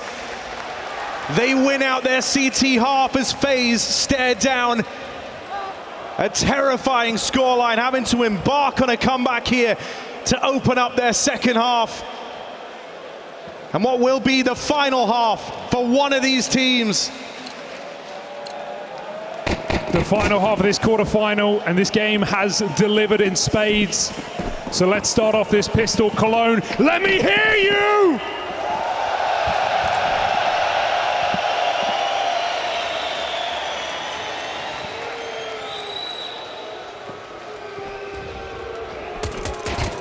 Robs displaced in at ramp, rotate down straight away. Pressure is on for the Ropsicle, and he gets overwhelmed. Frozen now takes his place in at the double doors. Strong position for FaZe to hold as Saw try to turn around and get away. They go right into Carrigan. The looming death from the Dane at ramp, and there's Brokey to lend a helping hand. These pistols have been robust for FaZe across the series. They have had, by far and large, the majority. And yet still, only just nipping at the heels of Saw. But let's see if they can fly forward now with a full eco. This should be a tied game before the guns come through. And I'm more so excited to see what Saw's T-side has in store. It was rambunctious against Na'Vi, explosive against G2. Outcooling and outpositioning some of the best players in the game. But is third time really the charm?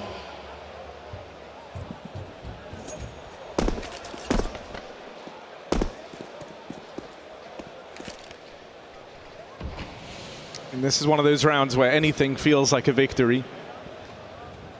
Even one kill will set you up quite nicely. But they're hoping for a bomb plant. FaZe want to do everything in their power to stop Saw from achieving that goal. And so into Robs they go at ramp. And he will not let them through.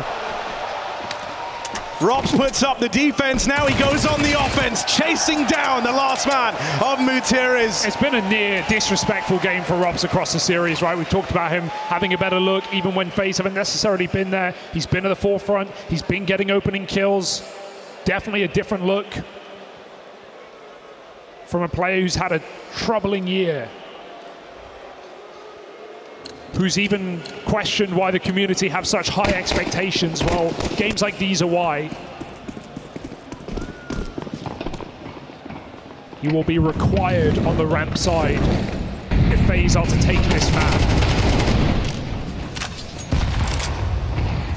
And they won't have to wait long to test him. Oh, awkward timing on the turnaround, but Robs only on that SMG still. Good for the openers. Tees FaZe up for a round right here, and sure, they give up the ramp room. They'll hand that one over, but they take all the extremities here to FaZe Clan. You don't have the lobby. You can't cross CT. That only leaves you with one option if you're Saw. Down into the belly of the beast. Down into this lower site where they face off the Frozen on that early rotation. If they can get past Frozen, top performer right now for FaZe alongside Robs, anything's possible. But with him winning that first fight, the box starts to shrink for Saw. They are trapped in this site. Backs against the wall. They have to scrap for the win here. Captain Mutiris, can he do it? 2 kills connect, but they know where he is now. It's not a guessing game, it's an aimer's game. Mutiris, 31 years old, looks to leave his impression in the Lanxes. One more! Oh! Mind-melting from Mutiris, and he just stands up. Even FaZe fans got a cheer for that. What a spectacle. Almost 15 years playing professionally for that guy there, and what a time for his best highlight yet. Mutiris, is that the spark that reignites Saw? It's gotta be. FaZe feeling flustered, feeling like they've thrown an opportunity away, and Saw go through the throats. Straight into the top site, knockout blow after that clutch. That is a game changer.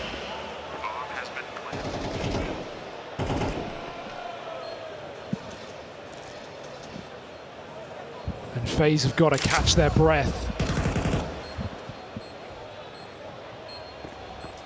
No time for a pause for Materis. He calls a quick explosion. And FaZe are bloodied by the blast.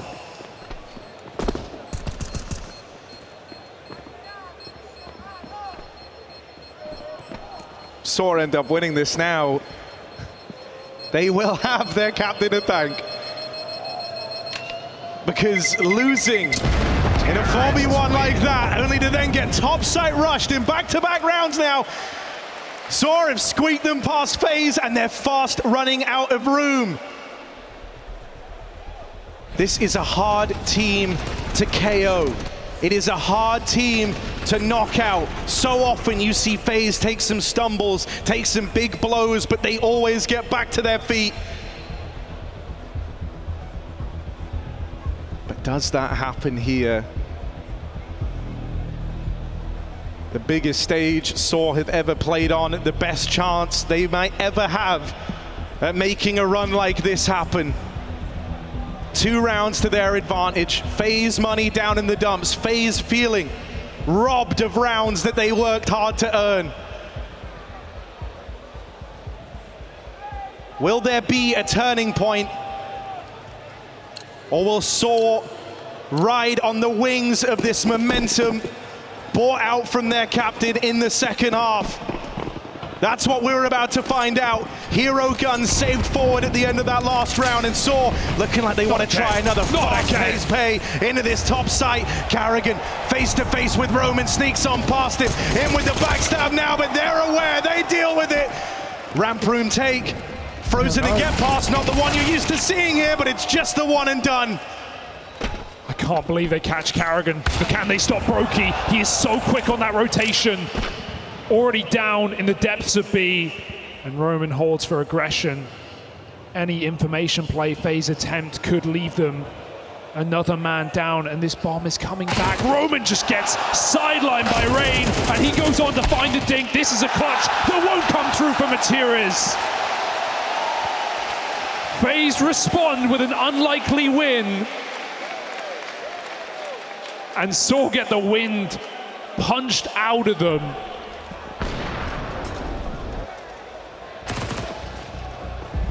Ranger sniping with the MP9.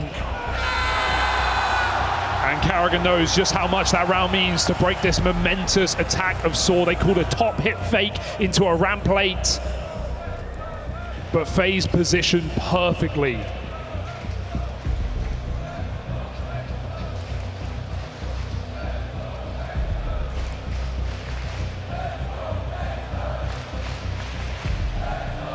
Berry may have been around the block, but this is also probably the most stressful series he's been a part of. I mean, even with how liberally Saw have started using these pauses, they liked the gap, they liked the distance between them and FaZe Clan, but that's going to close up quickly. It's beautiful.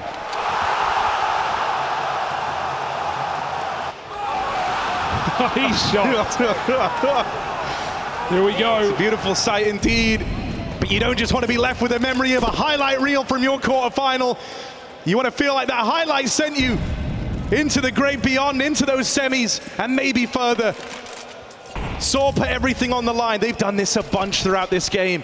They're not playing respectful. They're down to take some risks. And they've done that here. Limited util, high on firepower. Going to be looking at the individuals to make up that gap. Nothing given by FaZe Clan early on here. Rain drops down. Perfect timing on that smoke as well. And just the fact that the map goes quiet only confirms what FaZe already know, that Saw have numbers here.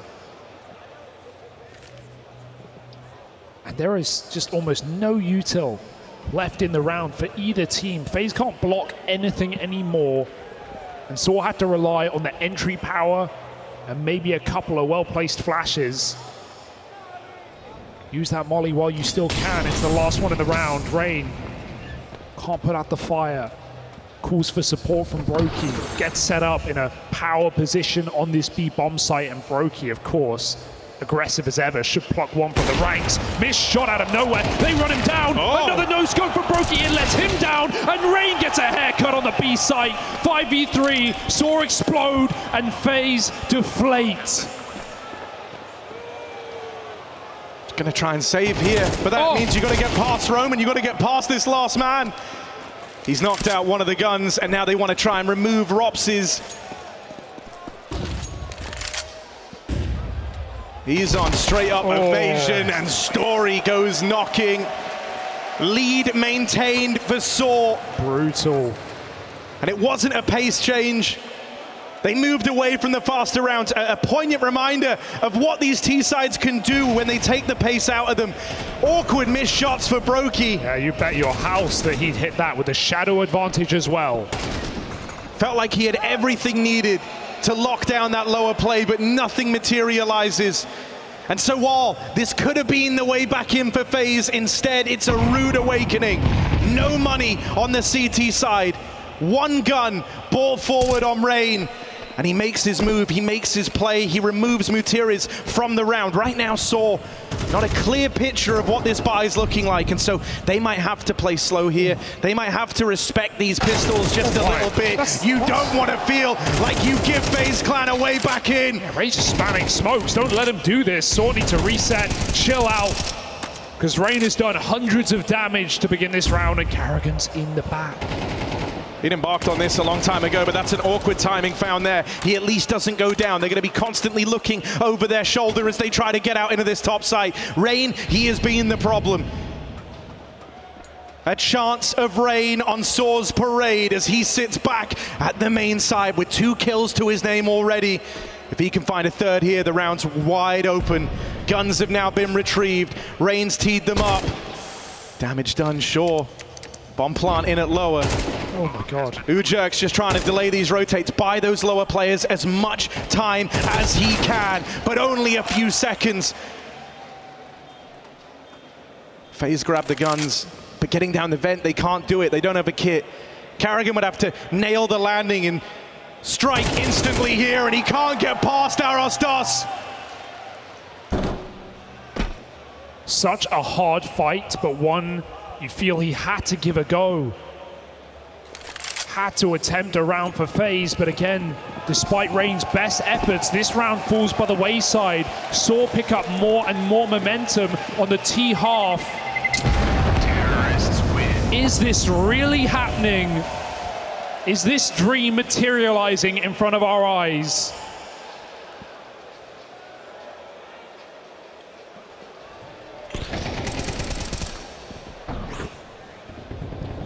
FaZe have yet to get back up on Nuke.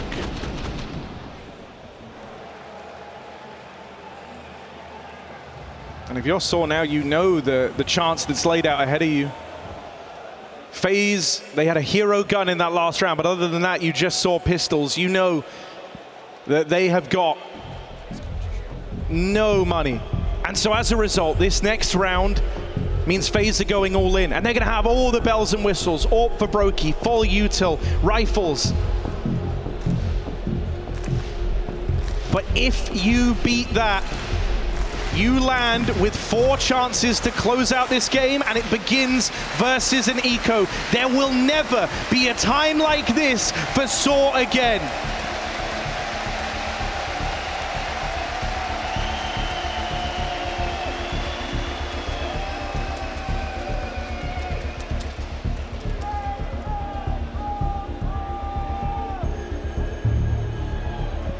Now or never. On their best map. Saved for last.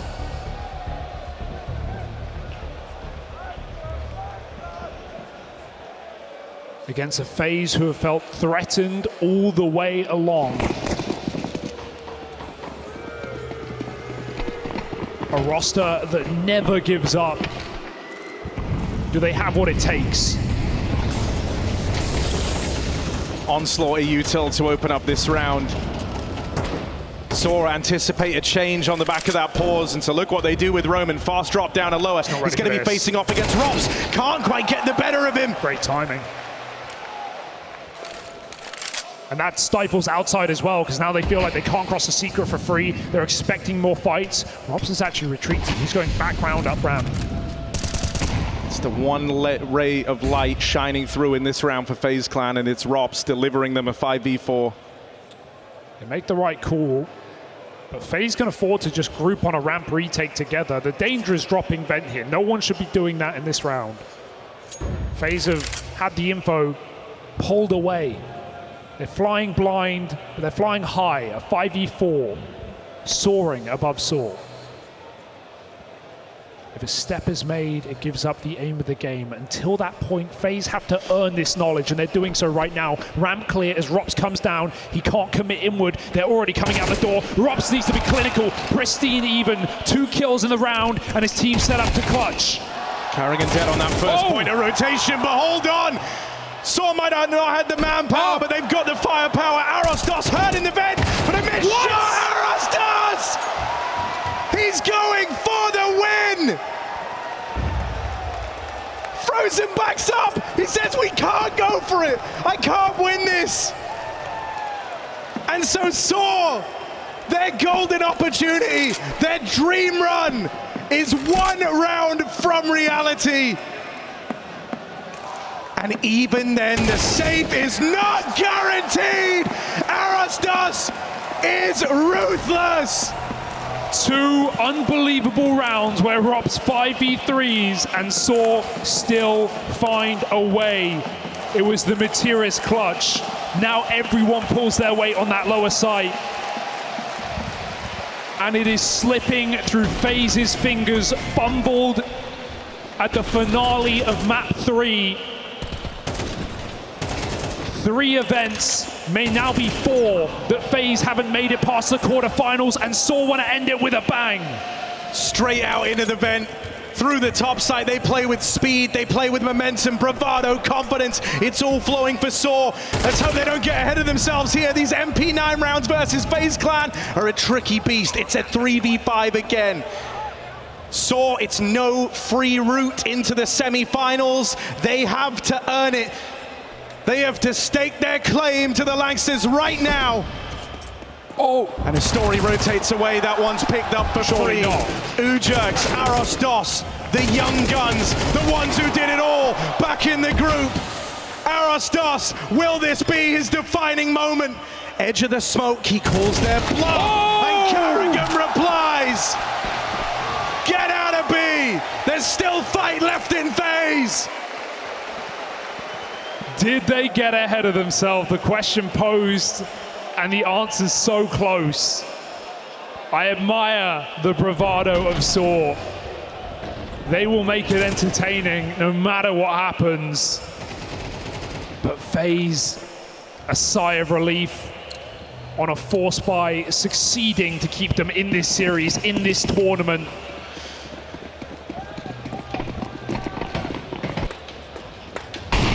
Did Liquid die for nothing? Can FaZe make overtime? It's the team whose reputation is solely staked around their ability to perform on the big stages versus a Saw that are getting a little shakier, more nervous with each moment that passes. To be so close to that goal, that dream that they set themselves all those years ago. Only to have FaZe finding a second wind right at the end. That turns up the pressure, that turns up the tension. Carrigan holding on at door. Spam comes through once again for Carrigan. So now we look to the story orb, hoping that a story is gone untold here, and that in their final hour he can be their path to salvation. Arostos and Mutir is out alongside him. Oh, it's fake steps. Now FaZe, in the back of their head, they think a player's playing for heaven. Carrigan's They go for the making a info. They go for the fight. They go for the kill. Carrigan whip, though. They almost chase him down and escape back to the safety of B site. And top is held for only a moment, waiting for that flash, but not long enough. They drop in, they trade out, and FaZe stand up. Back-to-back rounds, and 2 more from bonus play. You never count FaZe out. This is where those lived experiences for the FaZe roster will be worth their weight in gold. Saw have never had an opportunity like this. Are they able to compose themselves if it feels like it's getting away? FaZe have been here before. They've won here before.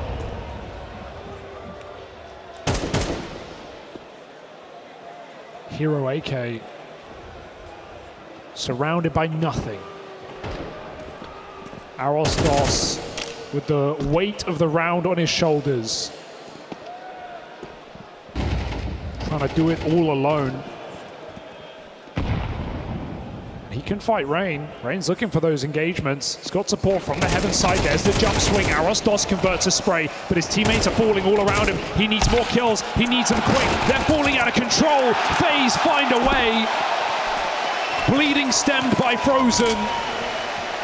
But this one's heating up. We've either got overtime or Saw achieving semi-finals.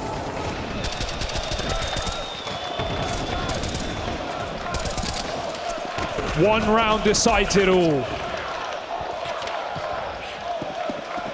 This is either Saw stemming the bleeding, legitimizing a win versus a FaZe Clan that were hot on the trails of a comeback, or a real sinking feeling for Saw right as FaZe reach their peak.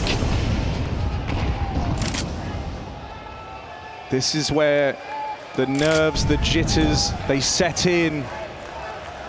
You had 4 chances to close this game out. You had 4 opportunities to lock in the semi-finals. But you don't have to give FaZe much for them to capitalize. Robs, he said he's not Donk, he's not Zywoo, not Simple. Here's Robs! Baptized in the fires of competition! Remember who he is! Remember the name! Frozen will close! Overtime secured! Are you not entertained? FaZe always give us a show.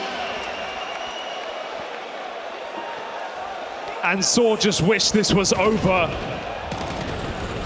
It could have been. What a series from Robs.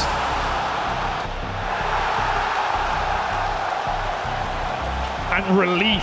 That's the feeling for FaZe, that you're given another chance, another go, no economical woes. And Saw just have to sit in knowing they had a shot. I mean, the fact that OT is only just beginning, they call in attack timeout, you can only imagine what's been said to open up overtime.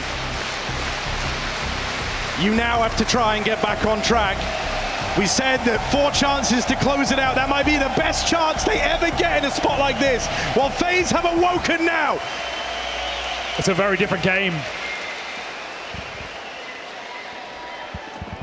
Brokey often hits a new level when we get overtime. He feels the freedom to make a play. He's got the money, he's got the momentum, and he's got the will. Has he got the way? Pushed out by Util. The spam sent him packing. But he tried. Rain, a master of the spam. But they boost over. He dodges death. And Saw make their way down as a stack. Oh my goodness. Blind leading the blind. What does this B site entail? Frozen on the jump check, gonna get the info. Calls for that rotation. Robs and Frozen. It's a terrifying duo to run into down here at lower. Swing wide from Frozen, that gets punished, but still they've got Robs left to worry about. He's been spotted, he's been seen, they know about him, and Ujax gonna knock out the point man. Deal with that one lone player that could have really complicated the round. But now these pushes are coming in. Bomb plant gets denied in that kill there. Carrigan gets activated, but just for one. Brokey has to fly solo.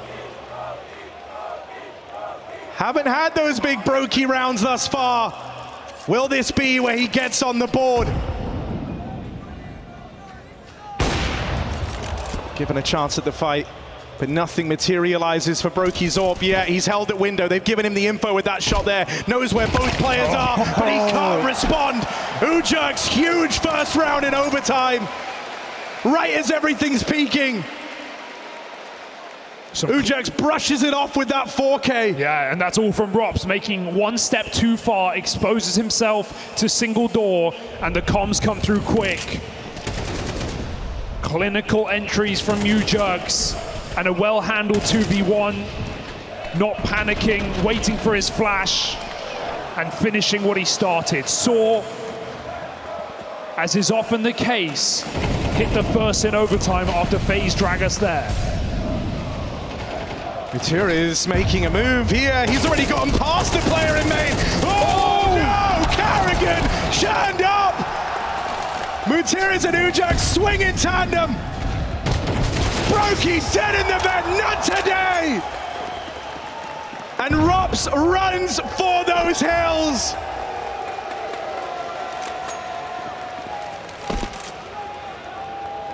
For Saw, this feels monumental. To lose 4 straight, to not be able to get it over the line, but now fighting into pole position here to open up OT. The hands they've been dealt and the way they've recovered, right when you're ready for FaZe to give us another late activation. Because that's what you expect from FaZe. That's what we've come to expect. There's history there. For Saw, there isn't. They've never shown they can do this before. They've never really had to. Last time we saw them in high pressure at the major, they crumbled. They crumbled. 3 BO3s in a row, eliminated. Never made their way to the stage. FaZe have been grand finalists ever since the dawn of this game. But recently things have changed. You could argue that both these teams were left with some serious scars post that major. Just of different stakes. Timeout from FaZe.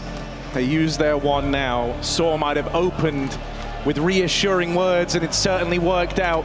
But what have FaZe now brought to the table to shoot for 1 round on their CT side of Nuke?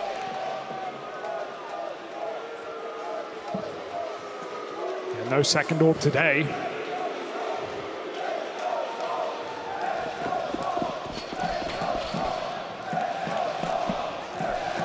They've won the crowd. Can they win the round to take them to a clean half? It's another upper bust. Frozen traded after 1, and Carrigan fires smoke, everything. He disappears inside of it. 2v4 now, and they just go for the throw again. Story jumping in, jumping out. He gets a chance to escape. A second lease on life, perhaps. FaZe, that nade, if it landed in hard, that would have been an open season for Carrigan. Instead, they await the flank, but they can't flick in time, and FaZe get their 1 round, which we know is enough.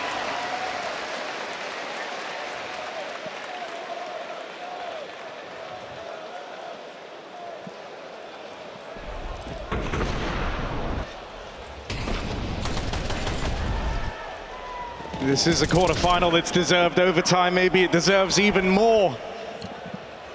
FaZe with 1 CT round now swap things over. Perfect. Compact, I'll go for top secret, okay? Push tank compact. It's all good, boys. Focus on this one. Think what you want to do. And let's go. Let's get this one. What do you want to do?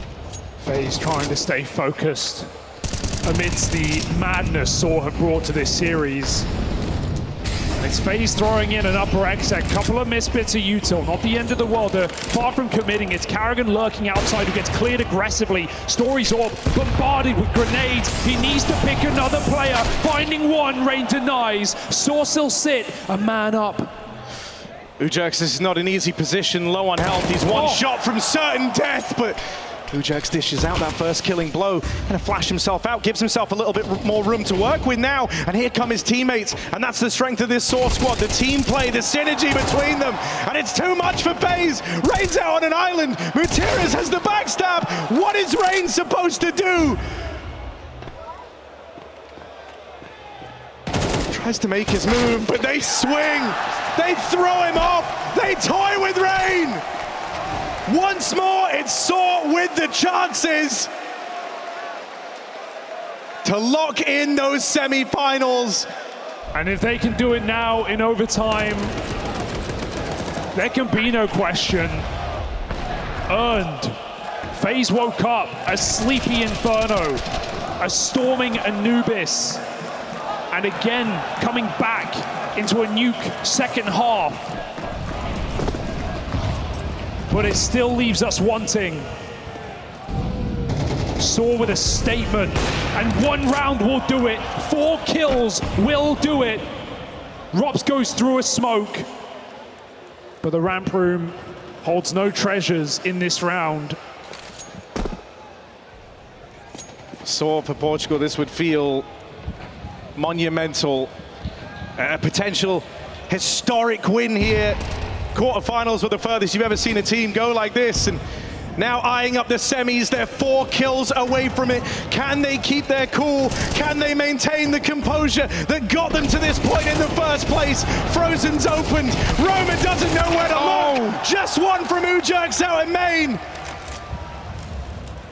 Story moves in, open this round on that AWP. Looking to try and get that kill that sends them back in for the retake, but nothing is given, nothing is gained. FaZe will not make this easy. Time is fast ticking away. They're gonna go last second. They want to call FaZe's bluff here. Trying to move in right as that timer expires. Missed shot for Story, now the only hope, and he's got to run away. If FaZe let him, put some distance between him and this lost round. FaZe Clan demonstrating that they are resilient. That's a sensory overload on the top site. Neither player knows where to look. A layered split, main hut door, FaZe are everywhere. They're right behind you. And Saw don't know where to look. A head-in-hand calamity on that top site, and once again, FaZe fighting for more. We've been here before, right? Saw have had chances, they've had opportunities. The biggest nightmare is to know you were close, not once, not twice, not 3 or 4 times, but 6 times over, and you still couldn't close the game out. But you give FaZe that one shot. I doubt they drop the ball. So can Saw avoid ever getting to that disaster state? Break, nade, Rain with an entry. They rely once again on Mutiras. He kickstarted this whole dream with that insane clutch up round down at lower. They're asking even more of the captain here. They're asking even more from Mutiras. And he's up for the task, up for the job, delivers them an even odds, 3-on-3. Can Saw capitalize? Is this the moment? Does it once again take the captain to tee them up for the win? Saw might dream no more. Brokey drops down lower. And Ujerks gives chase. They are ahead of him. They are all over him. Brokey has been anything but dependable here in these clutch moments. And if he falls down, that's the end of the line for FaZe in the Lanxes. He hears the rotates, he hears the footsteps getting closer. And Saw dream no more. Almost 15 years in the making, a journey that has taken a lifetime. And a generation of players that Roman and Mutiras had to wait for now move in to the semi-finals. The pinnacle of Portuguese CS, and a statement win over FaZe through comebacks, through overtimes, a 3rd map. It felt like a FaZe classic, and Saw put it to bed. Easier said than done. FaZe, a flustered finish, and that one will hurt. That one will not go down easy. That might be the toughest defeat in a string of rough results for FaZe Clan. A team that live and die by their performances on the stage, bested by newcomers Saw to fall short of semi-finals here in Cologne. Yeah. That one is going to leave a mark, and for Saw, this historic moment is one well worth celebrating. Well, as we heard, that is a win. What, 14 years in the making?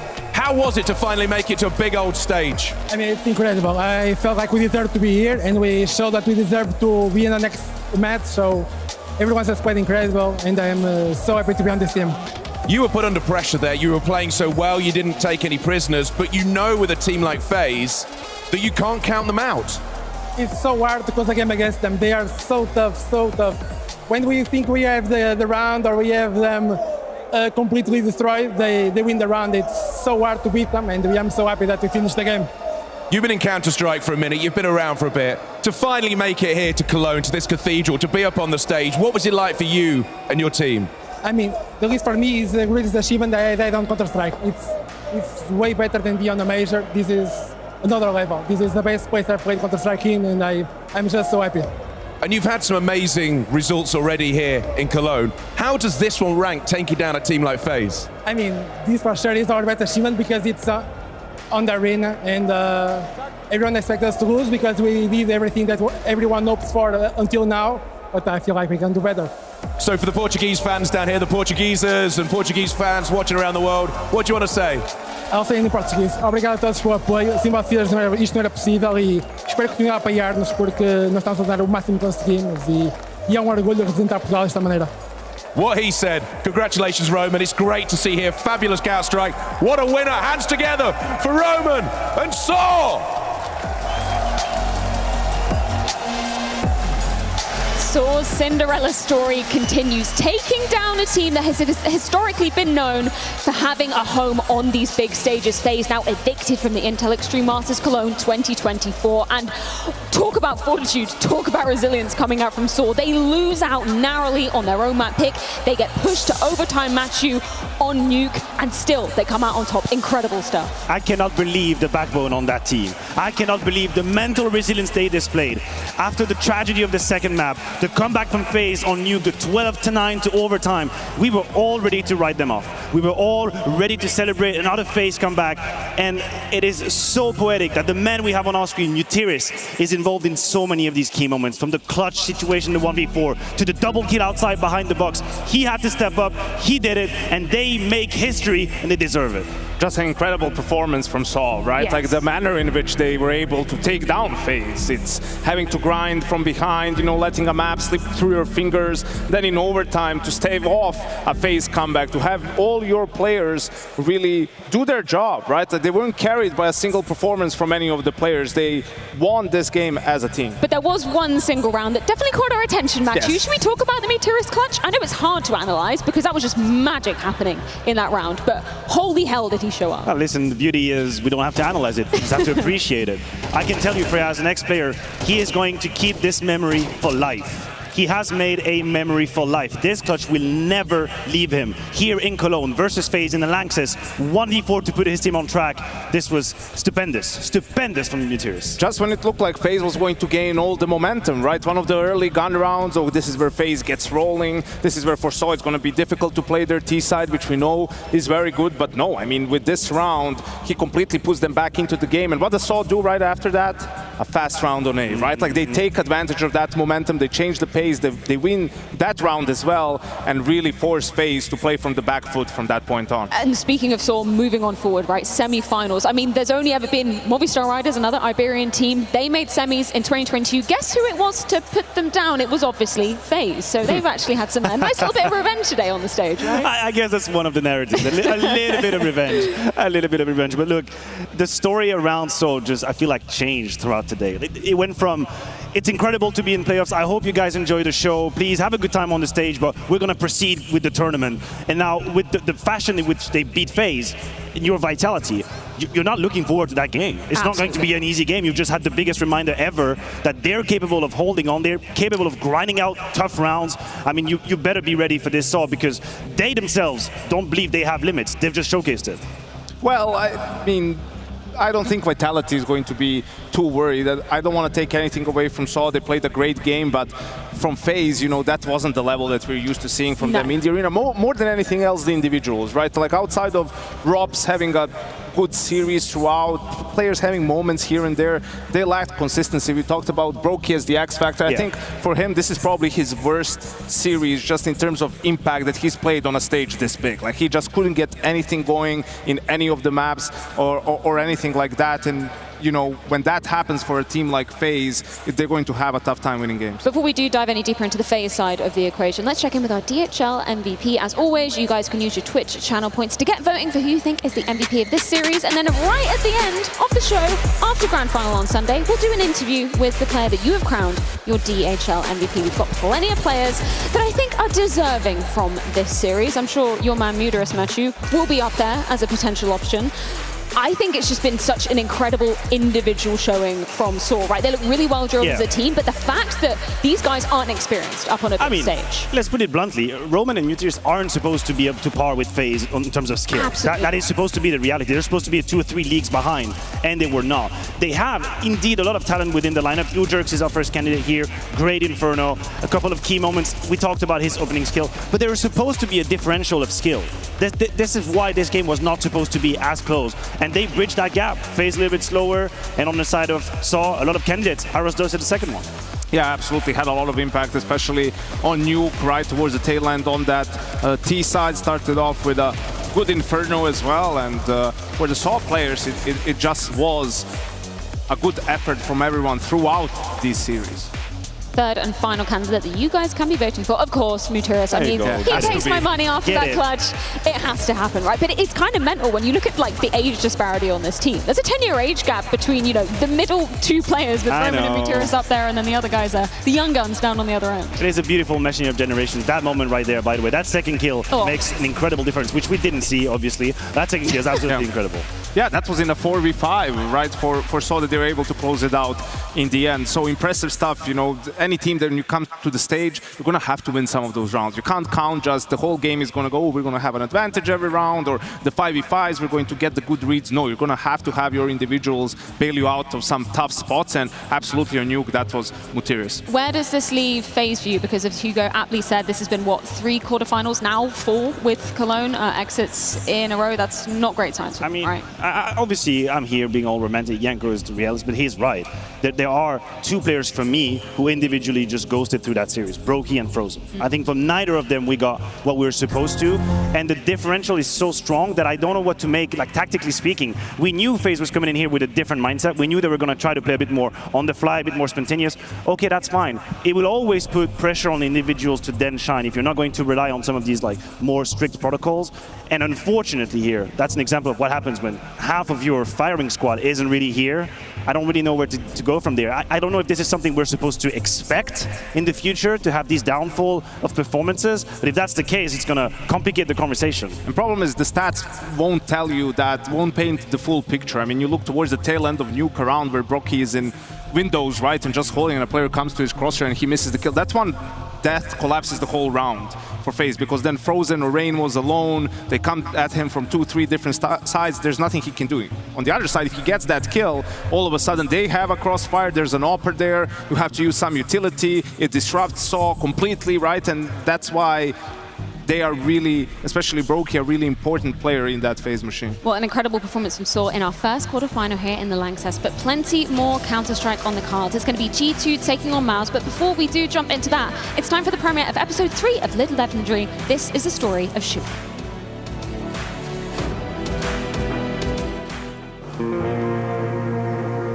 Many people think I'm Polish, and obviously I am.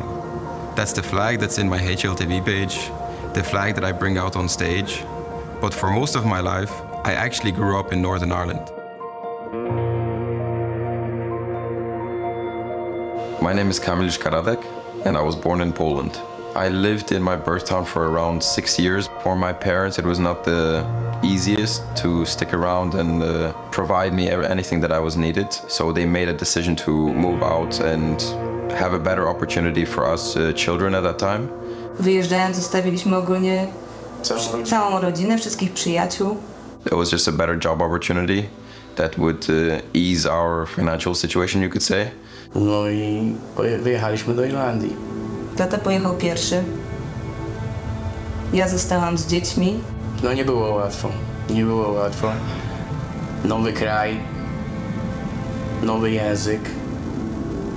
Trzeba było zaczynać wszystko od początku. At the beginning, for my parents in Northern Ireland, it was not the easiest times. Obviously, the language barrier.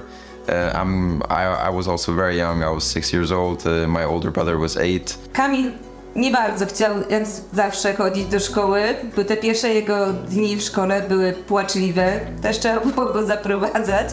Camille always complained that he had to walk to school, so my mother had to take us all the time. It was hard at the start, yeah. But whenever I came here, I started reading the dictionary myself, just to catch up. He was always good at everything. He always had his head screwed on, and not minding what subject, he always took it seriously.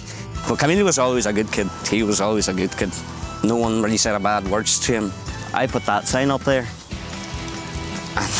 My principal came over and said, "Oh, it's good to see you done something with yourself."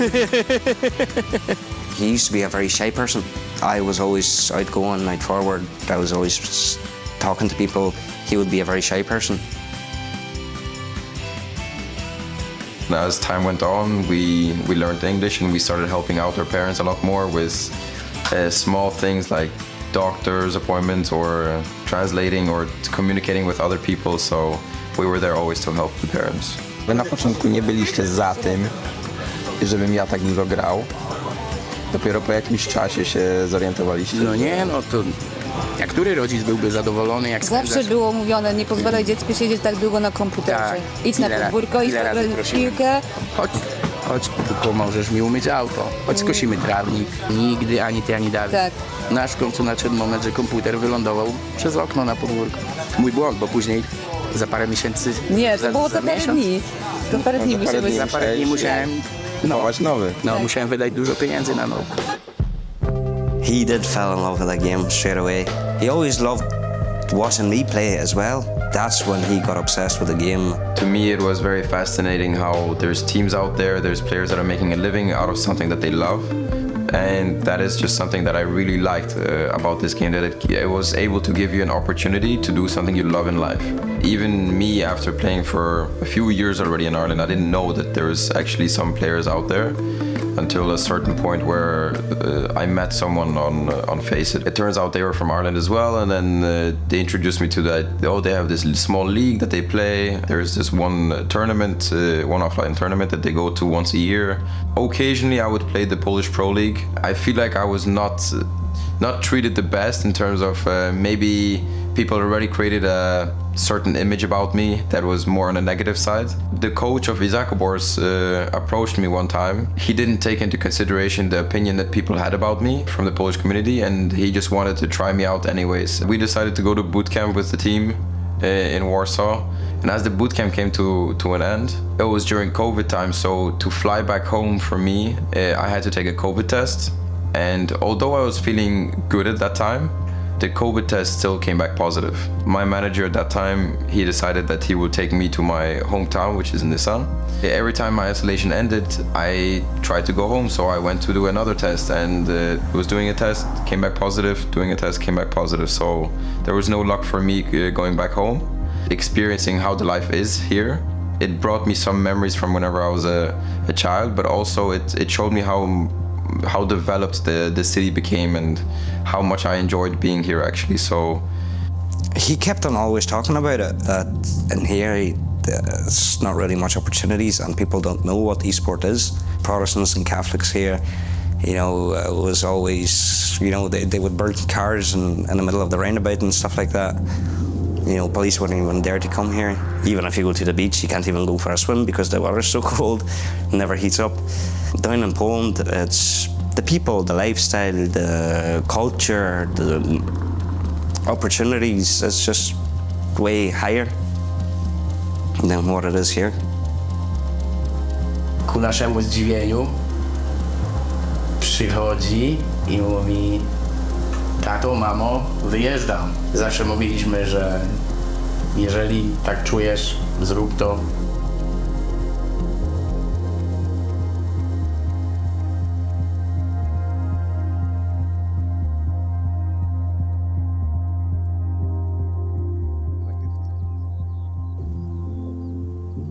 I was at my grandparents' basement at the time. My agent contacted me. He explained to me that MOUZ Sports was interested in me. It wasn't for the main team, it was for the academy team. The first time I heard about Kamil was probably when I played FPLC with him. I think that we got matched in the lobby together. Instantly, we kind of had fun with each other, and I could sense there was some chemistry, so we started becoming pretty good friends from that point, actually. MOUZ came in and they said that they are looking for 2 spots on the team. One of it was an IGL and one of it was a lurk position. They also looked at my teammate Shane at that time in Isaac Wars. So automatically I knew that Shane would go into the lurk position, and the only position that is left for me was the IGL. Me moving on to a full-time IGL leadership role, that I didn't see coming, but I knew I had to try it, and me becoming an extrovert was something that was happening during that period as well. Our success started basically since the very beginning, I would say. Like when we first got in the server together to start practicing, when we played our first official, we actually had no practice at all. I remember it. We played against Entropic, I believe, and we won against them, and they were like top 30 at that time or 40. So I think instantly you could sense that we had a great team. The Academy League, I think that was one of the biggest successes and the best thing that could happen to us at that time, actually. It just felt like we got the right experience at the right time. The whole point of the Academy team is that to build up a good foundation for the main team. As time went on, it finally happened that Torzi had an opportunity from the main team to join them. The coach, Cyclone, he also got an opportunity from the main team. After the coach, it was JDC that got promoted. Kamil and me, obviously, at first felt a bit left out. It was kind of a sad but happy feeling for our teammates. I was happy for JDC, Torzi, and Cyclone, of course, but I was also a bit sad for me and Kamil. It came to a point where I had to make a decision of whether I want to continue and pursue reaching the main team, or do I take a side journey to pursue my dream somewhere else? And that somewhere else was Gamer Legion. I think that if he stayed a bit longer in NXT, he would have got promoted at some point, but I think that he made the right move to gain some experience in another team that plays more tier 1 events, you could say, and obviously he went on to go to a major final, so I was really happy for him. On paper, when you look at the names, maybe it didn't look that strong, like who would actually think about these guys being an underdog? From the inside, it just felt to us like we were very good. Once you start thinking about those prizes, or you reach playoffs, or you reach the stage, then you start thinking a little bit differently. But suddenly we put our heads up and we are in the playoffs already. Pierwszy turniej, na którym byliśmy, to był w Paryżu.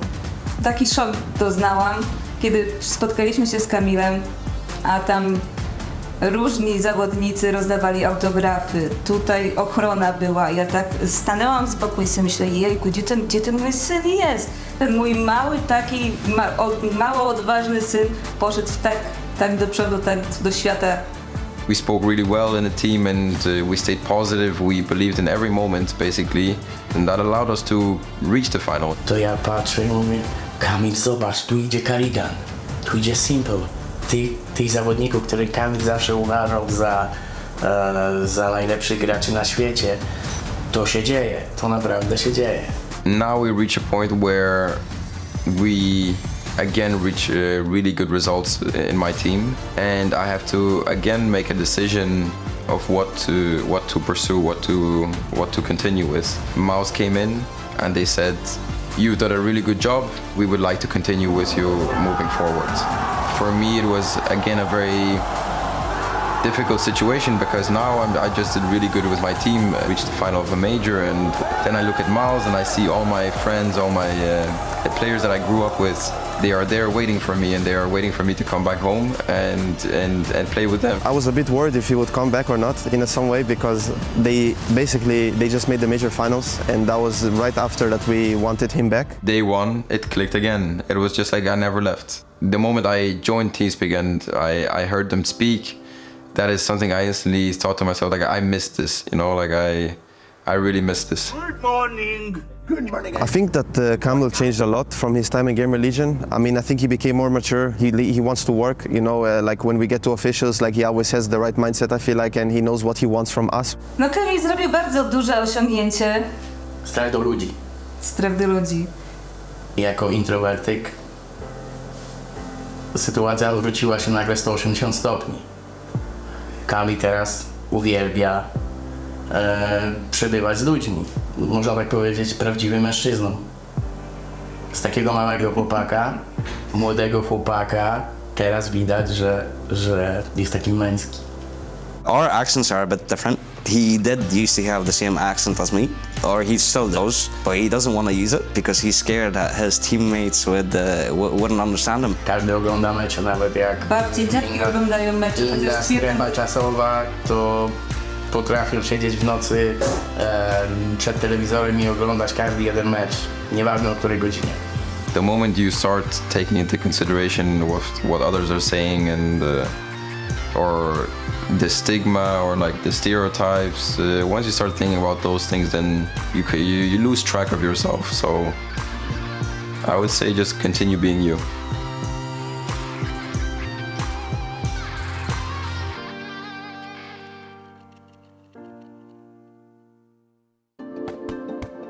Hi, it's Bob with FaceIt. Did you know you can customize your live stream experience on FaceIt Watch? Yup, that's right. With the POV selector, you can choose up to 4 different perspectives, from the broadcast feed to your favorite player's view. So if you miss a kill, it's on you. No more T-tours in chat. But wait, there's more. We've got a you watch, you win situation in here. Watch IEM Cologne while having the chance to get skins and FaceIt points. Woo, look at this one. Change the channel and control how you watch.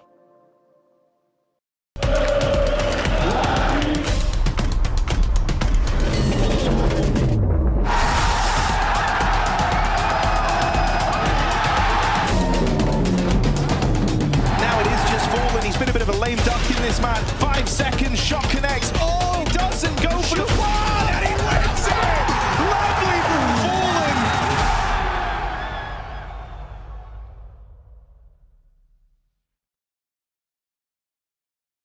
ESL presents Intel Extreme Masters in partnership with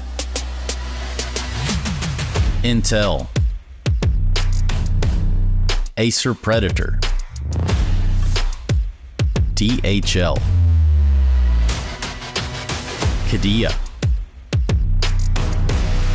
Monster Energy, the United States Air Force, 1xBet, White Market, Logitech G, and Noor.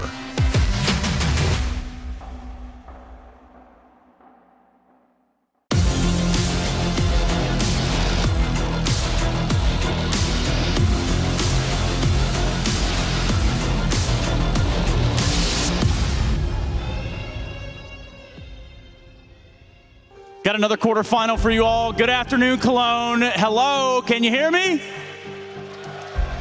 Goodness gracious, I got scared there for a second, but that's okay. Everyone should be scared with what we've got coming up here, a quarterfinal featuring MOUZ and G2 and so many different things to look at, and we will. Doing amazing. Yes. Super excited to be in the Lexus, I see it. Excited to be here again, once again, and yeah, I think everyone is excited, especially Mario. Especially Mario. Well, of course, I think a lot of people are excited of seeing Mario here, but also maybe a little nervous because what if he doesn't feel as comfortable? So how have you been helping him? Actually, I didn't ask if he's nervous or not. I just told him, like, just enjoy this moment.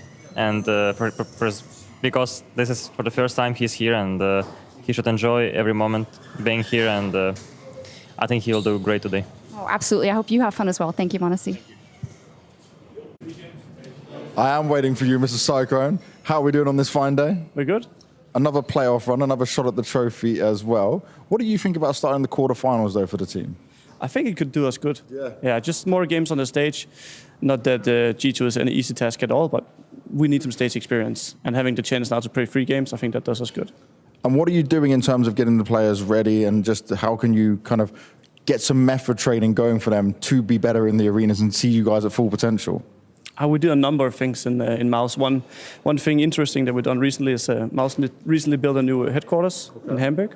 Here we we have some interesting options. For example, we have stage lights. We have a tribune. We have different things to recreate a similar real stage scenario. Yeah, so we've worked a little bit with that. Okay, I like what I'm hearing there. Against G2 though, how confident are you, considering obviously they looked a bit monstrous when they went for this lower bracket run, but it's kind of different G2 now?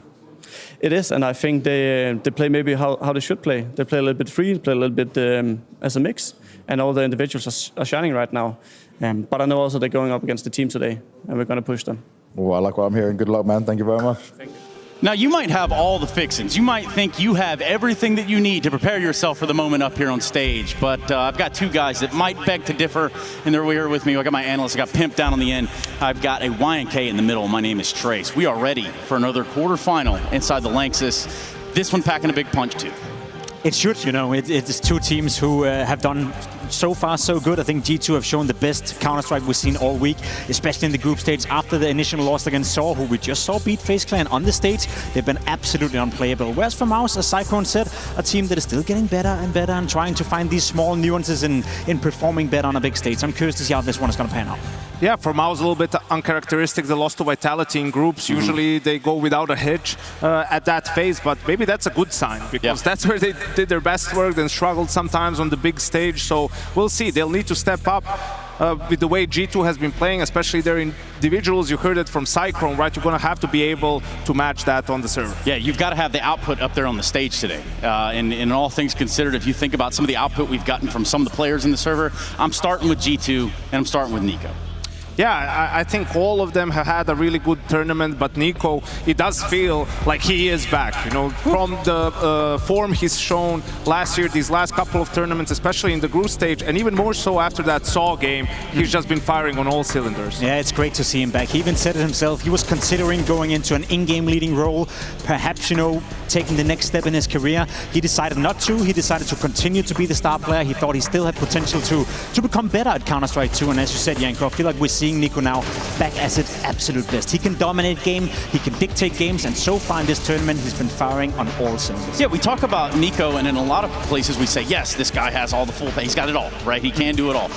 And it seems as though a little bit of an unleashing here for the side of Nico. Yeah, I think what helps is also when the other individuals on the team are playing well, and you don't feel that pressure that it's all on you, or that you go and you try to force plays, you try to really force finding impact. This way you just feel the game, right? You take the plays that are available to you, you sort of do your job, and then you trust your teammates that they're going to do the same. And he's got a new teammate to trust as well in MOUZ. So let's talk about MOUZ, because we know he's bringing something to the server here, but what exactly is it if you had to put a pin in it?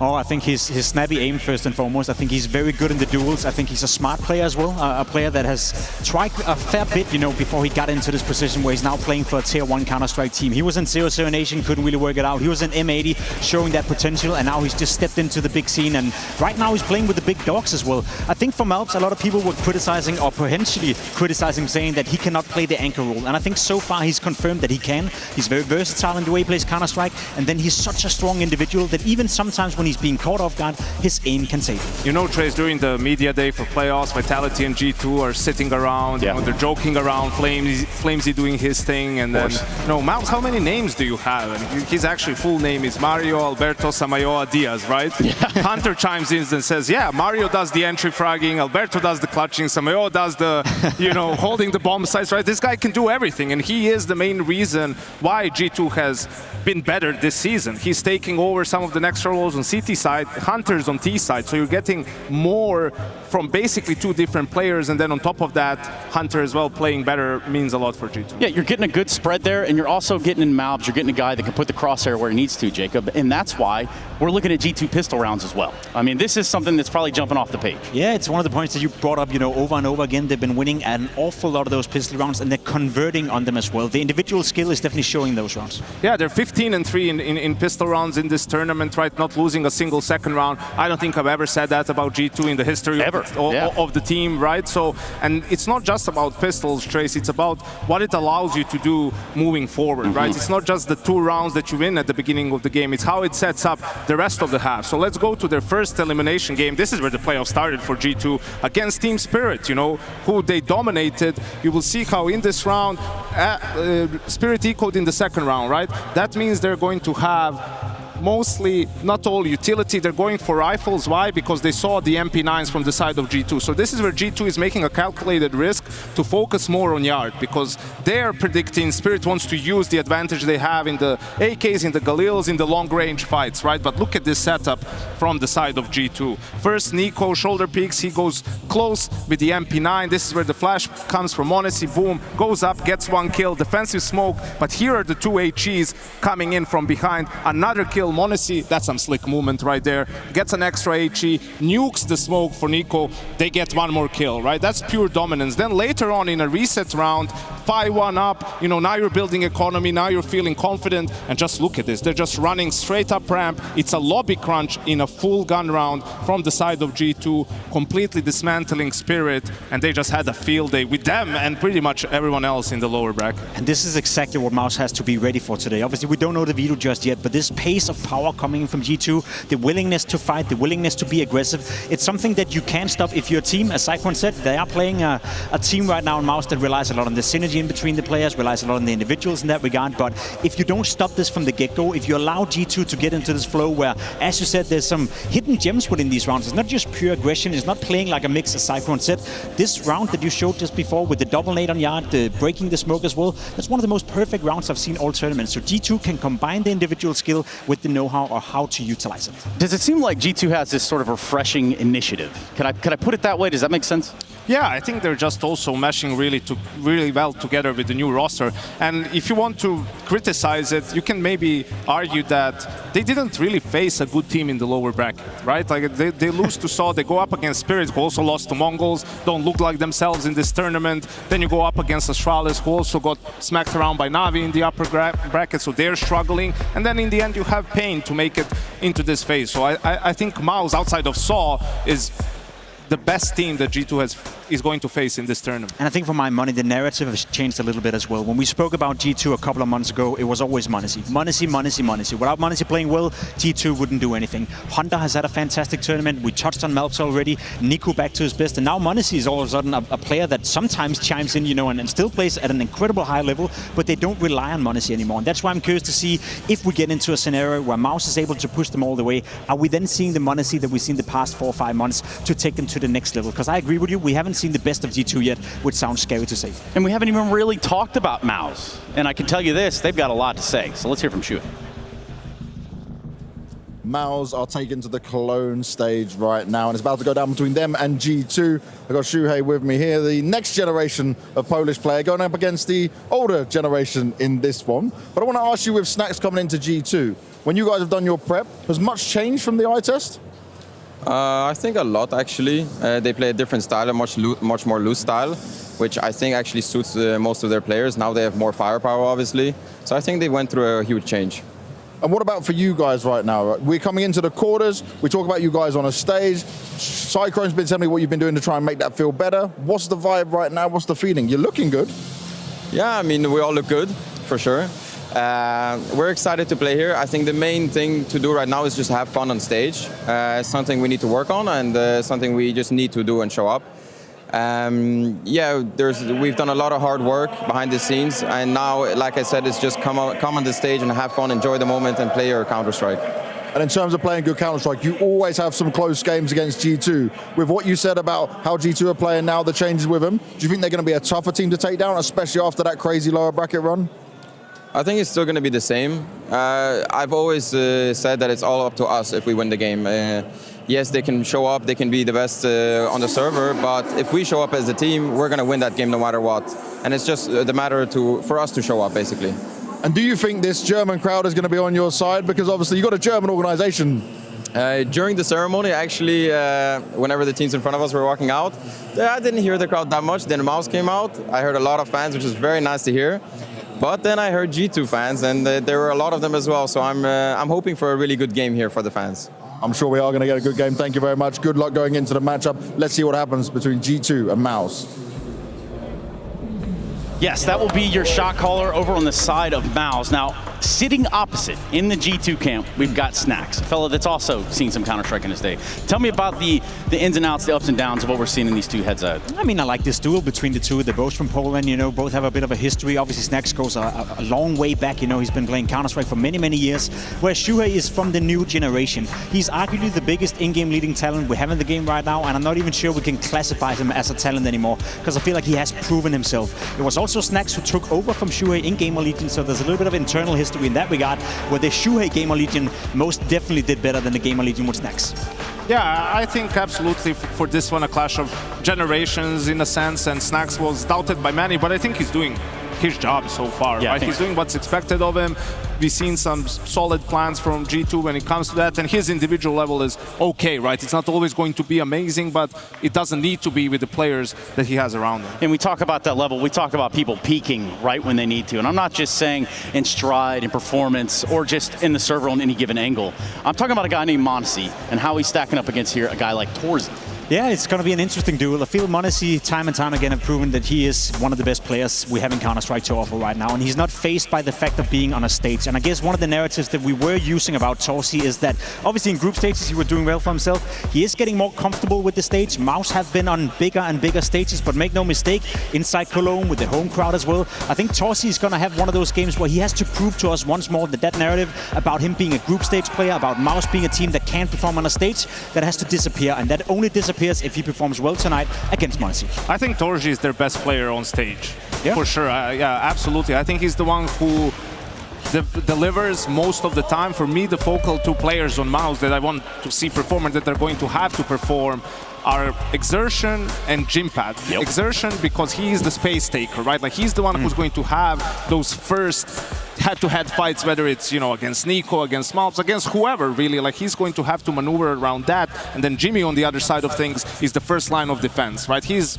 probably the most similar player to him is ropz. He's that guy who doesn't consider himself a superstar, but just a stable rock of the team that you see perform, that you see clutch some big rounds. And they're going to need both of them on their A game today. I 100% agree, and I think that it starts with torzsi playing well. I think it starts with the AWP coming and showing impact and showing he's not afraid to play, which he has done before, as you said. Yeah, and we can continue that conversation, surely. But also we need to know what maps we're going to play. I mean, this is a best of 3, it is a quarterfinal, it is a stage setting, it's a stage environment. That's not going to change the maps here. No, I think what's different, because before when they played, G2 was banning Mirage, playing Vertigo, so that was MOUZ's pick a couple of times, and G2's pick a lot has been Inferno, which isn't what it used to be for them, so we'll see if either team decides, you know, what MOUZ decides to pick this time around, what G2 decides to do. We won't see Vertigo, we won't see Anubis on the side of MOUZ. For G2, Ancient has been really good for them, right? It's been a comfort pick, that's where Malbs does his best work. It had some good games on Mirage. It comes down to preparation. Dust 2 could be another good one, especially after they saw the way MOUZ did against Vitality. You're describing it so well, right? They have so many different ways to go with this one. They're picking into Dust 2. Interesting to me, that's a map, as you said, they have been doing well on. MOUZ necessarily not experts, but you said it pretty well. I think if you're G2 right now, you're comfortable on a lot of different maps, right? There's many different directions you can go. So regardless of MOUZ were to pick, I don't see any pure punish pick in towards G2, and regardless of what the third map is going to be as well, there's no real punish pick into G2. So I feel like already before that we've seen out the veto, we see what they're going to be picked right here. Mirage coming in from MOUZ. I almost feel like this is going to be the perfect veto for G2.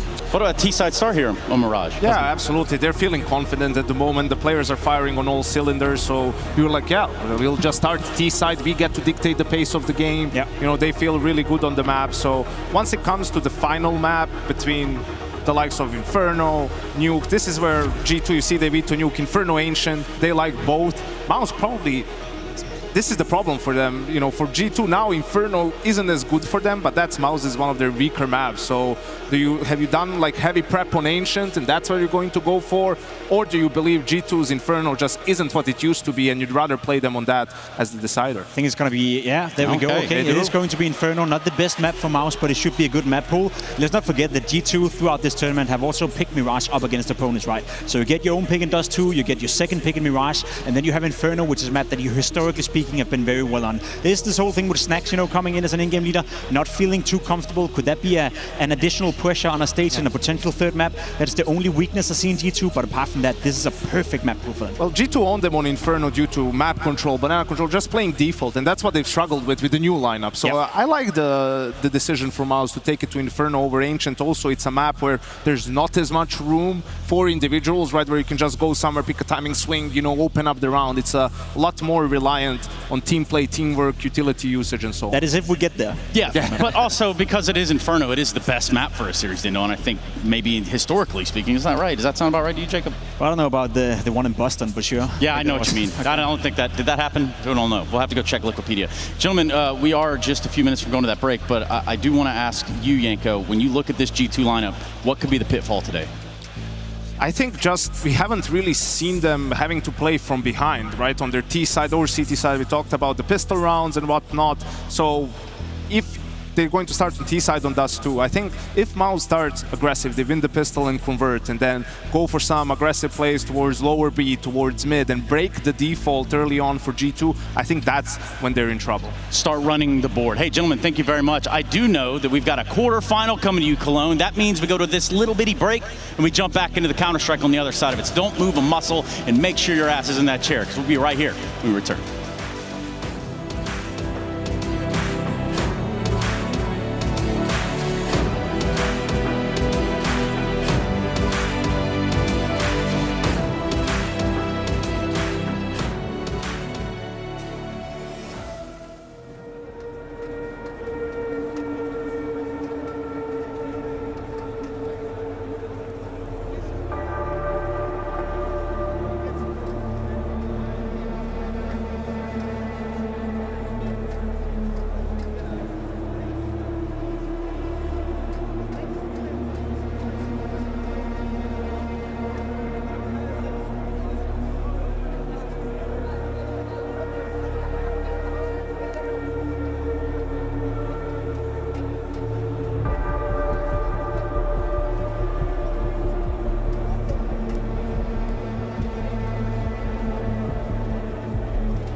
Obviously, making a playoffs in a way that we did, you know, having those 3 games back to back. Very dominant is definitely a positive factor for us going to playoffs. I'm getting very excited, for sure. All of my teammates and the coach especially is hyping us up to play at the arena.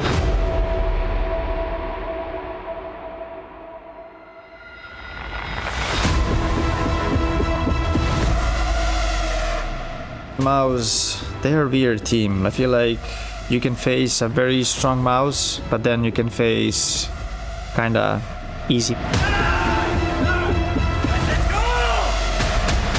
I'm excited to play there for sure. In terms of being ready, I feel like as a team we will do everything in our hands that we can do.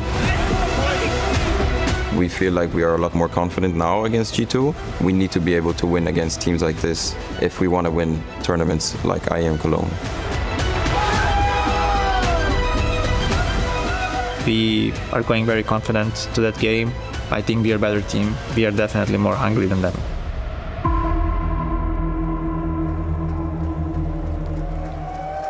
Cologne. Who's ready for some more Counter-Strike?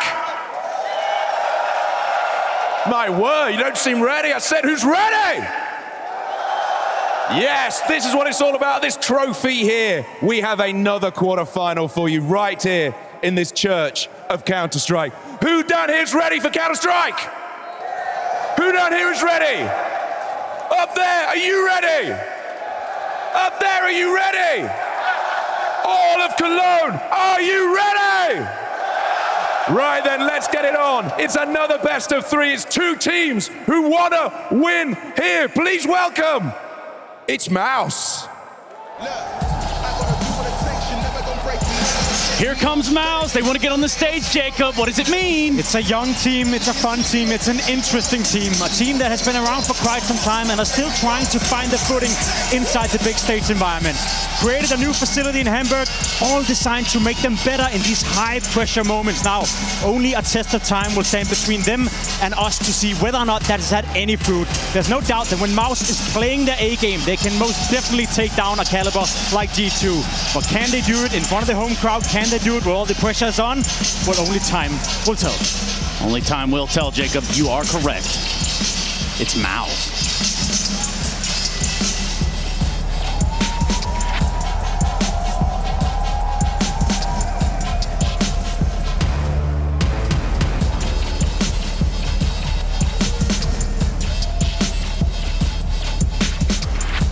We know MOUZ can do it online. Can they do it here? Well, to make it to the semi-final, they need to beat one of the most rock and roll teams to ever play the game. Please welcome, it's G2! G2 no stranger to this, Lanxess. I can assure you that much, Anko. Yes, indeed, Trace. The defending champions entered the arena with a bit of a different look. The playoffs for them started on day one. Now they move on to the arena. They were absolutely merciless in the studio. Will we see more of the same in the Cathedral? Yeah, they really had to run it all the way back. In fact, you might even just say their playoff run started a long time ago, wouldn't you?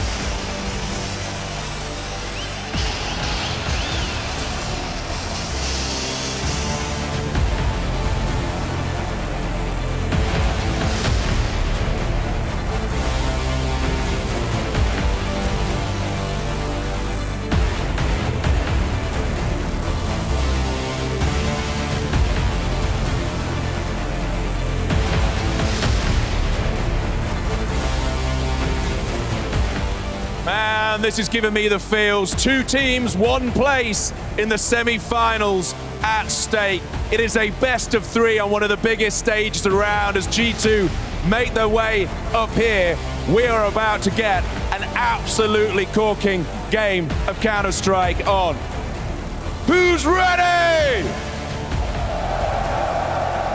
We know these teams can play. We know they can do it. It's about time to find out if they can do it here. So let's have the captains in. Captains in. We know it's all about. Come on in. Come on in. Come on in. Captains in. Come on. Come on. Come on in. Time to shake hands. Come on. Don't leave him standing. Don't leave him standing. Because the only way we can start it off if these two shake hands, which they have. So, Cologne, who's winning this? Is it MOUZ?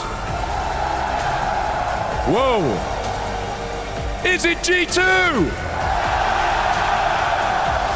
One more time, hometown boys, is it MOUZ? Or is it G2? We got a game on our hands, let's get it on!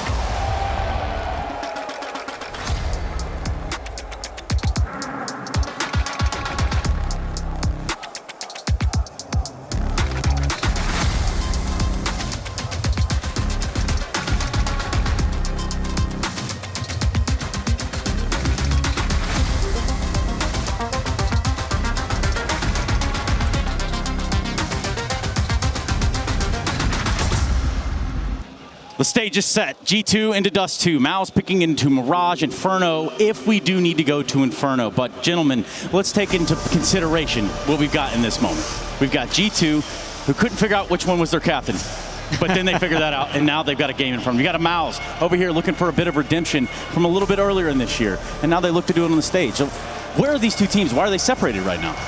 I think for MOUZ, it's absolutely having a good start and making G2 doubt themselves at least a little bit, because they have absolutely no reason to doubt themselves at this moment. Considering how the last 3 series have went for them, they're coming in 110% confident that they're just going to roll over MOUZ and book that spot in the semis. I think for my money, we're looking at 2 players within the MOUZ camp who can really do hurtful stuff to G2. You're looking at Brolan, you're looking at Jimfet, the 2 anchor players within MOUZ. I think they're going to be vital in this game. If G2 is allowed to walk over MOUZ, if they're allowed to execute into the bomb side, if MOUZ is allowed to come in and be this annoying player on the side of the map, constantly poking the anchors, then I don't see G2 losing this game at all. As Janko said, they're coming in hot. Whereas if Brolan and if Jimfet, the 2 anchor players, can stop Nico, can stop m0NESY, can stop MOUZ, then I think we have a game on our hand. And I think it goes without saying, we've got a favorite in here, Janko. Isn't that pretty obvious to you? Yeah, I think G2 is a slight fan favorite here. I don't think it's a surprise considering the names they have on the team, but that's what MOUZ needs to do. They need to put their own guys on that list, right? This is the environment in which you get to prove exactly that. Who are going to be those players that are going to step up, that are going to shut down the likes of Nico, the likes of MOUZ, shut down that aggression from G2 and make them play a little bit more reserved. You said it already. I think Torsi is one of those players from MOUZ. If Torsi can come in and find an impact, if he can be aggressive with the AWP, if he can be a little bit dictative almost, you know, and shut down some of the players from G2, I think Torsi, as you said, Janko, have shown before that he has the capabilities of doing so. Yeah, and capabilities that put us here. Gentlemen, thank you very much. It's time for some Counter-Strike in the Lanxess. Let's do the damn thing. The second quarterfinal of Cologne 2024. We're in the Cathedral of Counter-Strike! The Lanxess here, traveling from every corner of the globe to witness a little bit of Counter-Strike in action. And in our first quarterfinal, we witnessed an underdog overcome a former champion. In this one, a different fable, the story of a MOUZ versus Samurai. Reforged, sharp, G2 are poised to take this the whole thing. Can the nimble MOUZ outwit and outplay the defending champions? Will they shake off the accusations?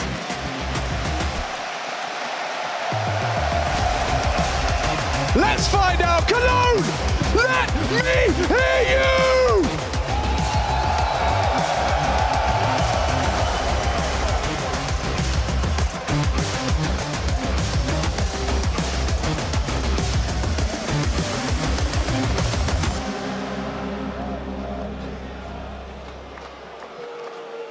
Dust2 to start. G2's pick. MOUZ opting to start on the CT side. And G2 with this roster have played this map only twice, undefeated, but their T side, they've only played a total of 7 rounds over the 2 maps they've won because they just keep dominating everybody. Janko talking about these stats, the pistol round stats, well, fire with fire, MOUZ charging straight up middle. 3, 1 to Biff, 1 to Brawl, inviting G2 to take an early engagement. Now, didn't get what they were looking for. Able to go aggressive and back off. G2 spread across the map. The bomb on the back of m0NESY in upper tunnels. MOUZ jump spotting for info. Snax and Nico with the ability to swing cat. Snax has the util. Let's see where the new in-game leader wants to deploy it. Want to take contact long. Torji up to bat. Torji on a big stage. Does he start with a bang? It's Nico up against him and a one-shot. Whistling past his ear, he will back away. Reposition, concedes long control. Very tempered start from G2. Can run over teams, but right now, taking their time. Long cross smoke deployed. Flash and a pick into 2. Oh, no flash. Run boost. Clearing the car. Simply a car clear. Exertion is activating. This is big. This is a huge gap. Oh, that's awkward. Nico has actually put one into Mario. MOUZ, he's done well, though. He has provided first blood of this quarterfinal. Now Torji feels the pressure. And this flank is being watched, but Nico needs that. Does get it.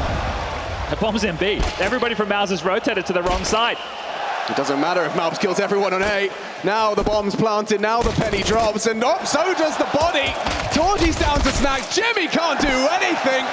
And G2, a slow, composed pistol approach. And MOUZ walking out onto the big stage for his very first time at the tender age of 21, gets 3 kills to kick him off. That's going to feel good. Oh, I loved it. MOUZ, when he was at the EWC, just saying first quarterfinal, first semi-final, first grand final. Well, here he is in the Lanxess.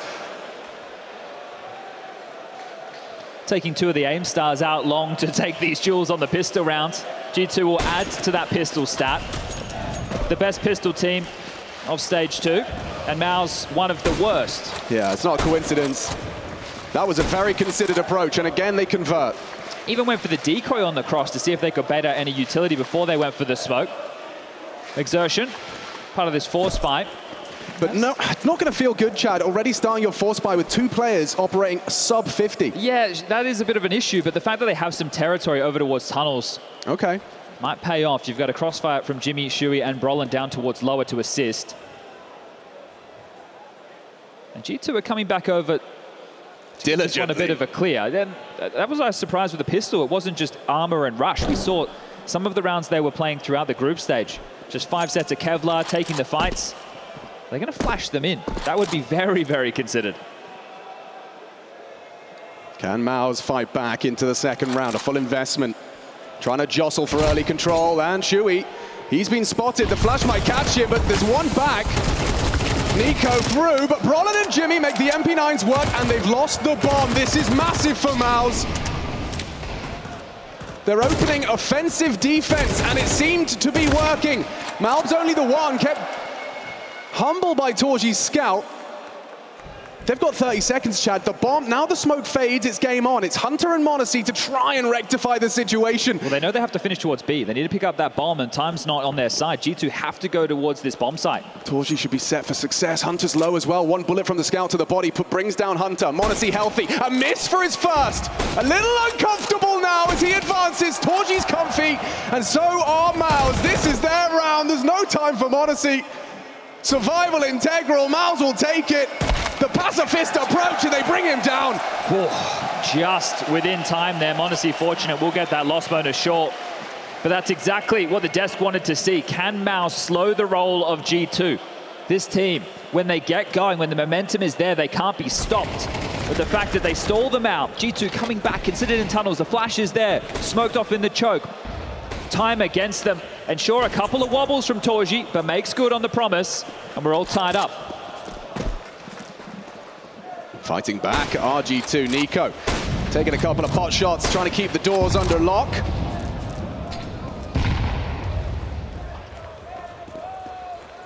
Xerxon will be hearing some of those louder steps. He's pushed quite aggressively for those long responsibilities. Torji tasked with short.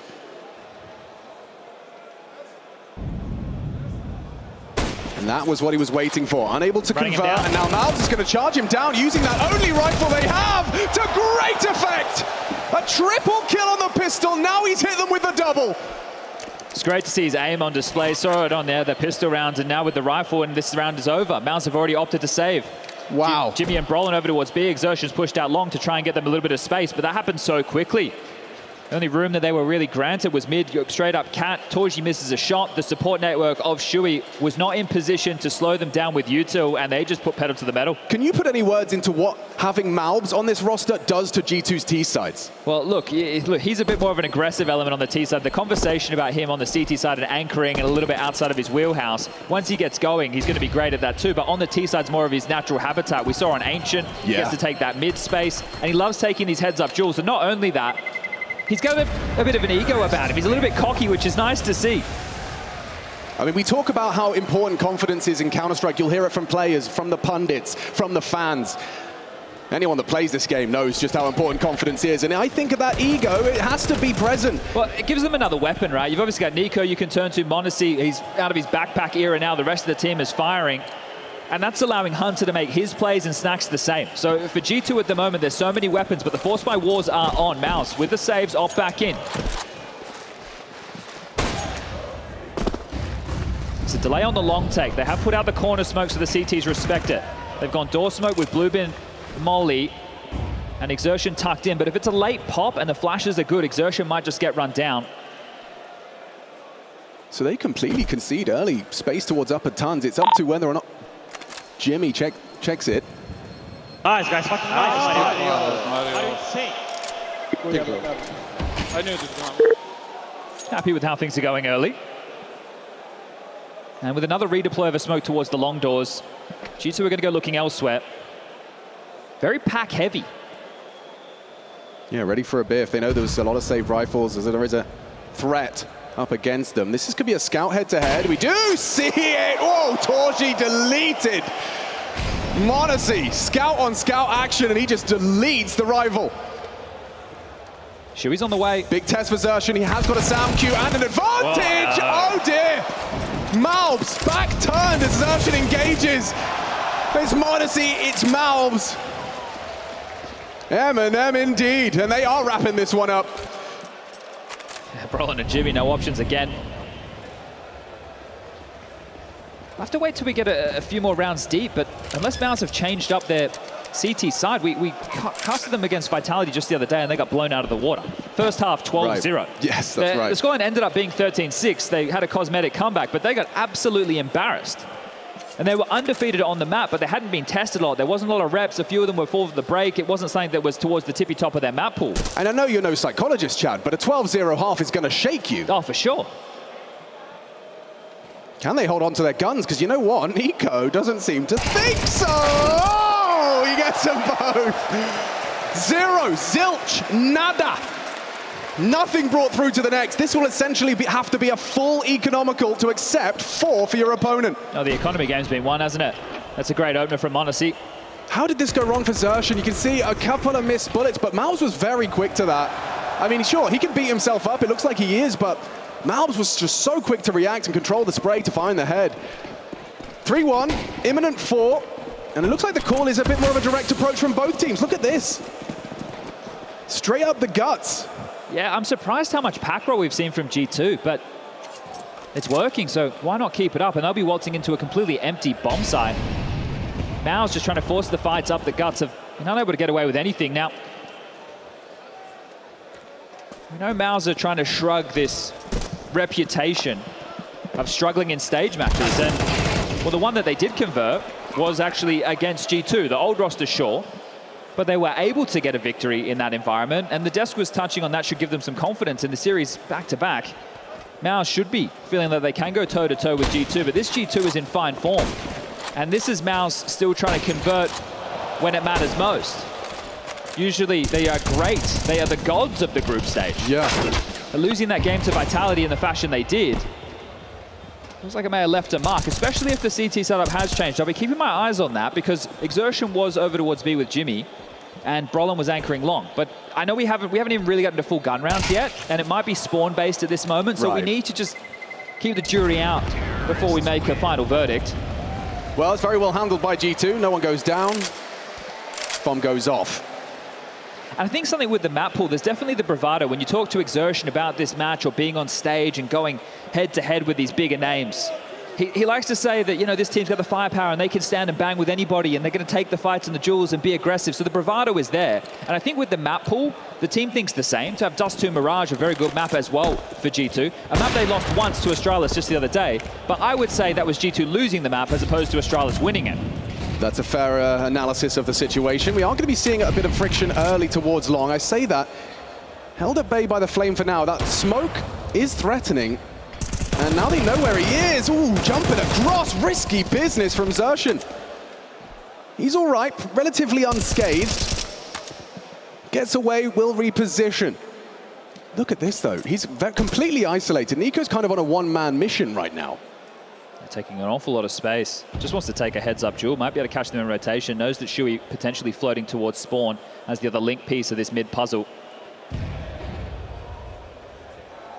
But MOUZ low on util, can't block. No mollies, no smokes. This is troublesome. They heard the flash. They'll know up has been taken by the CTs, or can infer that. Oh, miss molly there. This is the fight they're waiting for on multiple fronts. So yeah, Xerxen's forced away. They will have long. That feels very small for MOUZ right now. I'm worried about Jimmy. Shui's clearing. This is a fight. This is a very important fight, and Jimmy has found him. A first blood for MOUZ on the gun round. Action on long. Reactions very quick. And it's a flash. It's a re-aggress straight into long. Takes a one and done. Snacks onto Shui though, and he's been wall-banged down to That'll 10 do HP. it. Oh, Monacy clears him out. Zershan's gone. We have still got a 3-on-3. How can this go wrong? It seems it may. Torji caught out in no man's land. Brolin claws it back, but caught on the mantle. Has Jimmy got any more in him? Yes, he does. Oh, Jimmy stands and delivers a triple. That's the B anchor just running all the way to A to be the hero MOUZ need. That might have been what caught them off guard there as well. Over towards Gandalf, not expected. Jimmy with the opener and the closers, and that is the first opening kill that MOUZ have to post so far in map number 1. This one was a tussle with no util really left to work with. It had to be the rifles and Jimmy. Fantastic close, the Finn, ice cold. Money still brittle for MOUZ. Nico feeling aggressive this time. Didn't like the way that last round went. Nade on the clear, he's not exposed. And finally some pace from G2. It's been a bit more tempered. Hunter might have a head-to-head with Torji. More pressure applied to Long. Snacks to molly out Car. Flash over, get the AWP and Pip. Fortify the position. They've done just that. Torji is investigating Hunter's domain. Tasked with holding on to this for G2. Oh, a step. Hunter has been given a gift there. And he might continue to investigate himself. Torji turns tail. The timing may favor Hunter here. Known to be a big game player. And he does connect the headshot. Clears out lower. Torji going to be upset about that one.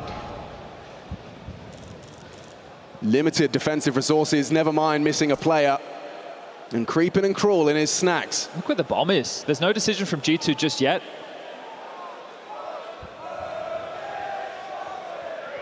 Patience here.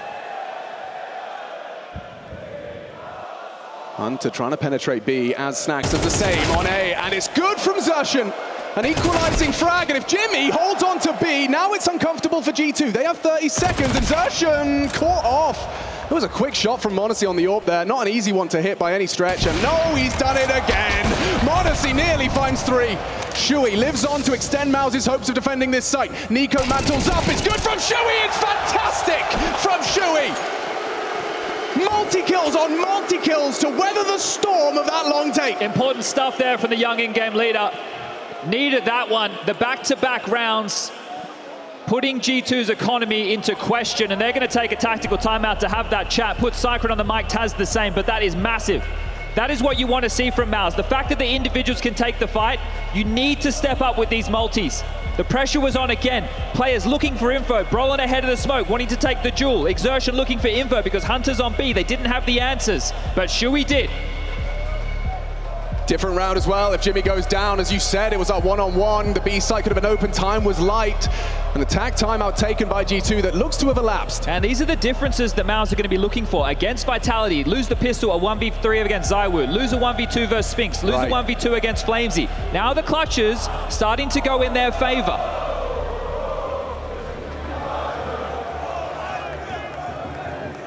But they've been able to make this one work, G2. Orb can come out in the hands of Monacy.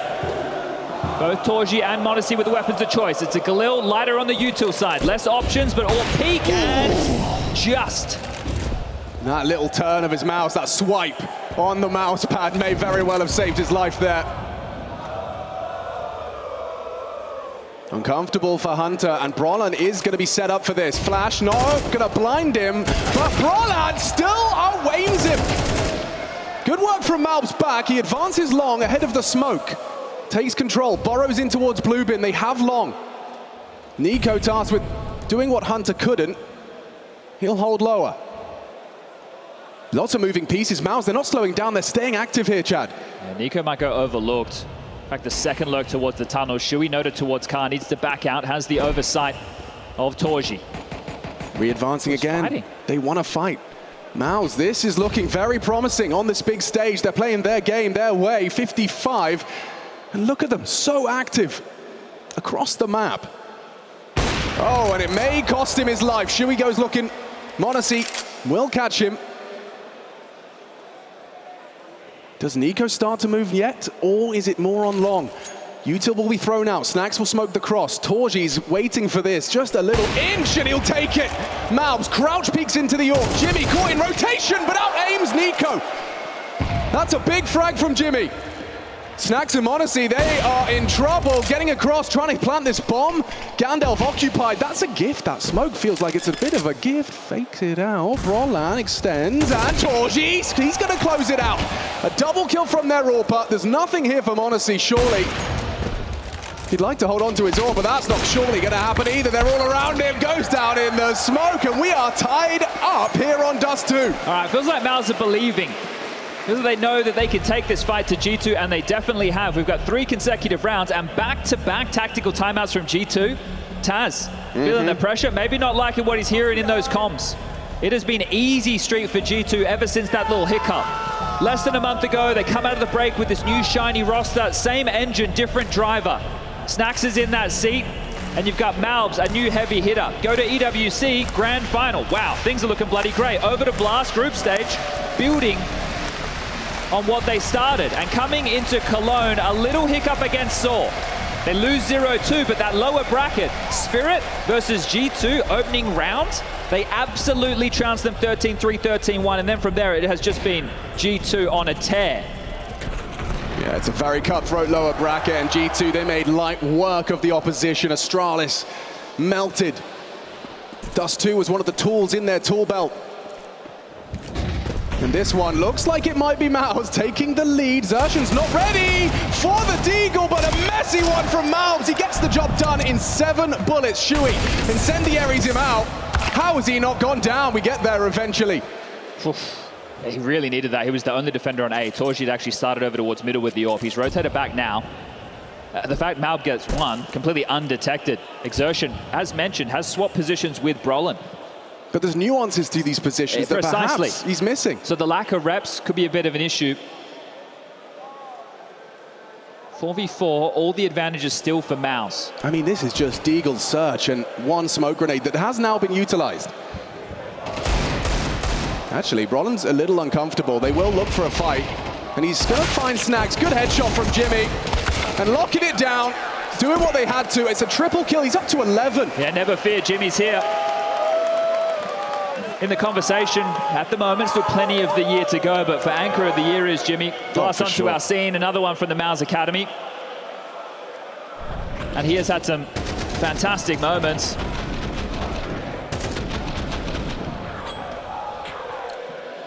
All right, well, that was just the Deagles for G2. MOUZ with a 1-round lead. Buys back out. Aggression towards long. Corner smoke, flashes, and Torji's AWP sounds off.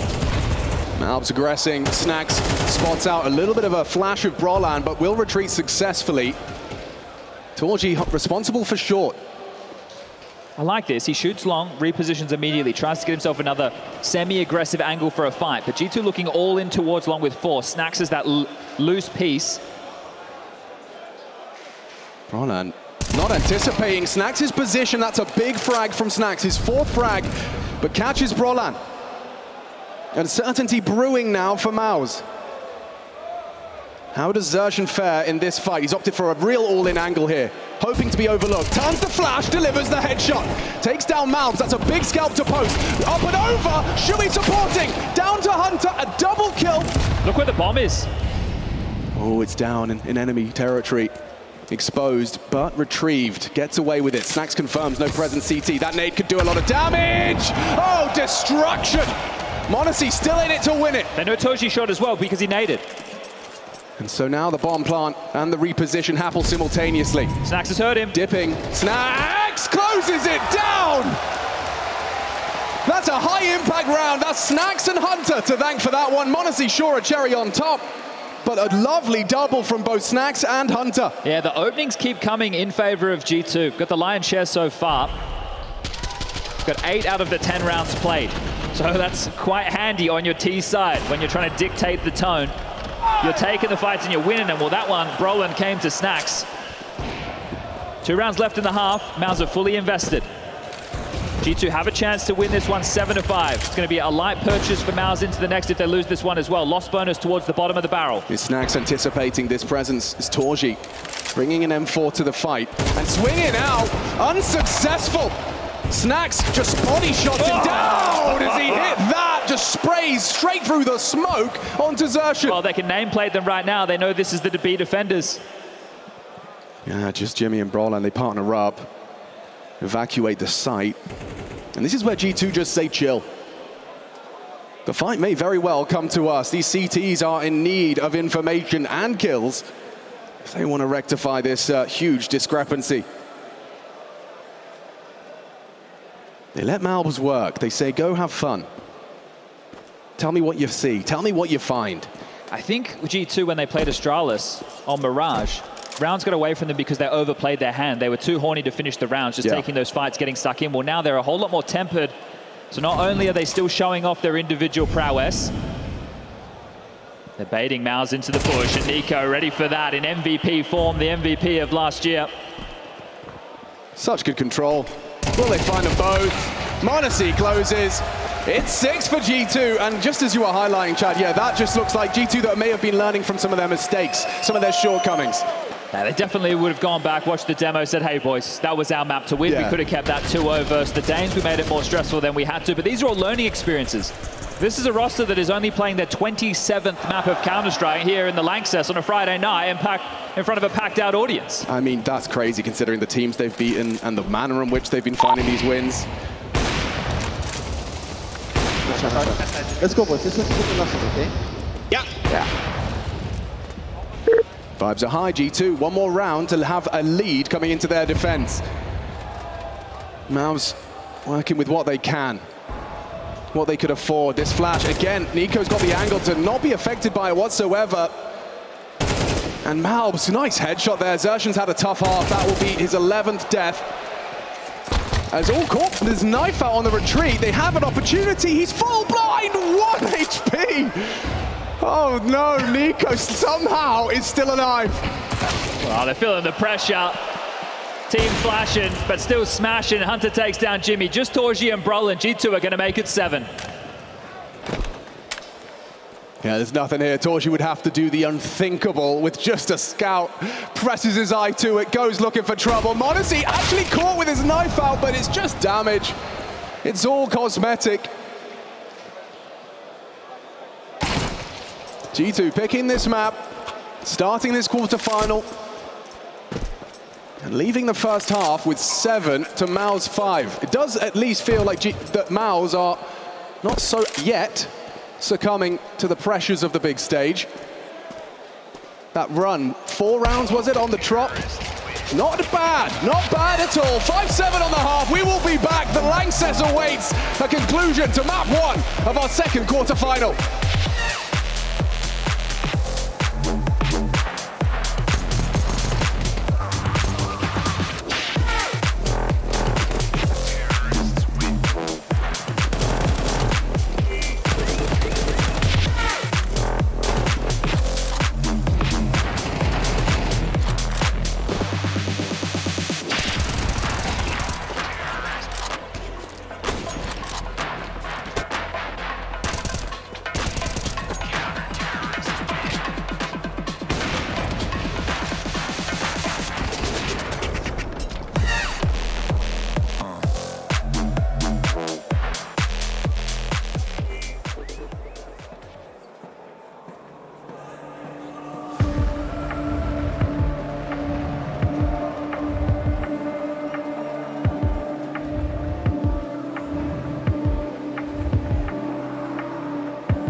G2 second half, dust 2. It was a competitive affair in our first half. G2 with the lead 7 on their T side. That is the bar set for MOUZ. A mix of the old generation and the new on either roster. Moving into this one, we are looking to see if they can put up a fight against Nico, 8, m0NESY, 12, MOUZ, 12. Chad, everyone's hitting their shots. I think they are. They win the force buy in the second round, they don't convert, but at least they're able to push back. Big multis from Jimmy and Shui put them on the board and help them take control of the economy. But they need a pistol. Will G2 keep up their streak? Oh, and Torshi starts as he means to go on. A statement of intent, but overlooks a double setup. MOUZ, he times it right, nails the shot. m0NESY active on short, but look at those dual Berettas. They're going to have to do some serious work. Snax, what's he got? He's got nothing. Xerxon, that's a big frag to open up the avenue into that B bomb site. And with Brolin onto m0NESY, Hunter putting up a bit of a fight here. May overlook Jimmy, quick mantle, hard to adjust. Puts it onto MOUZ in a 1v2, manageable. He's already got 2. Can the young gun make a statement in this 1 versus 2 clutch? Molotov and a smoke, everything stacked against him. Has time to work with. They reposition to double peak, but he still isolates the first. He's going to overlook him. Shui behind! He still gets his crosshair close. Your heart sinks a minute there when you see him able to get that crosshair turned around. Oh, skips a beat for a moment. MOUZ, that would have been miraculous. I was worried for Shui. Just how, you know how quick he is on those full 90-degree turns, 180 degrees. Oh, this will capture it well.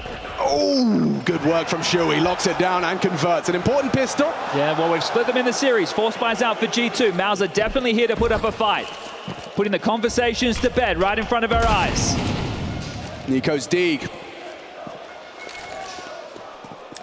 An iconic one with MOUZ logo on it. Back in the MOUZ Sport stays. Many a moon ago.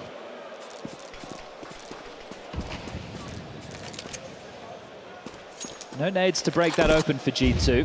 Honestly, we'll need to get a move on. Nico peering out and removed. Great shot from Xerxon. He's 5th, short, but impactful. You take down this G2 force buy, and you buy yourself 3 consecutive rounds. Yeah, and taking down Nico is going to be a boon for the confidence. Oh, MOUZ demonstrates his own mechanical prowess. He's going to want to hold on to that AK. This round likely to be over unless m0NESY can put up an objection. Oh, spots one. That information goes both ways. He stabilizes onto Xerxon. It's uncomfortable, but overcome. Even Snax takes a lick of damage on the smoke spam. He's trying to use that new box, perhaps, to find an angle, but a Molotov will ward him away. MOUZ has got closer. They have a kit on Snax. Perhaps that was the conversation, but I think surely the decision is made. Might be able to try and grab this other drop rifle, thanks to m0NESY's shot. So hang around, see if you can give yourself something to carry through in the next. Snax, don't get too cheeky with it. He's got it. Yeah, look at that. Just snatches it right under the nose of MOUZ. Brolin's looking for it too. But this isn't just 2 AKs. It's 2 AKs and 2 Deagles. So that means everybody on G2 is going to be equipped bar 1. And even then, maybe you see somebody invest with a P250. This is going to be quite a deadly next round of play. I would assume that Snax will give the AK to Nico. I think the real question is, will he buy Kevlar behind it? Snax is more than happy to take these sacrifices for his teammates. So if he drops the AK to Nico, Nico gets armor, then Snax is going to have to likely drop him a rifle again into the next round. But we'll keep hold of that for a moment. Oh, is the buy starting to take shape? All right. They're going the safer option. Nico will just get one of the Deagles. m0NESY the same. Hunter left in the lurch. But 2 AKs in play, both with armor. Some light investment into util. MOUZ, this one's going to be tough.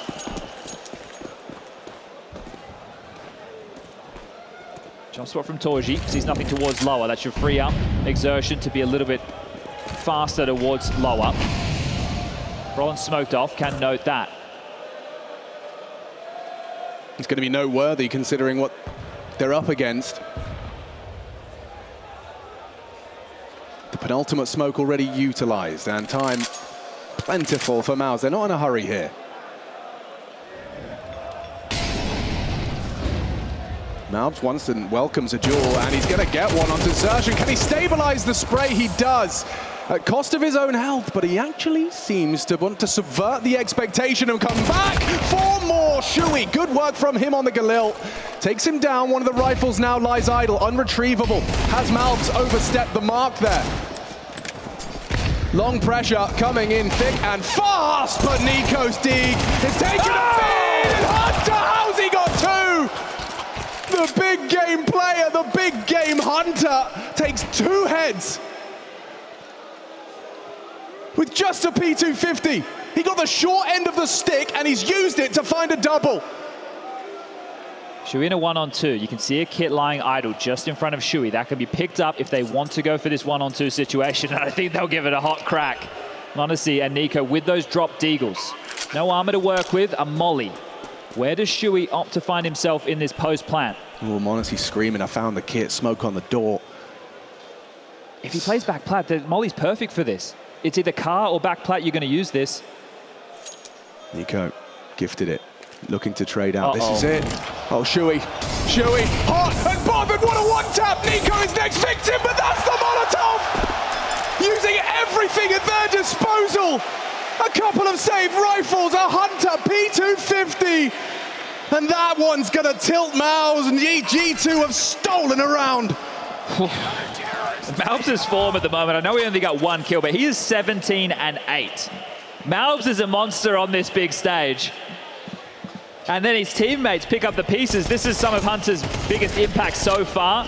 They kill Snacks towards B. They know that the other rifle's been dropped. They want to quickly dart over towards that site, but by doing so, they're not diligent. And then they offer themselves up. Ropey now for MOUZ. Ort for Torji. They have to respond now, keep themselves ready, composed, and look at the damage onto m0NESY. Brolin nearly found an opening there. Torji, he may have a chance as well. And it's actually a refight. Brolin goes and finds MOUZ. That's a big scalp, even trades. But it's MOUZ that prevailed. Jimmy brings down Hunter. That's the B players gone, dead, buried. Bomb maneuvers in towards the B site. Nico and m0NESY, however, do remain. A decision to be made. Yeah, Nico's miles away. He's pushed out long, still clearing, making sure nobody lies in wait. As far as the util is concerned, we've got mollies again in play, a couple of flashes and smokes. And we've seen a few teams in recent history when they're retaking, they'll do this fake smoke towards tunnels. I wonder if G2 even give this a go. The bomb's just gone down. And, well, Nico trying to play with the crowd there. Looks like we might be calling this one off. MOUZ responding again, and this is what you want to see. The fact that they can bounce back. They are not just allowing G2 to run all over them like those that have come before in the lower bracket. Yeah, and it's Shui, you know, I mean, making the call, but also in that 1v1, 1v2, of course, initially, but did isolate that first with a great headshot. But he quickly gets on the mic, you know, I'm sure that you can appreciate that as a in-game leader yourself in your playing days. Oh, they might chase this down. They know them on this is removing the orb. That could be huge towards the side. Time starting to tick. Shui still having a look, but they'll call it off. For me, it's Brolin. The fact that he does so much damage towards long. The comms towards A would be screaming. The trading towards B, that was really good work because we've seen that set up from G2 a couple of times. But Brolin, by keeping them committed towards long, means the rotation to B is miles away. So the young Swede on your screen right there, great work from him. Back into the buys. It is Snacks operating with a 5-7, but everyone else with a rifle in their hands.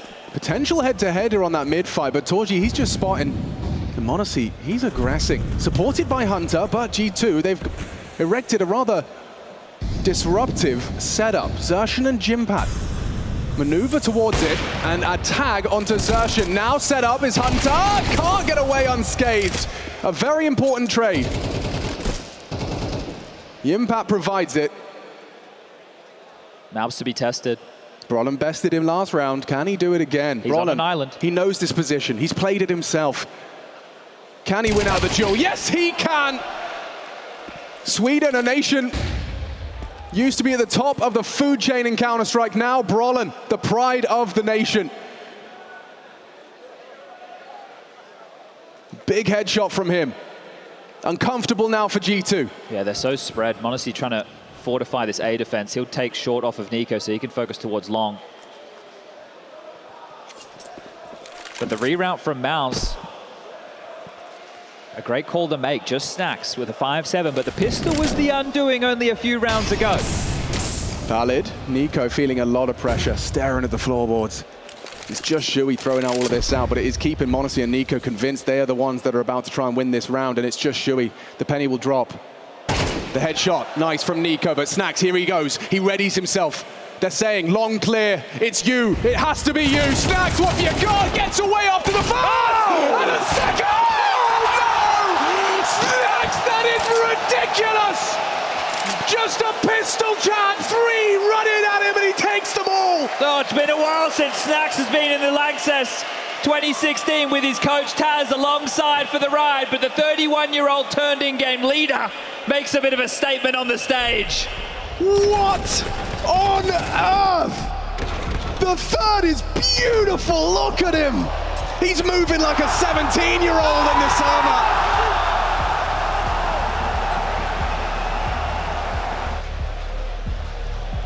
Hunter liked the way that one went down. MOUZ didn't. Tactical timeout call, 30-second breather required. Well, back and forth this second half of play. We could have had this in the first as well, but G2 strung consecutive rounds, put themselves in control of that economy. We will continue to see these teams lock horns. Not going to back down, MOUZ. Nice. Let's go! I thought I saw a little smile creep onto his face there. So that's a rarity. It's got to feel good. G2. This is a very tough round for MOUZ. They are so limited on utility, focusing on what the call can be from Shui. Very, very light on. Couple of flashes, couple of smokes. Xbox will land. Shui to take this space. Has the AK.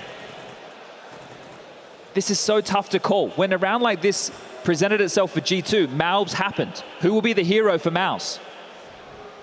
Front of the pack. This is quick, seemingly undetected. They have to be worried about that long AWP, and here it is, it's m0NESY. Can anyone out-duel him? It's Shui! First in, best dressed, takes down the AWPer.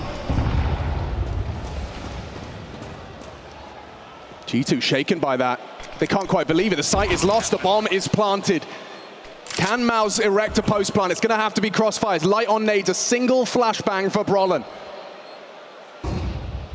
The same can't be said for G2. HE grenades, but they're running out of players. They're losing left and right. MOUZ, Snax added to the naughty list. And Jimmy, he spots out Nico on retreat. Trying to back away. They want his gun. They want his life. They want to make this one hurt. And they will. Just Hunter remains, and they are coming his way. Xertion falls. Jimmy in pursuit, but from behind, Shui strikes with his prize. m0NESY's Zoom banger. That's a massive shot from Shui. It's so difficult to put that into context of how huge of a kill that is. I'm talking about the lack of utility. If you're an AWPer in that position, normally what you're doing is the bridge smoke, the elevator smoke, the flashes to continue to push you off the line. It's just the timing. m0NESY had cheated over towards long to help out MOUZ, who was having a tough time dealing with Brolin. So in that head-to-head in this second half of play, Brolin is stepping up, and finally the cracks are showing for G2. 9-9 tied up, but MOUZ surely double digits first. This is an eco.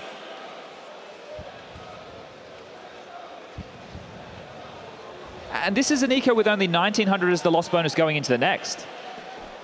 This is dangerous territory for G2 to find themselves in. I'm so impressed by MOUZ and that round. But multiple in this T side where they get shaken, they get disrupted, and they just get straight back to the winning ways. Check out this stack. Gonna get a horrible scare. Does find one. Isolates Nico from the stack of starter pistols. And now it's just a shooting gallery. Their targets are just salaried. And down goes Snax, a dink to Shui. Insignificant, nothing to report. Hunter liked the way Snax's 5-7 looked. He wants to take it for a spin. And uses it to great effect! Magnificent effect! Oh, Shui was low there as well. A couple of nice shots, but it is double digits for MOUZ. And there was a little bit of spamming of bodies towards the tail end of that one. So letting them know we're in the lead now, and we are here to play.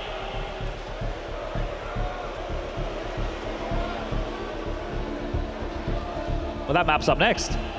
Yeah, that's why I veto it when I play with Chad. Well, this is the third and last tactical timeout from Taz. G2 expending two very early within the first half of play. but they have been put under pressure. Only team to best them in the tournament so far was Saw, throwing them down towards the lower bracket. But they seem like they were on a mission since then. It's all about slowing them down, giving them tougher starts to games. Well, MOUZ are doing that. Honestly's been able to get out the AWP. Needs to be a difference maker this time. Cannot just be a free kill for Shui. Yeah, what an incredible kill. Early util doors, long corner, m0NESY is trying and he is succeeding. Can he get away? Torji misses his shot on the hunt. Trying to find the equalizer immediately. It is denied. m0NESY sticks around for a moment. Hunter tasked with mid. Have yet to see MOUZ spend too much time around here on their attack.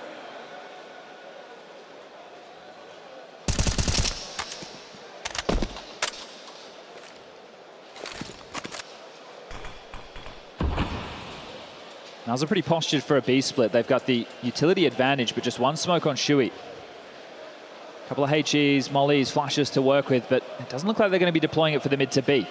Hunter and Snacks trying to stay active. They're actually heading down towards mid. Well, it looked like they were for a moment. Snacks close. Hunter now outside of window. They've somewhat foregone the site, and Shui's lining up the door smoke. They gave up the bomb side. This could be problems for G2. This could be a real misjudgment on their part unless Hunter can find something with it. Angle on window, spotted out now. They can't believe it. MOUZ can't quite believe their luck. The site is theirs for the taking, and now they can throw out the nade onto the face. Oh! Hunter, a barrage of HE grenades find him. And that's the way you entry into the B bomb site. That's how you find a 4-on-4. I don't think you can go for this. This is a tough retake. At the best of times, with the number advantage, it would have been considered. They had the kit, but the util wasn't there. Whatever was the penny dropping, were they worried about a short execute, a late long pop? Somehow MOUZ have called... Wait, hold up. They're hanging around. They are hanging further and closer than one would have imagined. They were hoping that perhaps on the departure they could catch what m0NESY does. Brolin, though, will take it all away by Nico. They have to get away. m0NESY trying to save the AWP. The time's not there for anything more. Couple of kills from m0NESY, saving the AWP important for both, and the impact will do so for Torji. Gets dicey for a moment, but you go for a default plan, you're staying alive towards that car position. You don't really have to exit the B bomb site, right? No, just chill at the bricks. You're all good. Yeah, not sure. All right, well, G2 trying to get tricky with it, and now they are in hot water. They are in trouble. The fact that triple nades come through the window, I bet Hunter's shaking his head. How could you possibly believe that?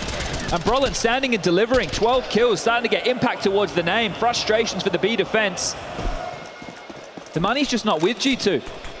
MOUZ, hot pursuit of 12.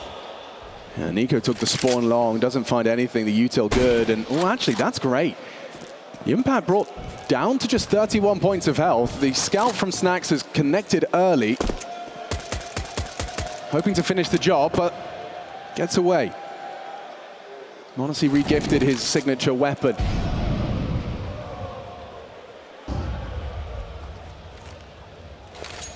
Necessary caution here from Xerxan.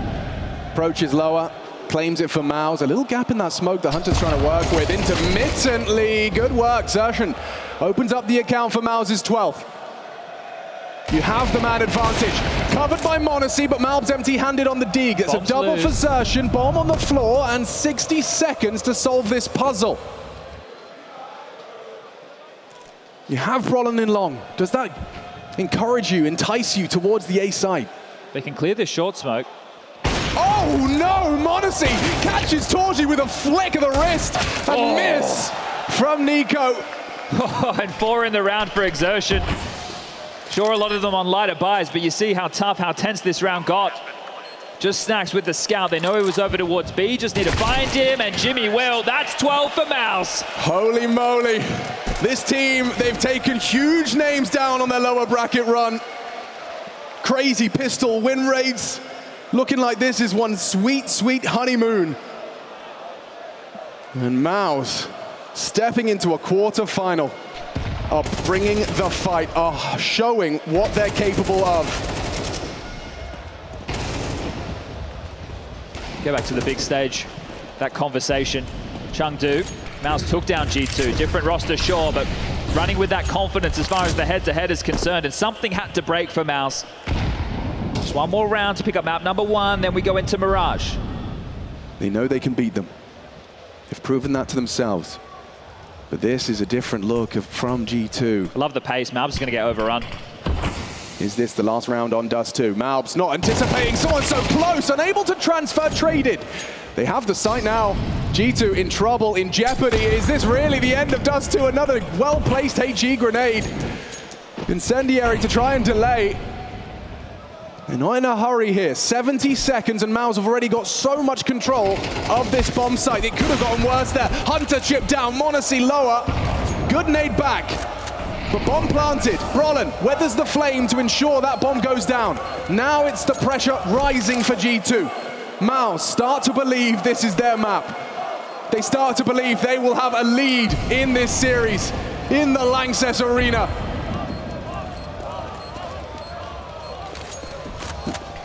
One last go for G2. Flash, smoke, push, big. Hunter finding Xertion.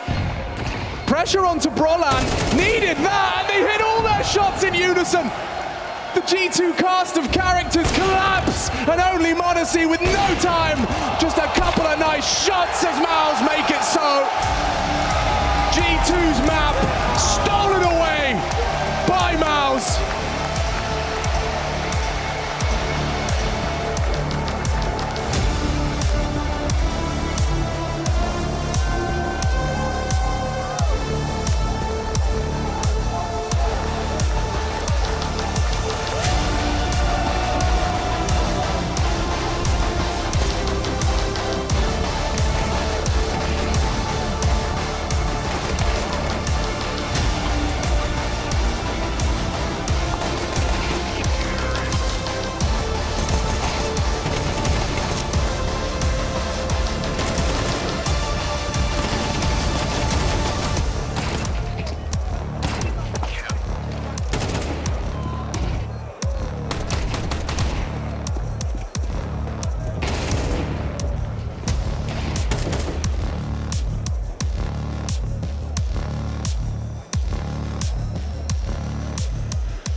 I feel like I'm in college again.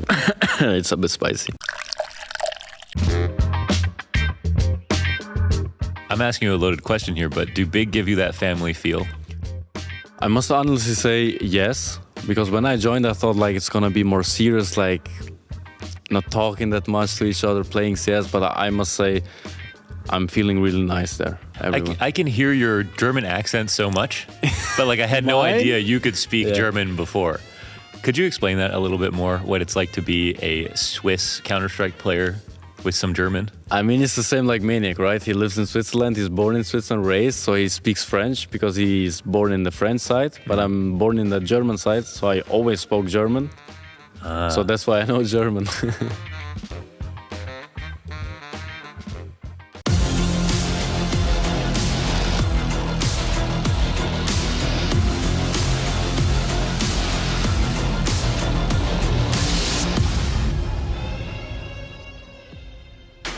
Not even gonna lie to you all, there was just a couple rounds there where I'm like, hey, you know what, G2 might be doing the damn thing, but just kidding. Psych, it's MOUZ. They've come back with a vengeance and they've taken this first map by storm.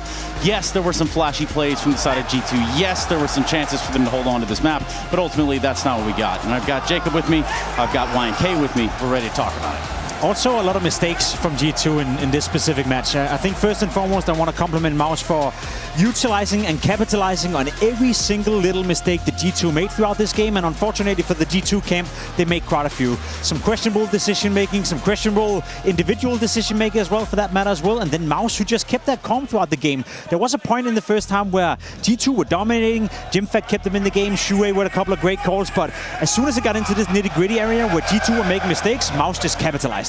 Yeah, I think we'll get into the details a little bit later, but definitely in this game, MOUZ was more calm, right? Yeah. They weren't forcing the issue. They were taking what G2 was giving to them. And on the other side, unfortunately, the old G2 rearing its ugly head back out again at the worst possible moment, right? Losing some rounds in advantages. G2 was 14-8. 14-8 in opening kills leading in this game, but just couldn't convert those advantages. Some misfortunate rounds as well, but yeah, MOUZ just being able to tame this G2 beast in the arena. And let's do that. You want to talk about nitty-gritty rounds, this, that, or the other. If we do it chronologically speaking, round 7 is going to come right out in front, isn't it? Yeah, that's because, you know, early on, G2 wrestles control of the economy, 4-1 for them. Here you can see the score is 4-2, right? So this is a reset round for MOUZ. Look at their buy. They don't have an off. They have 2 MP9s, 2 M4s. FaMAS, it's really bad. They're feeling the pressure at this point in time. Hunter heard the step from Torji. That's why he's starting to walk behind them. He's going to win this duel, and now it's even a 5v4, right? So you kill the Opper, the A player. You have control of tunnels. You have control of long. But this is, you're worried about the stack. So you have Snack sort of himself slowly searching A. You have Hunter search B. They both lose out their duels. That's why Exertion, he thought it was an A fake into B. He wants to get a better gun. He dies. m0NESY manages to find another kill here. So very briefly, it's a 3v2. This is where Shui steps up, gets a massive 3K, right? They're not really aware that he's that close, and this stabilizes the game for MOUZ. I feel at D2 at this point, they were searching it a little bit too much. I agree with you. Hunter picking out B by himself, Snacks all the way up on A by himself. No flash support, no nothing, no trade potential, whatever. And that's sort of like the downside of G2 sometimes. When you rely on individual levels and you're not winning your duels, you often will look stupid very, very often. Yeah, often. Yeah, very often. It's not a problem. You know, they don't want to run into a stack, so they're searching. Someone has contact, we go the other side. But they were turtled on A, turtled on B. They didn't really use utility to at least force some movement around the map. And then, oh, okay, they're A, but Hunter's already deep inside B, loses the duel, and at that point it becomes very difficult for G2 to close out the round. Irreconcilable, or whatever that word might be. What I do know is our next round is going to be looking like round 18. We get fluidly into the second half, and where does the pitfall come in? Well, this is where we were looking in the green room. Like, G2 could win the game by winning this round, because look at the buy and the economy for MOUZ is horrible. But look at Shuhei, leading by example. I think he's just mid-rounding here, improvising. Okay, from the nades used on long, I think the space is open on Cat, and it's the timing that I think surprises m0NESY a little bit. But here he misses the shot, right? Shui finds the opening, and this is where G2 should just save, just concede the round, right? Okay, MOUZ can't do anything, but they're still looking around towards A, and they're going to lose the rest of the guns as well. One thing is it's a great call from Shuhei. He finds the space, he's reading the game, but for m0NESY to miss that kill, you know, one can only imagine what would have happened had m0NESY not missed that kill.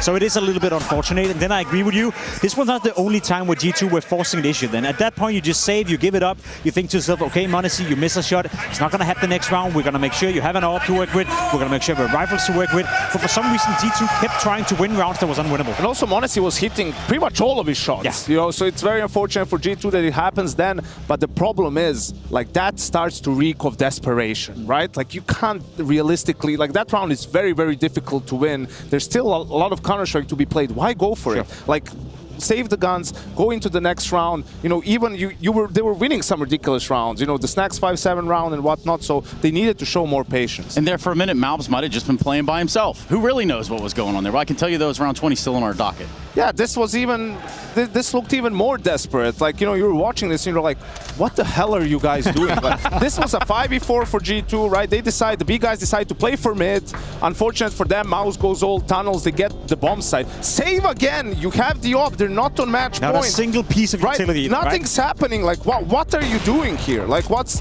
the point of, okay, you get one kill, now we can surprise them. Maybe they're already in team spawn hunting us. I mean, that's, I think, a ridiculous premise to have. Instead, you lose everything besides the AWP, right? And I think even in the next round, m0NESY finds the first kill or something like that. But in any case, where does this desperation come from? When you've been playing so good throughout the group stages, right? Where's the patience to just, let's play the next round? Okay, they got this one. They outsmarted you.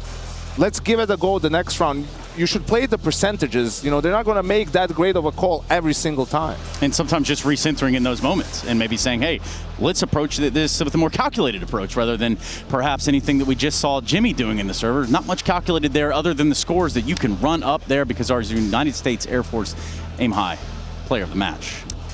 Yeah, and he kept them in the game. I agree with Janko. In the first half, it felt like G2 could have won it. Let's say 10-2, 9-3. It felt like they were dominating, but there were a couple of rounds and a couple of moments where Jimfed had some crucial moments as the anchor player we spoke about, especially in the middle area, especially towards B. Came in here with a multi-kill as well, winning a 1v2. So the impact he found in the early stages of the game, I thought to myself, okay, right now Jimfed is cosmetically making G2 seem like they're still in the game, or MOUZ still in the game, but it's not going to make a difference at any point. However, that was enough to keep MOUZ in the game in the first half, and then we saw all these mistakes from G2 that were just being capitalized on by MOUZ in the second half. So individually speaking, Jimfed on a stage, playing a fantastic game and keeping MOUZ in it. Yeah, I think he also frustrated Nico with some of those kills he found onto him in middle, and yeah, definitely a thorn in their side. Yeah, and speaking of thorns, we do have that of MOUZ coming up. But first, let's hear from G2 after that L. Got to chatting to Taz a little bit, and he said, well, it's quite simple. We did not really follow the game plan that we laid out. And on top of that, they were a lot more proactive than we were. That is definitely something that has to change, and that's what he is talking to them about right now. A hearty word from the coach.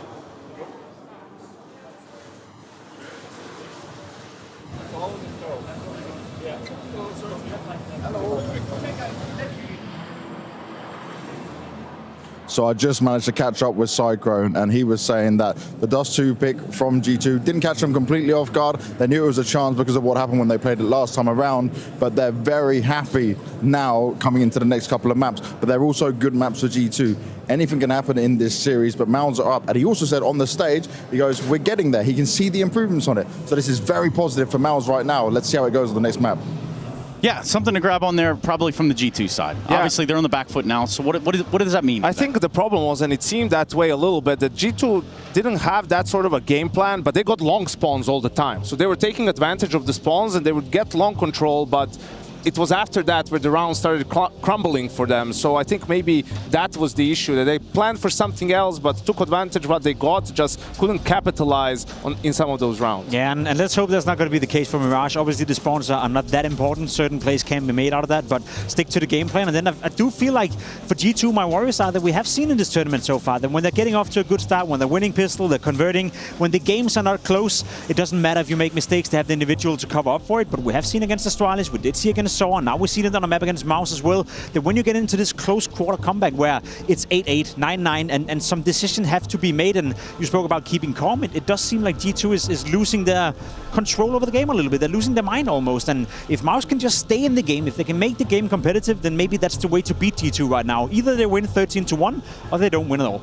Okay, wow, so just either complete domination or nothing. That's what it feels like. Okay, yeah, and especially if MOUZ can just keep doing his one-man army, his one-man show over there. Even that wasn't enough. Wasn't enough, but he was damn sure in the building. Gentlemen, thank you. We are just a few moments from getting ourselves into MOUZ. Now, again, that'll be G2 starting on that T side.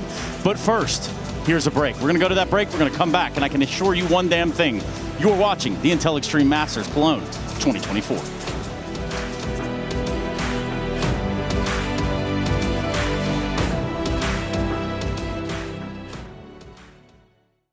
It's Bob with FaceIt. Did you know you can customize your live stream experience on FaceIt Watch? Yup, that's right. With the POV selector, you can choose up to 4 different perspectives, from the broadcast feed to your favorite player's view. So if you miss a kill, it's on you. No more T-Tours in chat. But wait, there's more. We've got a You Watch, You Win situation in here. Watch IEM Cologne while having the chance to get skins and FaceIt points. Woo, look at this one. Change the channel and control how you watch.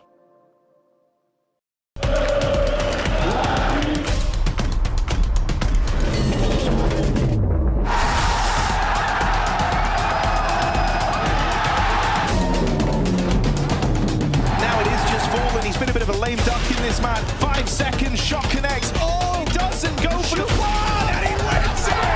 Lovely from Fallen.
5 most iconic skins of Counter-Strike. Should we immediately determine what the most iconic weapons are? I know Harry's going to pick the Deagle. Desert Eagle, number 1, most iconic weapon. AK-47. That's strong. Okay, so we've got 2. The second most iconic. Or this is a gun. You said Big Green. Orb. 3. Trois. M4. What does that leave us with? Knife. A knife, of course. So we've got our weapons. Now we need our skids. What about the Cobalt Disruption from 2013? Okay, Cobalt Disruption is so underrated. That's what I'm saying. Such an underrated skin. Yeah. The iconic ones are probably some of the early ones, right? You guys are beating around the bush here, aren't you? Well, you It has say to be Because the everyone Blaze. wants to say Blaze. The Blaze. It's the Blaze. It can't be the Blaze, man. What do you mean? It has to be the Blaze. It's not the Prince Stream, I'll tell you that much. For I free. like the Prince Stream, though. No one knows anyone that owns a Blaze. We should probably accelerate. Okay, we'll say Blaze then. Let's go Blaze. I'm fine with Blaze. What do we go next? AWP or AK or M4? AK next. Okay. Fire Serpent. Fire Serpent. Fire Serpent. Fire Serpent it is. Wow.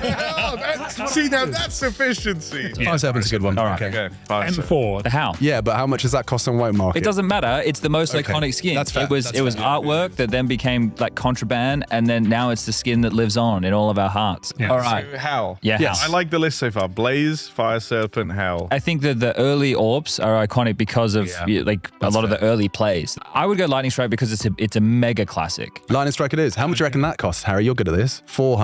That's my guess. I doubt that's far off. Should we get into the last category? I think we need to nail down the knife before we look to the skin, no? I just love the Nomad knife, guys, where you cut yourself and you go... I would gladly say that Karambit, I think, is the knife style, and I think Fade, yeah. When skins were first in, everyone wanted the illustrious Karambit Fade. There was so much jealousy when Lauren unboxed a Karambit Fade. So we have Desert Eagle Blaze by unanimous vote. Fire Serpent, AK, most unanimous. AWP Lightning Strike, the M4 Howl, and the Karambit Fade.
Welcome back. In a moment, we are going to go into the second map of G2 versus MOUZ, but we just want to take a quick moment to recognize one of the partners who have been involved in 6 years, DHL. They've been supporting the scene.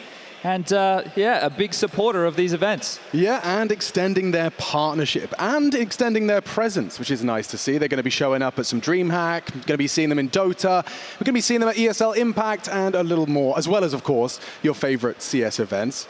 Speaking of favorites, Chad, you had any kind of favorites over the years of DHL? Yeah, look, the Ultimate 10 is definitely something which I think is an awesome little initiative, giving people at these type of events the opportunity to go and play Counter-Strike. There's Get Right and Fallen are going to be coming up a little bit later in Malta in the year for the next season of Pro League. I'll see you there. I'll see you there. I had this one. This was a crazy moment. Put in a wedding ring in a DHL drop box. That was definitely a surprise. A whole lot of fun. You guys are always writing your signs, and it's always a really good opportunity for us to kind of get into the beating heart of the arenas we're at. Yeah, always giving out a couple of prizes here, there, and everywhere. Gave one out today. It was a mouse. What did you give away? I gave away a lovely zippy hoodie. Okay. Yeah, but there's a variety of prizes to be won. I think there's actually one coming up soon during this game, maybe even after it. But either way, yeah, get your signs in the air and we'll be taking a look at some of your beautiful artworks. All right, all right, all right. Well, look, I've seen plenty of nice signs around, but we need to see signs of life as we head into this quarterfinal. G2 down a map. Defending champions, one map away from elimination. In a quarter-final up against MOUZ, the team that everyone seems to think can't do it in the largest of arenas. And with that shot on my screen, I can't help but say, you know, this could be the opportunity for them to completely shake that bad juju off. Yeah, well, look, something had to break, right? Whether this team was going to have to change roster to deal with that, or they were going to show up, and their energy on the walkouts, it was present. And so were MOUZ. One map to the good, now their choice. I loved Cyclone's interview. James Banks grabs him ahead of it, and all he says is, I love it. We get more games, more great games to find our footing. That he's talking about semis. He's already talking about finals. He has already got the vision of where this could go in Cologne for MOUZ. Mirage, though, an interesting one. This is an aimer's paradise, and there is so much aim on display in the server today. MOUZ have put up resistance to G2. They've been stalled, but have they been stopped? Lanxess Arena! Does this end here? They don't seem to think so. Let's find out together. The second map of our second quarterfinal. We duke it out on Mirage. We'll be on the attack first, MOUZ. They're going to be the ones that have to bring those Glocks and try and start with a pistol up against G2, who've been winning pistols left and right. They split them over there on Dust 2, and you also need to touch on MOUZ's T-side close on Dust 2. It was brilliant. Not only was Shui calling them into a good game, he also was finding some great impact. See if we can pick up where he left off.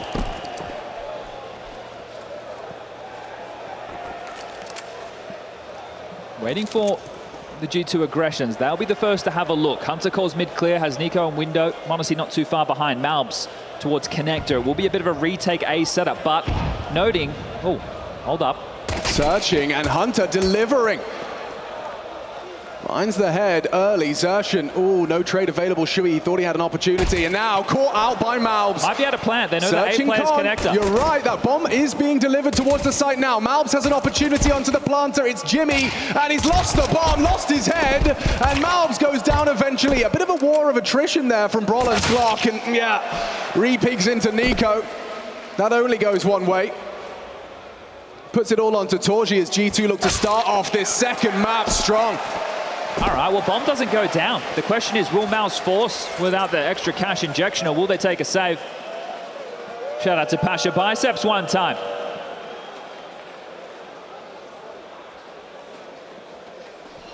You know, I actually learned to cast at Pasha's London school. It's a good one. That's where Ultimate came from as well, best. I think. Yeah, I think so. He's looking good. All right, well, let's see. There's no force spy, so we're not going to have the financial back and forth. We just have a Brolland Deagle. And he was jousting with MOUZ towards long when he swapped over towards that T side.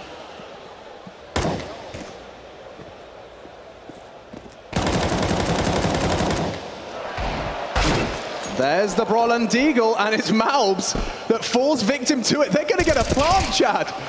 They were convinced MOUZ has got A on lock, but a little slip-up has resulted in a bomb plant. And a dead MOUZ. Xertion run down. Plenty of time to pick this round up, but it will feel like a micro victory for MOUZ. Yeah, in that type of an investment, one kill and the bomb going down, you'll take that every day of the week. Defuse will come through. MOUZ will be able to get a rifle in his hands, likely dropped across. This also helps facilitate the Torji AWP if he'd like it.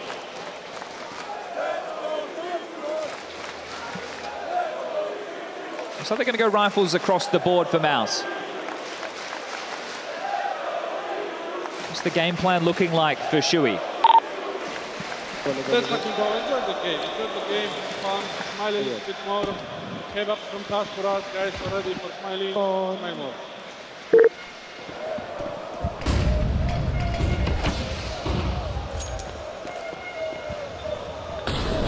Our first look at the game plan.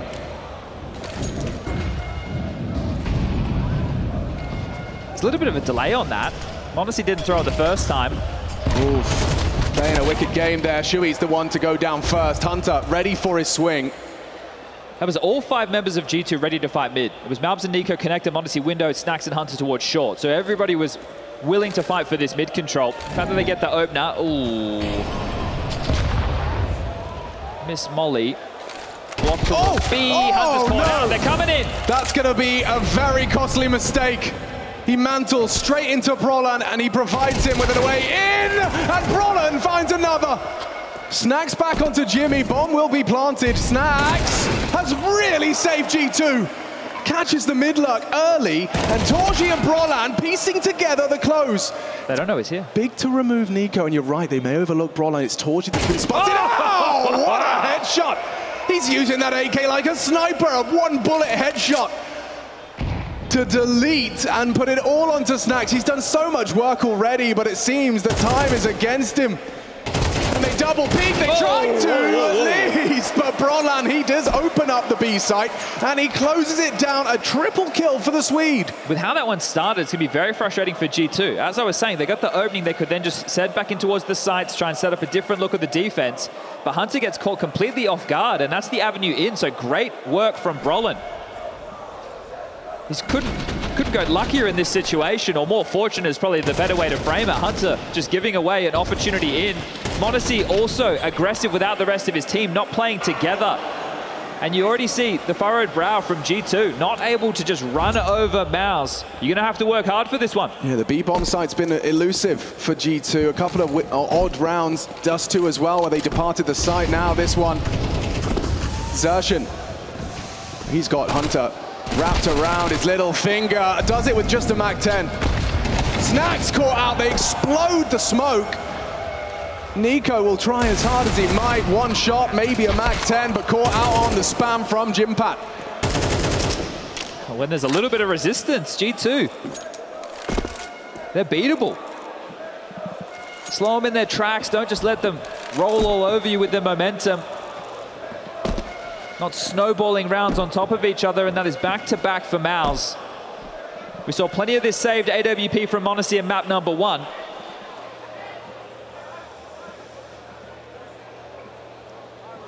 Ten-year difference between the in-game leaders. Shuey, the new gen, Snacks, well, relatively new to the in-game leader job. But got the experience. Oh, experience. Got the major, got the Golden 5 buff. Oh yeah, the graphic that came up like first professional match, Snacks had it was over 4,000, 4,500, something crazy. Days since his first professional match. Shuey not quite up to that level, but he is the new gen. Flying the flag of Poland, and I'm sure he was watching a VP game or two back in the day. Now up against him in the server, and yeah, Hunter, he is looking frustrated. You have to keep that game face on this quarterfinal, and don't forget MOUZ a map up. G2's map slipping through the Samurai's fingers, and MOUZ are in touching distance of making a good T side out of this. Avoid m0NESY. That's going to be step one, because Shuey has been brought down by the only saved AWP. A safe Deeg for MOUZ. Maybe he can do something with that elsewhere, but m0NESY now locking down short. Yeah, didn't reposition. Holding a similar angle. Hoping that MOUZ will just overstep the mark, hoping he rotates out of position. Nico MOUZ looking for some space. Jimmy applying a bit of pressure towards B as the bomb has been called back. We're going to have a head-to-head. No, Nico's been spotted. And MOUZ has missed his first. Torji's not going to let off the gas, just running and gunning his way into the double. Bomb was spotted on the map, and MOUZ feel like they've got all the time in the world. Yeah, plenty of options available after those two kills. That you connect a player and the A player down. Of course, they're on this light investment, but Jimmy's about to get one. Open arms, he'll take that every day of the week. m0NESY's AWP was allowed to play first, but that was it. And they go looking, and they get the answer. The AWP is on B, but that's not going to deter them. No. Jimpat instead goes forward. His legs spotted by m0NESY. Pressure from every angle. Short, now he's getting wrapped upon. They have fan control, but m0NESY down after one more. Jimpat not scared, not shy, delivers the necessary frag to confirm 3 for MOUZ. And Hunter, yeah, what are you going to do? Just a USP.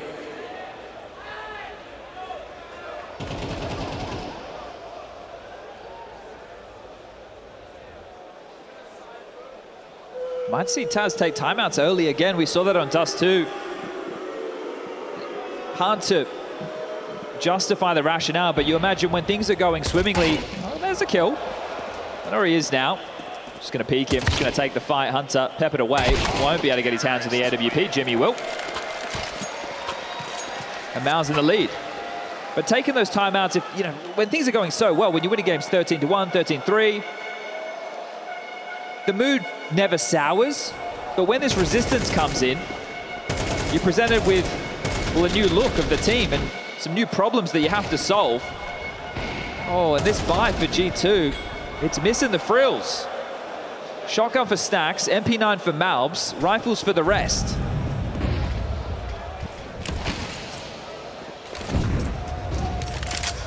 Looks like it has to be magic moments from the individuals of G2.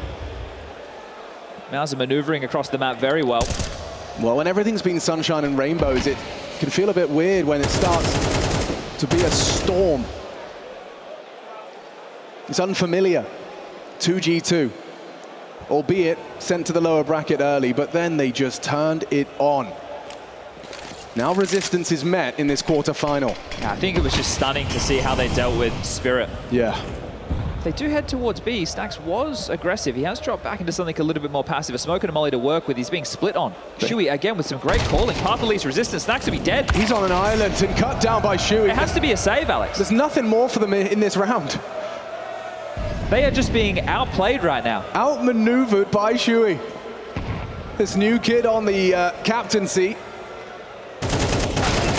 Oh, and they're going to make it hurt as well. m0NESY down as well. We'll see that rifle retrieved. Interesting, because one of the things that Stacks, when we spoke to him the other day during those quarterfinals podcasts, he was bringing the fact that in the Astralis game, they kept coming to help me on B. They thought I needed help on B, meaning his teammates. Right. And, well, they've just left him alone on B in that type of a round, and they hedged their bets elsewhere. Maybe he did need some help on B.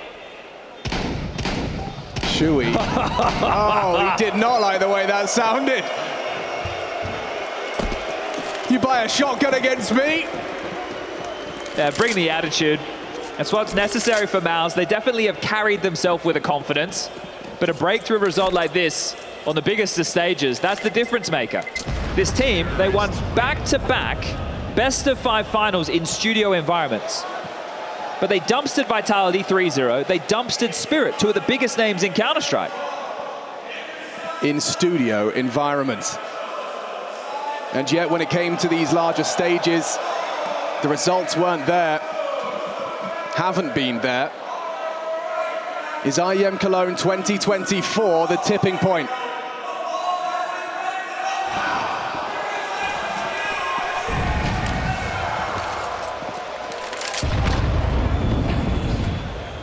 Giving Nico any comfort. You've seen that a couple of times with the stack nades towards connector.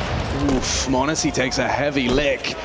Orb connecting onto m0NESY, saved by the corner of the concrete. Nico in jeopardy, has to get away. Pulls the ripcord immediately. Chip down to 50. MOUZ are in no hurry here. Look at the nades they still have, Chad. They are not going for any opening gambit at all. Just spread, see what's available. And now I see a smoke flying towards the connector position. You can see where the problems could come into play for MOUZ. Brolin could unravel this immediately. Oh, MOUZ is taking a big scalp there. Taking down Brolin, clearing out the palace, limiting their options. MOUZ have mid. Nades will come into play now. Torji, bomb on his back and the orb in his hands. 45 seconds for MOUZ to try and keep this win streak going on this T side. 4 consecutive so far. G2 took the pistol. And now MOUZ looking to make it 5. A man down into the A site. Shui leading this team into the A site, and he's about to find trouble. He's about to find m0NESY, who hits him in the side of the head, pierces his ears and controls the spray for a double. Nico holds on. It's a double back from him, matching the output of Ilya Osipov, and so 3 for G2 and 4 remaining. The score for MOUZ. All right, is that the fire starter? That was a good stack, right? It wasn't just one individual. They had to do it as a bit of a unit there, but they made the right call, G2. This fight for MOUZ onto Brolin is going to feel good, because it feels like Brolin's been getting the better of MOUZ as we flick towards that second half of play on Dust 2. m0NESY and Nico in combination. Make it a one-round game. Both teams into the buys. 4 AKs for this defense. Nico wants some answers mid early, and that flashbang, or rather incendiary, limits the options behind the box. Torji's on high alert for this, and he's not going to be blind! Oh, he's missed it! Nico's under pressure, though. Yeah, a lot of pressure, a lot of pressure. How's he gotten away with that? The flashbang done enough. Shui was doing the dance. Now Nico, re-aggresses, and he's punished for it. Yeah, used his smoke aggressively, meant he couldn't extinguish. So under the pump, had the support, but still not enough. Good opener for Shui. Might have to collapse on middle as a unit, but by doing so, MOUZ looking to outmaneuver once more. You can see Snack starting to gravitate. Miss from Hunter. MOUZ as well, can't close. Messy from everyone. A missed window smoke, not the end of the world. The bomb site once again has been vacated. Snacks spotted. Can he get anything done? Hunter can. Oh, and so does Snacks. A missed AWP shot from Torji. Problematic now as heads. Oh! And Snacks rolls back the years. A one-tap to the AWPer. An impactful triple. Defends his bomb site valiantly. Looked like they were pipped to the post again there. The maneuver from G2 to deal with his pressure towards middle. It was just exertion. He grabbed another kill, but on the way back in, some missed shots. Another missed AWP shot from Torji. So some wobbles from MOUZ and a save for exertion on the docket. 20 seconds remain, but again, another individual impactful moment for G2. Tally him up.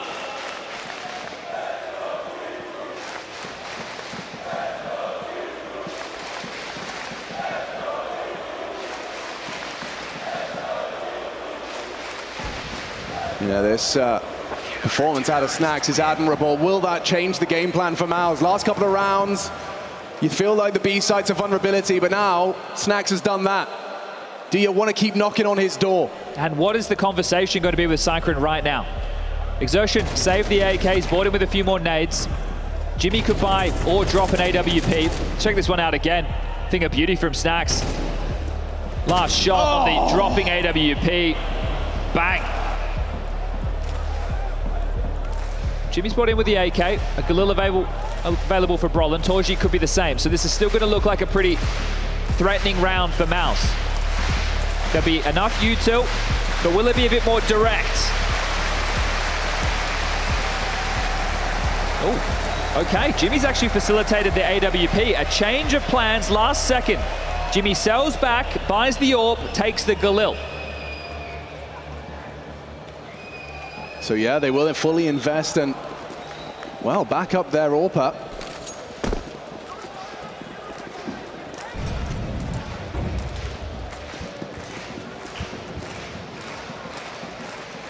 What is that mini-map telling you, Chad? No window smoke. m0NESY gets to stay present. The bomb towards Palace again. We saw them do something similar on the pistol round. So B pressure. Ooh, Flash forces Snacks into a defensive stance. stance. Feeling it, he's feeling it. You can already see the rotation on its way, and Nico gets caught out. Brolin, he activates upon the distraction, and it's Jimmy back on, but m0NESY, can he catch Con? Yes, he can onto Shui. He may have saved G2. The bomb sits idle in the A bomb site. Xerxin and Torji disconnected from that.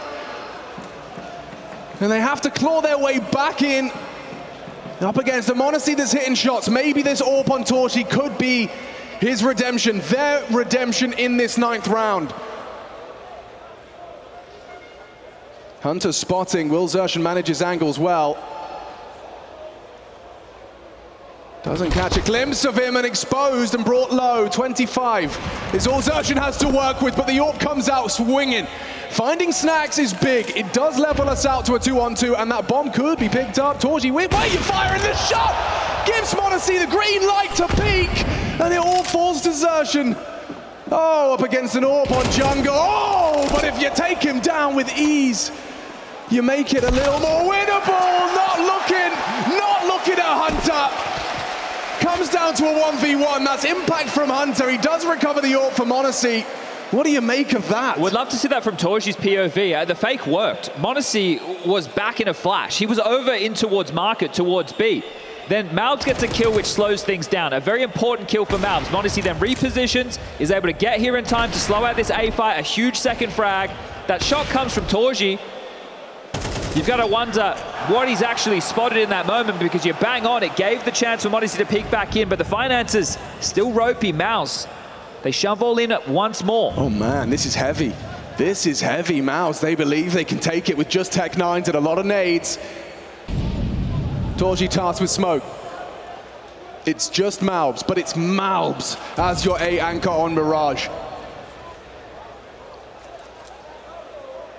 Not always the most glamorous of positions, but when he's tested, maybe that mechanical prowess he has and possesses can help.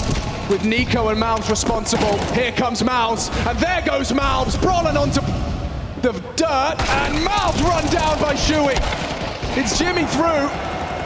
MOUZ are doing it, they've taken the site. A retake discussion. A flash for Hunter to try and hold on to CT. Torgy's blind, but he's covered, and Jimmy, what a frag. 2 big impact frags from the Finn. This young gun, a missed shot from m0NESY, and the round is theirs. Chef's kiss from Shui. Just keeping the pressure on, never giving G2 any free rounds, understanding that came down to a one-on-one. They forced by back in, a great little A execute. Such heavy leans from G2 towards middle. Nico unable to assist. He was looking at his teammates' monitor as the smoke and flashes come in. MOUZ completely isolated. m0NESY getting one short, but they'd overrun. And then the skirmish towards CT. The fact that Jimmy still is able to get that kill with the flash work. That's the most important kill once they had cracked in. Yeah, I mean, you can see Torgy's screen was white, but Jimmy quick enough to turn, get anti, and get that crosshair back on the money. I have to say, I really love Shui running down MOUZ there. As soon as Brolin's dead, he's exposed, his position's noted, and Shui does not hesitate. He's charging at him with a Tech 9, hard clear, headshot. And help, it's just miles away, because the execute, you want to isolate the site, and they did that to perfection.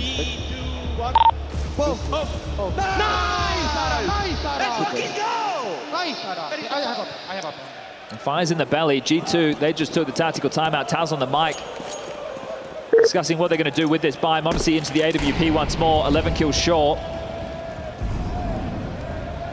Well, playing heavier are G2 towards A. Hunter, they're going to bait him in. He's tucked in towards the backside. Nico and MOUZ to play first. But a full gamble. Sax rotating over, looking to read Shui yet again.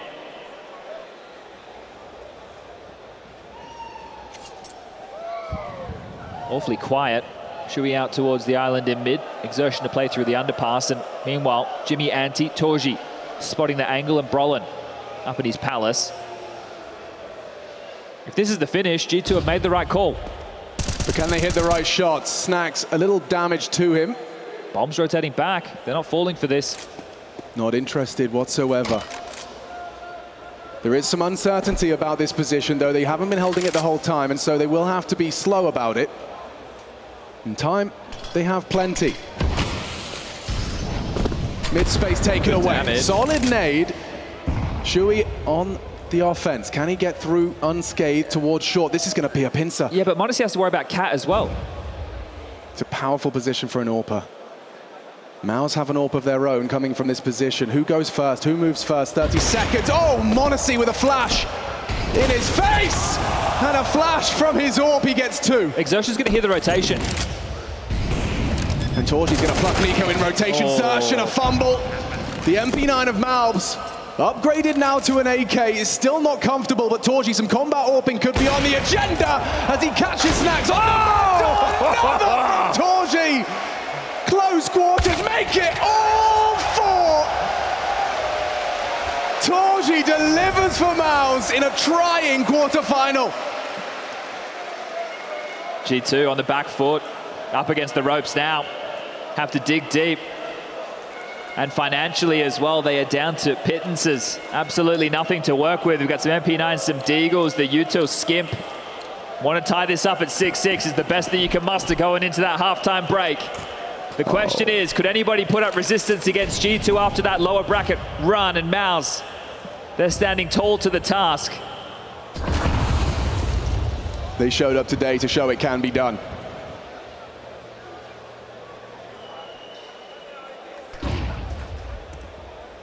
G2, they bleed.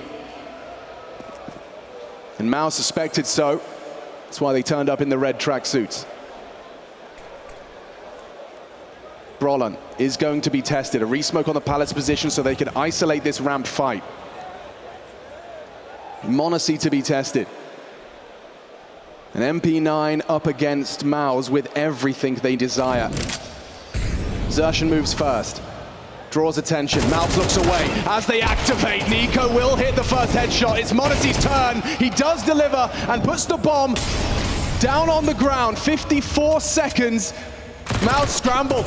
G2 run down though. Good work from Zershan. Comes through Con and contributes. Oh, he contributes an awful lot. It could be the round right there, as Hunter's tasked with a 1 versus 3. Now just 2 and Shui low. Will it be Torji to once again convert the round? It's so comfortable for MOUZ and no kit for Hunter. Everything stacked up against him. Torji's even looking a little bit. He's flirting with the idea. And he does make it so. MOUZ have the lead on the half. And G2, they need to resuscitate hope or they are going home to MOUZ in the Lanxess.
And here they stand with a lead coming into the second map of this quarterfinal up against the what was presented as the indomitable G2.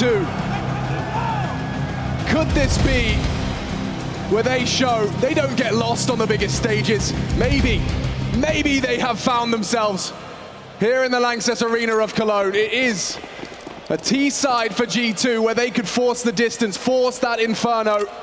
But look at the odds. In MOUZ's favor, they are in control. And G2 want to start towards that B site. Snacks trying to sell something on A. 4 players on the receiving end of that fake. It's just Zershan here. What can he do with the dual Berettas? He's got him in the air. Just while he's dismounting, brought down after 1. And now that bomb should be going down. Shui's the first responder here, but he might bide his time and wait for the rotate. What is that? A 1-2 punch finds the head twice. Ooh, big shot. Not bad from Jimmy, catches Snacks, and now MOUZ has fallen. Jimmy's hitting every shot he takes on the USP, and Monasey's palms are sweaty. As they're at the disadvantage, he has to activate with Hunter, and they have both connected. Torji, light on time and not hitting his first shot. Bodes very well for a G2 sixth here, brings down Hunter. Time on the side of Monasey, already a triple kill from the kid. Just jumps through the window. He's out of there. Job done, Monasey says. 17 kills in total. Been impactful on the AWP. But is this going to be one of those backpack performances that we thought were a thing of the past for G2? They need him now, Chad. They need him now. Exertion delays, and you said a fake into 4. Well, MOUZ were already buying. There were some of the easiest sounds you're going to make if you're Snacks. They were already planted, standard, ready to deliver. MOUZ have shown that they do not want to relent in this series. They've tussled with 4 spies. They've lost 3 out of the 4 pistols. But their individuals can take these big swings. Another lean. Another completely empty bomb site, which we saw also falling against the favor of G2. This time round, maybe they're going knocking and nobody's home. It starts with Snacks and Hunter. They make some moves in mid. Smoke connector from under and window from top mid. Jimmy's options now limited. He will just be responsible for this short spot. Starting to search, so they have these 2 real sharp tools in the G2 shed. Just gonna get past Jimmy. Snacks can't. Yeah, easier said than done. Jimmy's done very well there, and very little damage for him to be concerned about. You give this one a look now if you're MOUZ. Most definitely. But Hunter does well to catch Brolan, trying to get towards that B bomb site. Scarpering towards jungle. And Hunter allowed to get away. Shui, loud about this. Tries to catch an element of surprise, but Nico was prepared and delivers the headshot. Is there more for Hunter here? They're looking for him. Oh yeah, and they found him. Jumping into his crosshairs. Xerxan will best him. Good amount of damage, looking to save our MOUZ. Yeah, a couple of exits if Xerxan's lucky. Yeah, it could have been a round where they just had thrown everything away. The fact Jimmy gets 1, Shui can investigate, a chance for them to get back into this. But after Hunter is a nuisance, they spend a lot of time looking for him. I don't need to push the issue anymore. They only lost the SMGs to G2. So still holding on to the AKs, plural, and the Galil. We're all tied up, 7-7. Still threats afoot.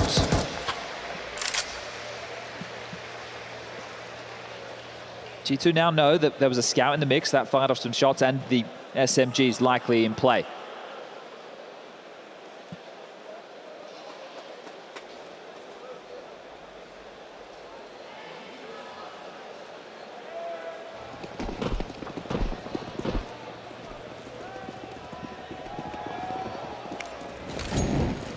G2 still waiting to catch fire before they look as indomitable and as confident as what we had seen earlier in the tournament. This is them being pushed, being tested, having to work hard, work through the growing pains of a new roster.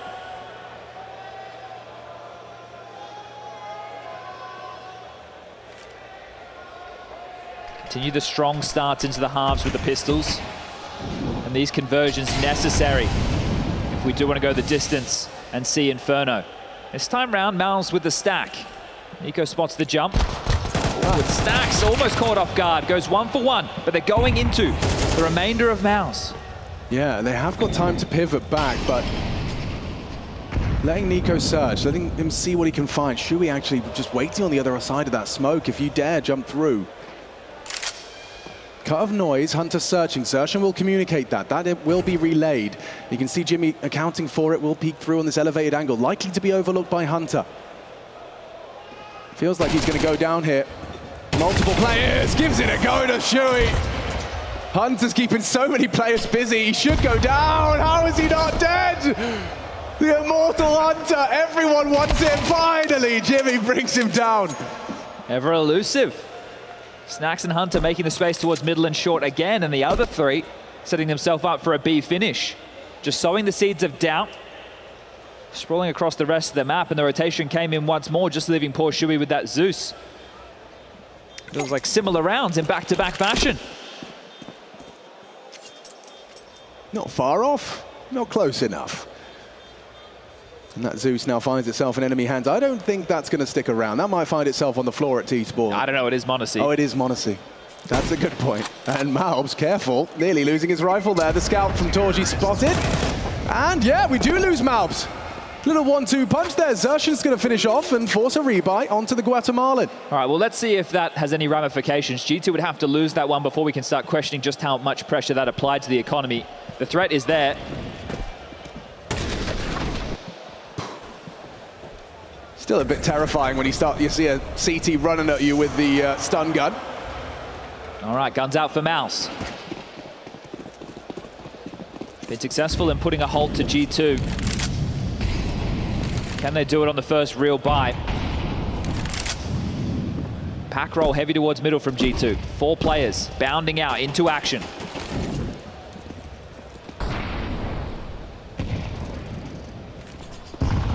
Clear on the smoke, replace and replenish on mid-window.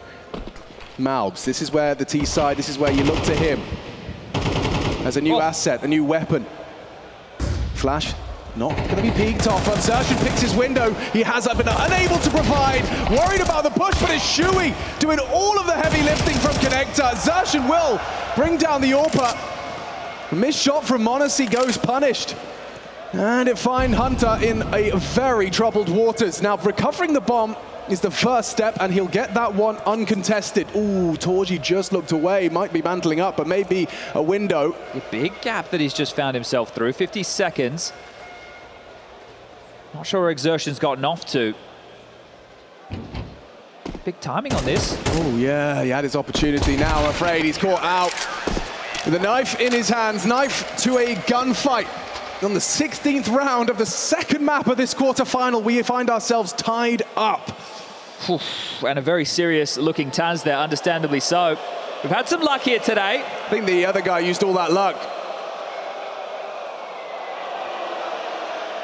Best gun in the game, congrats. Give that one to JL. Sure, he's watching right now. Winner of this to take on Na'Vi tomorrow in the semi-final. Saul versus Vitality out first. Na'Vi versus, well, we'll find out. Yeah, MOUZ trying to put a strong case down for it to be them, but... This is a tough round. Look at the type of investment you see for G2. Look how limited the utility is. They use one towards connector early, one towards window, as far as smokes are concerned. We're just working with one flash. MOUZ won similar rounds on Dust 2. And this time it's Zershan to take the head of Hunter, a perfect read of the play. Catches the walkout con. Shui goes investigating. Nico is starting to get on the warpath.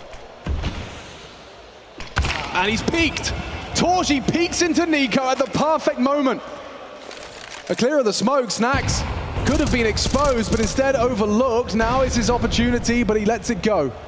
Hoping he can bring down the AWPer. MOUZ has done well there. On to Shui. Will Torji have a look? He will!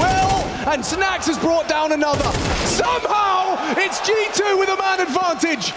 Monacy onto Zershan. Brolin with it all to do. They know he's still alive. He's got to be here somewhere.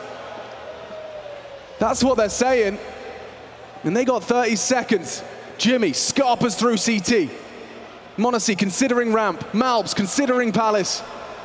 Timing everything on this push from Brawler, and he's managed to activate at the perfect moment in unison with Jimmy, and MOUZ has got a chance, a small chance denied as Jimmy comes up clutch. Getting so tricky with it. Fake plant, just giving him a chance, allowing that rotation to play in.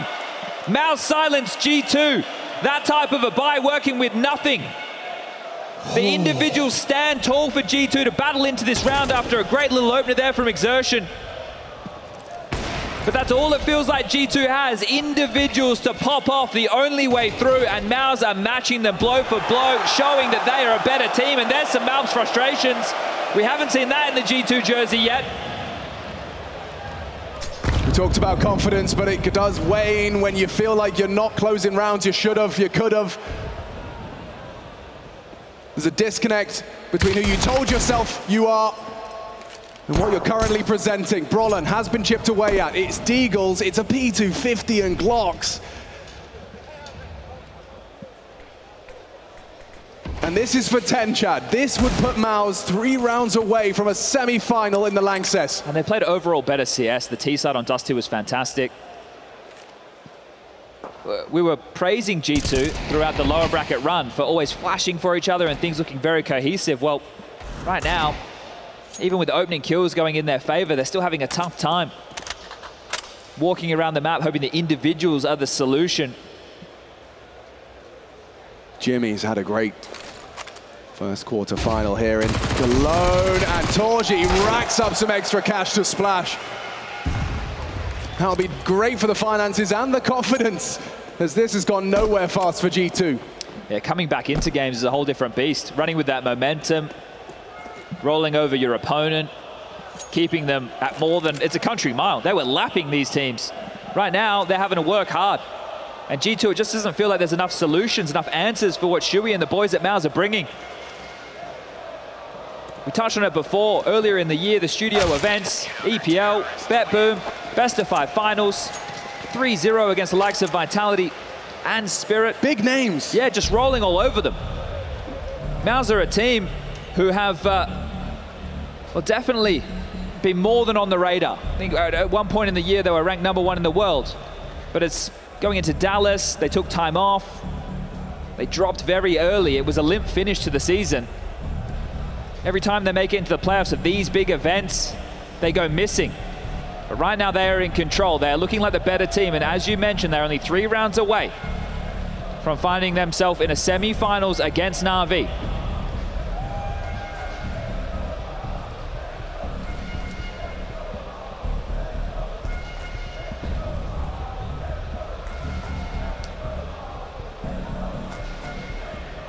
There's 2 things happening simultaneously here. Will MOUZ be able to run this home? To shake off that bad juju of big games in front of the biggest crowds. Look no further than Lanxess Arena for that. But also showing that G2 can and look fallible. Beatable. Forcing G2 into the back foot here. The 19th round, will it be the 11th for MOUZ? A run of 3 so far for their CT side, in consecutive fashion. Shuey goes looking, monitoring the potential gap between the 2 con smokes. Torji's set up for success. There's only 1 smoke. It would need to either be deployed towards Ticket to deal with Torji, so he has to mantle. And if they don't, it's open season. Snax plays the fade. And the young gun bests the old school. It's Snax down. Torji set up indeed. Finding MOUZ, and look at them go! MOUZ send G2 back to spawn empty-handed. Nico can't do a thing! But if you're MOUZ there, you're under no pressure. The fights come connected, they win it. All right, at this point, there's no smoke CT, you don't have the util. Torji, a flash comes over. He's sitting pretty, he's perfectly placed. And now they're on the pistols, MOUZ. This is what we want to see. This is the team we know and love. We know they're capable. And surely they were inevitable.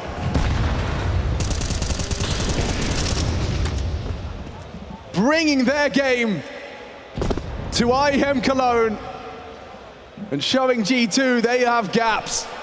In the smoke, Snax gives it a go. He loves to play around the smoke, but so does Zarshan. And he's found the headshots. These pistols, once again, just collapse.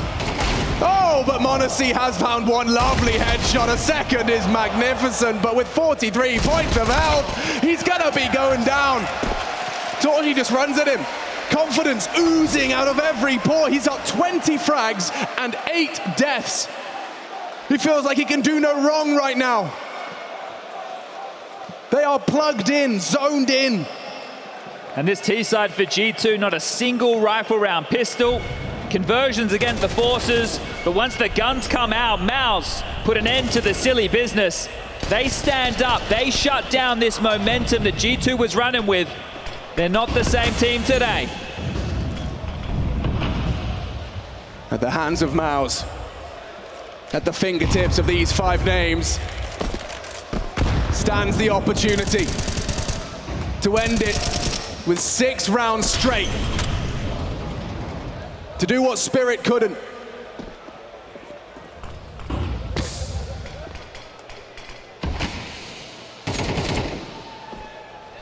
Four opportunities, but they could take it right here, right now. Shui playing dangerous game. But look at these rounds from G2, it's all just grouped up. It was either mid-control with Snacks and Hunter and the other 3 on the other side of the map. Now it's all 5. And they will go looking for answers. MOUZ are giving them the space. Oh, that smoke could be a little bit of a problem. A little scary. 50 seconds, it could be the last round G2 play in Cologne. The reigning champs.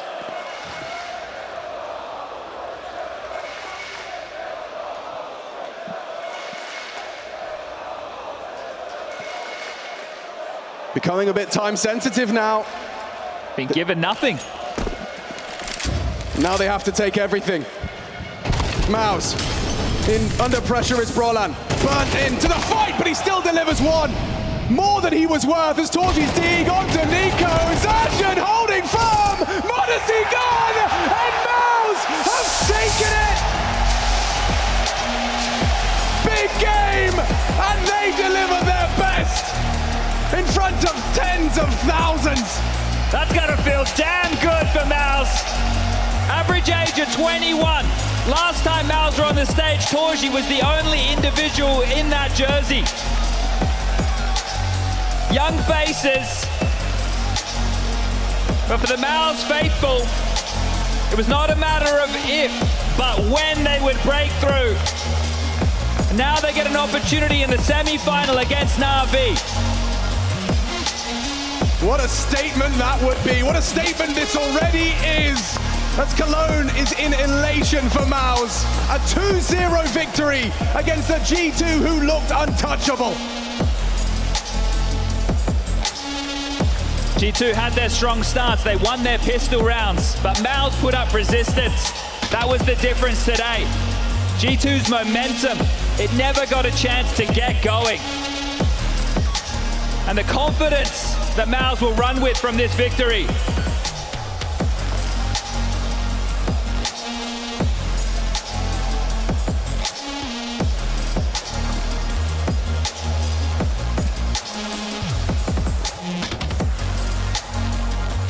Wow, now that was some performance here in the Cathedral of Counter-Strike. Yeah, it was a pretty good game. Is that all I'm getting from you? Come on, this is such a young team, an average age of 21.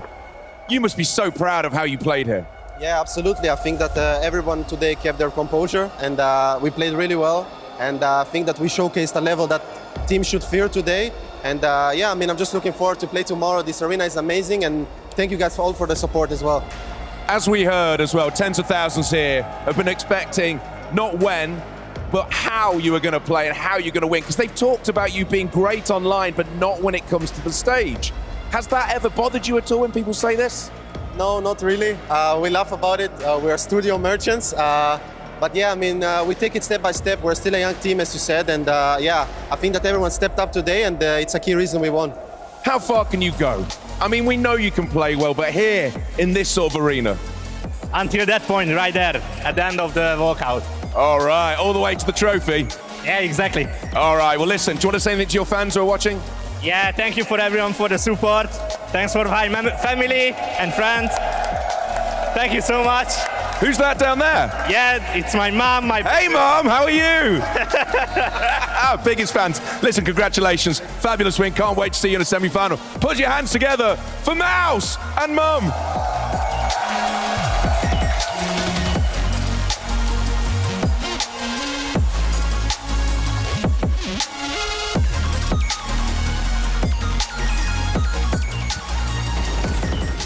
Amongst MOUZ and MUMS, that's what we're here in the Lanxess, and I can tell you for MOUZ, this is what they're looking for. just sheer domination, Trace. Yeah. You know, there wasn't a shadow of doubt in this series who the better team was, who played better CS. It was MOUZ all the way. A couple of different players stepping up on this map compared to Dust 2, but yeah, just a brilliant showing from them. Yeah, 100% agree. I think MOUZ came in super well prepared. They looked by far like the better team. A couple of heroic individual moments from some of the G2 players kept the game alive, kept it competitive. But let's be completely honest, MOUZ were dominating pretty much from start to finish. Yeah, that's going to be your volume right there in case it's a little loud in here. Okay. Hello, Shuhei. Hello. Hello. How you doing, man? Congratulations. I'm back, guys. Yeah, you are definitely back. Congratulations to you and MOUZ. Tell me about playing in front of all these people today. Wow. Incredible, my first time, and definitely very happy to be here. Yeah. First of all, congratulations on the win. You dominant win. Second of all, the tracksuit is clean AF. Yeah, it is that. Shout out for that. Is it though? Yeah, I think it's really. I like it. It's sick. I like it. Tell me a little bit about how did you guys prepare for this game, right? Obviously, G2 was looking hot in the lower bracket. You know, what was the conversation like coming into this quarterfinal? Yeah, I think we prepared a long time ago actually for this game. We did a lot of work outside of the server before this tournament at home. So coming into this tournament, all we had in our heads is that we just want to perform here. And playing on a stage, that's what we wanted to do. And we especially wanted to win a game on the stage. So we did a lot of preparation, a lot of hard work went into this game, and it finally paid off. A lot of people have, you know, touted you guys as group stage merchants because you have been playing well in group stage, but now you said it yourself, you're coming in on the stage, and today you're by far the better team. You said you put in a lot of work. We heard Cyclone say something about a new facility in Hamburg with studio lights, etc. Is that part of the preparation for this game? Definitely. We did a lot of work. We even prepared to play in an arena. That's what the facility also gives us, the ability to kind of experience what an arena would feel like. Like studio lights and noise and all that kind of stuff? Basically. Don't want to go into more details, but it is a very good experience, and I think that is also part of the reason why we are able to succeed today. Okay, and then you have young individuals around you. You're young yourself. You know, at any point today, did you feel pressured by the environment, or was it as easy as it looked from the outside? I think there's always going to be some pressure. We're all still very young, and no matter if we lose today or if we win today, it's all about experience for us. We're like one of the youngest teams in the top 10 right now, even if not the youngest. So playing on a stage like this and having fun, which is the most important thing for us, that's what I said in the huddle before, is just let's go out there and have fun, enjoy the moment. Like this is LANXESS Arena, it's an amazing arena, and that's what we are here for. So yeah, the age factor, maybe for some it is an issue, for us not really. Okay. Are you ready to keep having fun? Is that okay with you? Yeah. Oh, hell yeah, let's do it. Let's look at round 10, gentlemen. What do we see in this game in the first half? Yeah, when we looked at Mirage, right, like you guys had a couple of good rounds. They save it with some hero individual plays. Your money stepped out, but you go for another buy here and go for an A execute. Can you walk us through a little bit? Like, did you just have a good read, or was it just solely to reset them because they had no more money? It was a little bit of both. Actually, we played really good whenever we played slowly throughout the game. So I was like, let's do an A execute. Like, I want to change up the pace, or maybe change up a little bit how we are playing right now. But I want to still keep the pace up a little bit. So, like, we're still going to change up what side we're playing to. Let's say an execute. But the pace is still the same. I didn't do it instantly. I decided to just delay it like 30 seconds. Let's just wait, let them get in position, let them get comfortable, and then we can execute. A little bit of a chef's kiss. Yeah, you think you can hit that one for us again? That. Yeah. Yeah, that's some good stuff. I would also say that you got a good teammate in Torji. He don't seem to miss sometimes, right? No, Torzi has been really on fire lately. I'm glad to have him as a teammate, not only on the server that he's showing up, but also as a teammate in general. He's the hype man of the team. He's always giving the energy. He's the big brother. He's showing a great example for others in the team. So having a person like this on the team is very good. Shuhei, were you surprised by the fact that G2 didn't put up a bigger fight today? We've seen them play so well in the group stage. We saw them annihilate Spirit. We saw them absolutely manhandle Astralis. Were you surprised that they weren't any better today? Yes, actually. First of all, I personally thought that they would pick a different map. Okay. Not us two. I'm not sure what was their thoughts behind that, but I mean, we feel comfortable there, like we saw. It was a good matchup for us. We played good, and that's it. Yeah. Shuhei, there's one very pressing issue that we're all, just dying to know more about, especially a lot of people that are watching the cameras all day. Okay. And I'm talking about this little guy in front of your monitor here. What's that all about? Can you give us some little background on the lore of the chicken itself? Okay, so his name is Bob. Okay. He comes from Brazil. I was gifted to it. It was gifted to me by a friend from Brazil. Since Brazil is so far away, he's unable to travel, obviously, to events here and there in Europe, especially. So it's difficult for him to be here. So I was like, yeah, I'm going to take him with me for events now. I'm going to be with him, and then you're going to be with him as well. Yeah, okay. Well, good. I'm glad we got that one, because I'm telling you, man, I just keep getting asked over and over and over, why does he have this chicken? Doesn't quite matter, because MOUZ have the W as well, and that is going to be Shuhei joining us here on the desk. However, we do move a little bit past that. We hear from Nico on the G2 side, because this is the end of the road for them. It's the end of the road for G2 here in Cologne. Nico, what happened today? I don't really know. Honestly, they were better. I don't know, that was a very weird game. I felt like we had too many bad rotations, I would say, on the map. We were not very decisive. I think we were hesitating a lot, doubting each other, and obviously they won some important rounds, such as this force buy on the Dusty side, and that broke our kind of momentum, right? And it was very hard to come back after on CT side because our economy was not the best. And I mean, on MOUZ, I don't really know. It's very hard to recall what happened, but they were better, and yeah. It seemed like there were a lot of questions. We also saw on the cameras that MOUZ was not having a good time in terms of, I mean, he was hitting the desk, right? So I feel like that was emblematic probably of the atmosphere. I mean, I haven't seen, obviously, how B behaved. I'm sitting on the edge, and I'm not really sure what happened. I mean, obviously, he wanted to perform good, you know, and it's his first big appearance in the arena. And, I mean, can't blame him, really. But I don't think we lost because of that. I think we just lost as a team. I played poorly as well, and I just couldn't get into the game at all. And yeah, I mean, nothing to take away from MOUZ. They were just straight up better. We won, I think, majority of the pistols as well, and still managed to lose kind of easy. So yeah. Thank you. Let's take that into consideration. Let's take that in a little stride as well. Yeah, G2 gave us some pretty cool games up to this point, and then, yes, a little bit more flat here versus MOUZ. So, Yanko, you want to say anything nice about them?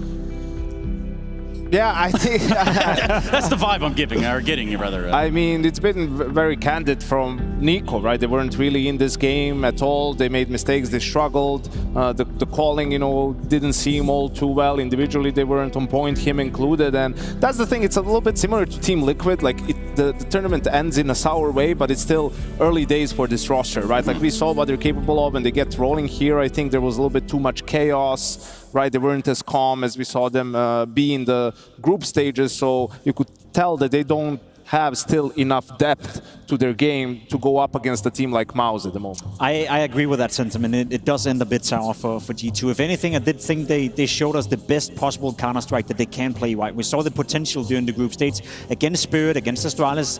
Some of those, you know, moments where they're winning pistols, they're converting, they're just rolling over their opponents. We obviously can't expect them to do that every single game. And there will be times where they get tested, and there will be times where they have to find other solutions. Today was a great example. m0NESY was the only one showing up on MIRAGE, and the rest of the team fell a bit flat. But I think the potential of G2 was shown in this tournament. Question is, can they find that, you know, consistently throughout an entire tournament instead of just parts of it? Just compare those rounds on Dust 2 where G2 is trying to maybe retake, right, and losing guns for no reason, and look at what MOUZ did on Mirage on their CT side, right, after losing pistol. They just keep putting the pressure, they take some calculated gambles, they save guns, they save armor, and then they win the first gun round after losing 3, and G2 has a bad buy, right? Like, you need to think more about the percentages. You don't need to win the game immediately right now, you know, you need to play the situations that are presented to you. Move decisively, move with a purpose, which is what we got out of MOUZ, especially on the last map of the series. And in this moment, I want to get something out of all of you at home. That's going to be our ESL Pro Tour DHL MVP vote. That's right, today is the day we start it all over again, where we can get your Twitch channel points and we can put them right into the big algorithm and then catch up with that winner of the MVP vote at the very end of the tournament itself. Now, there will be several candidates here that you can vote for using those Twitch channel points, but ultimately, the voting starts today. Yeah, I mean, a couple of those are now out of contention. I think I saw Robson that one. I saw Nico as well. Up until this point, Nico had a fantastic tournament. However, this man kept MOUZ in the game, especially on Dust 2. I think Jimfat is a superstar, a sleeping superstar. I think most people have realized how good he is and how much of a talent he is. And he's slowly but surely making a case for him being the best in the world in his specific position. And I think for him, next step was to do it on a stage, to do it in a big pressure environment. And today he did that.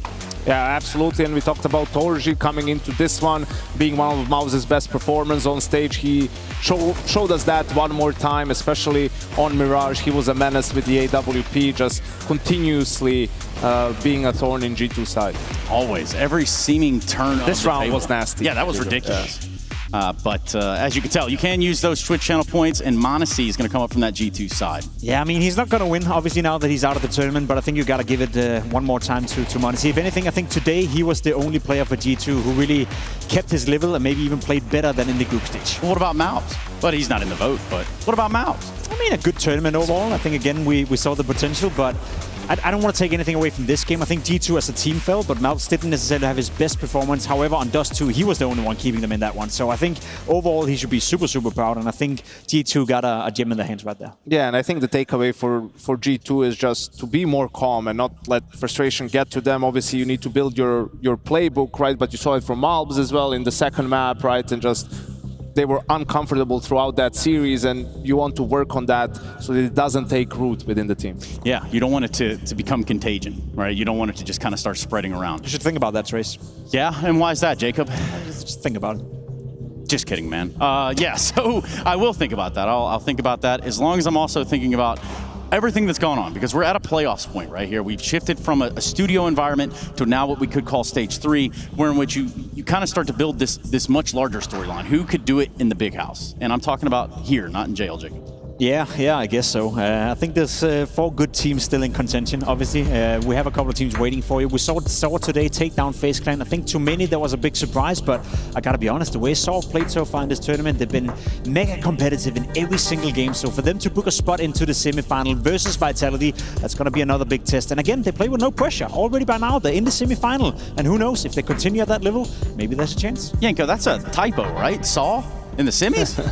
No, they played extremely well in this tournament. Even that game against FaZe Clan, coming back from behind to close it out. I think also on the other side, Navi versus MOUZ, that's going to be a banger. We saw them play at TWC, right? It was the first tournament of the season. Navi coming back in the series from 1-0 down to sweep MOUZ. So yeah, some exciting semifinals tomorrow for sure. Yeah, it's all on the docket. And of course, that is tomorrow, semifinals of Flurry. The schedule looks a little bit like this. There are just a couple of you hanging out inside the Lanxess with us still. We appreciate that. But obviously tomorrow, we pick up on Saturday. Vitality versus Saw, the first game of the day, followed by Navi MOUZ. And that does it for this day at least. You guys cool? Good. Thank you for joining us, or joining me rather, over here on the desk. And that does it for our first day of playoffs here in the Lanxess. It's the Intel Extreme Masters, Cologne 2024. We'll see you tomorrow.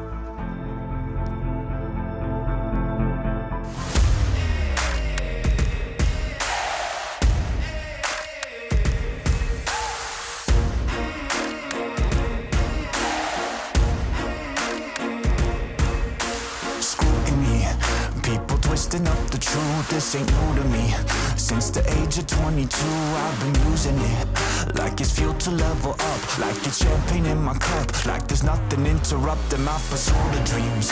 There's a vision in my mind, it's consuming me. Take my confidence combined with opportunity, mix it up with unity. Soon to be the greatest of my generation, Operation Victory. Fight or fly, we will stay. Through the perils we dare not to stray. Spark the match, light the flame. Out of luck, out of sight, dangerous, dynamite. Dynamite! Setting fire to the clouds at the speed of light. Going up, not coming down, screaming.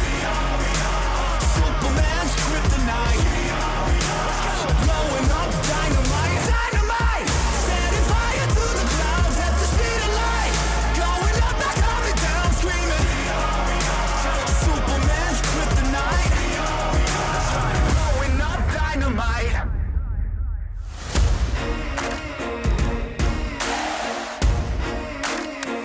Check it. Troubled days, lonely nights, lot of tears, lot of fights. Big dreams met with bigger lies. It ain't what it seems from the outside. On my downfall they pray. Will I surrender or will I betray? Given the trauma that lives in my brain, or use it to fuel up the fire in my veins. I never complain, I rise up and do it. If there's a battle, I fight my way through it. If the wind blows, I thank God that he blew it. Cause what is a blessing depends how you view it. The fruits of my labor are in abundance. Indispensable, I'm not redundant. Incomprehensible the way I've done it. When the struggle pushes me out, shove it, I rise above it. Fight or fly, we will stay. Through the perils we dare not to stray. Spark the match, light the flame. Out of luck, out of sight, dangerous, dynamite. Dynamite! Setting fire to the clouds at the speed of light. Going up, not coming down, screaming. Superman's kryptonite. Blowing up, dynamite. Dynamite! Setting fire to the clouds at the speed of light. Going up, not coming down, screaming. Superman's kryptonite. Blowing up, dynamite.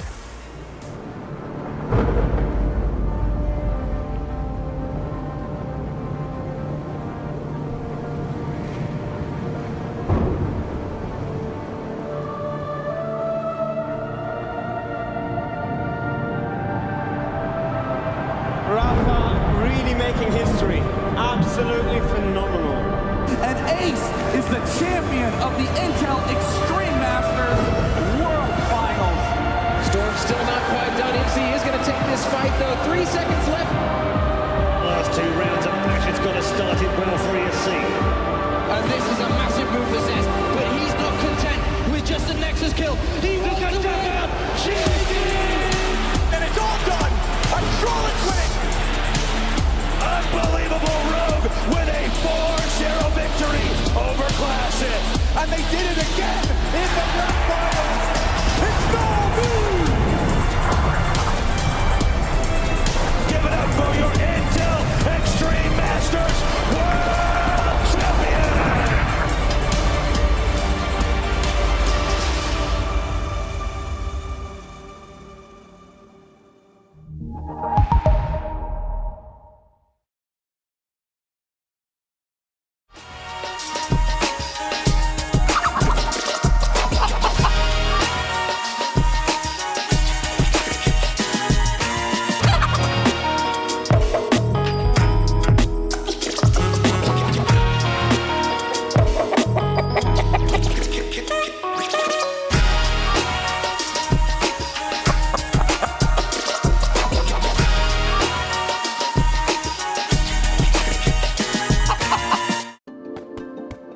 Hi, it's Bob with FaceIt. Did you know you can customize your live stream experience on FaceIt Watch? Yup, that's right. With the POV selector, you can choose up to 4 different perspectives, from the broadcast feed to your favorite player's view. So if you miss a kill, it's on you. No more T-Tours and chat. But wait, there's more. We've got a you watch, you win situation in here. Watch IEM Cologne while having the chance to get skins and FaceIt points. Woo, look at this one. Change the channel and control how you watch. If I heard that you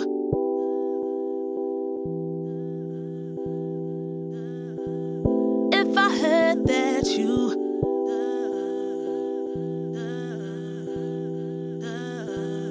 If I heard that you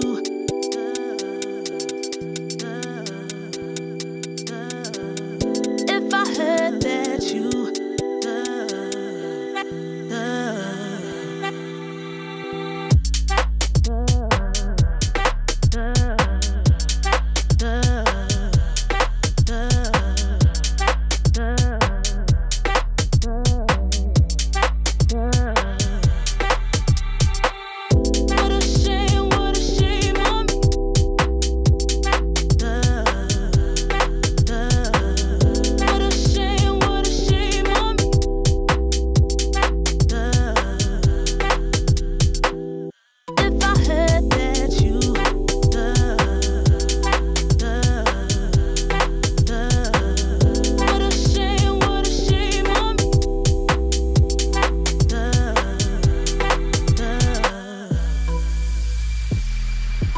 way you do it, the way I live life, way you do it, the way I live life, the way I live life, way you do it.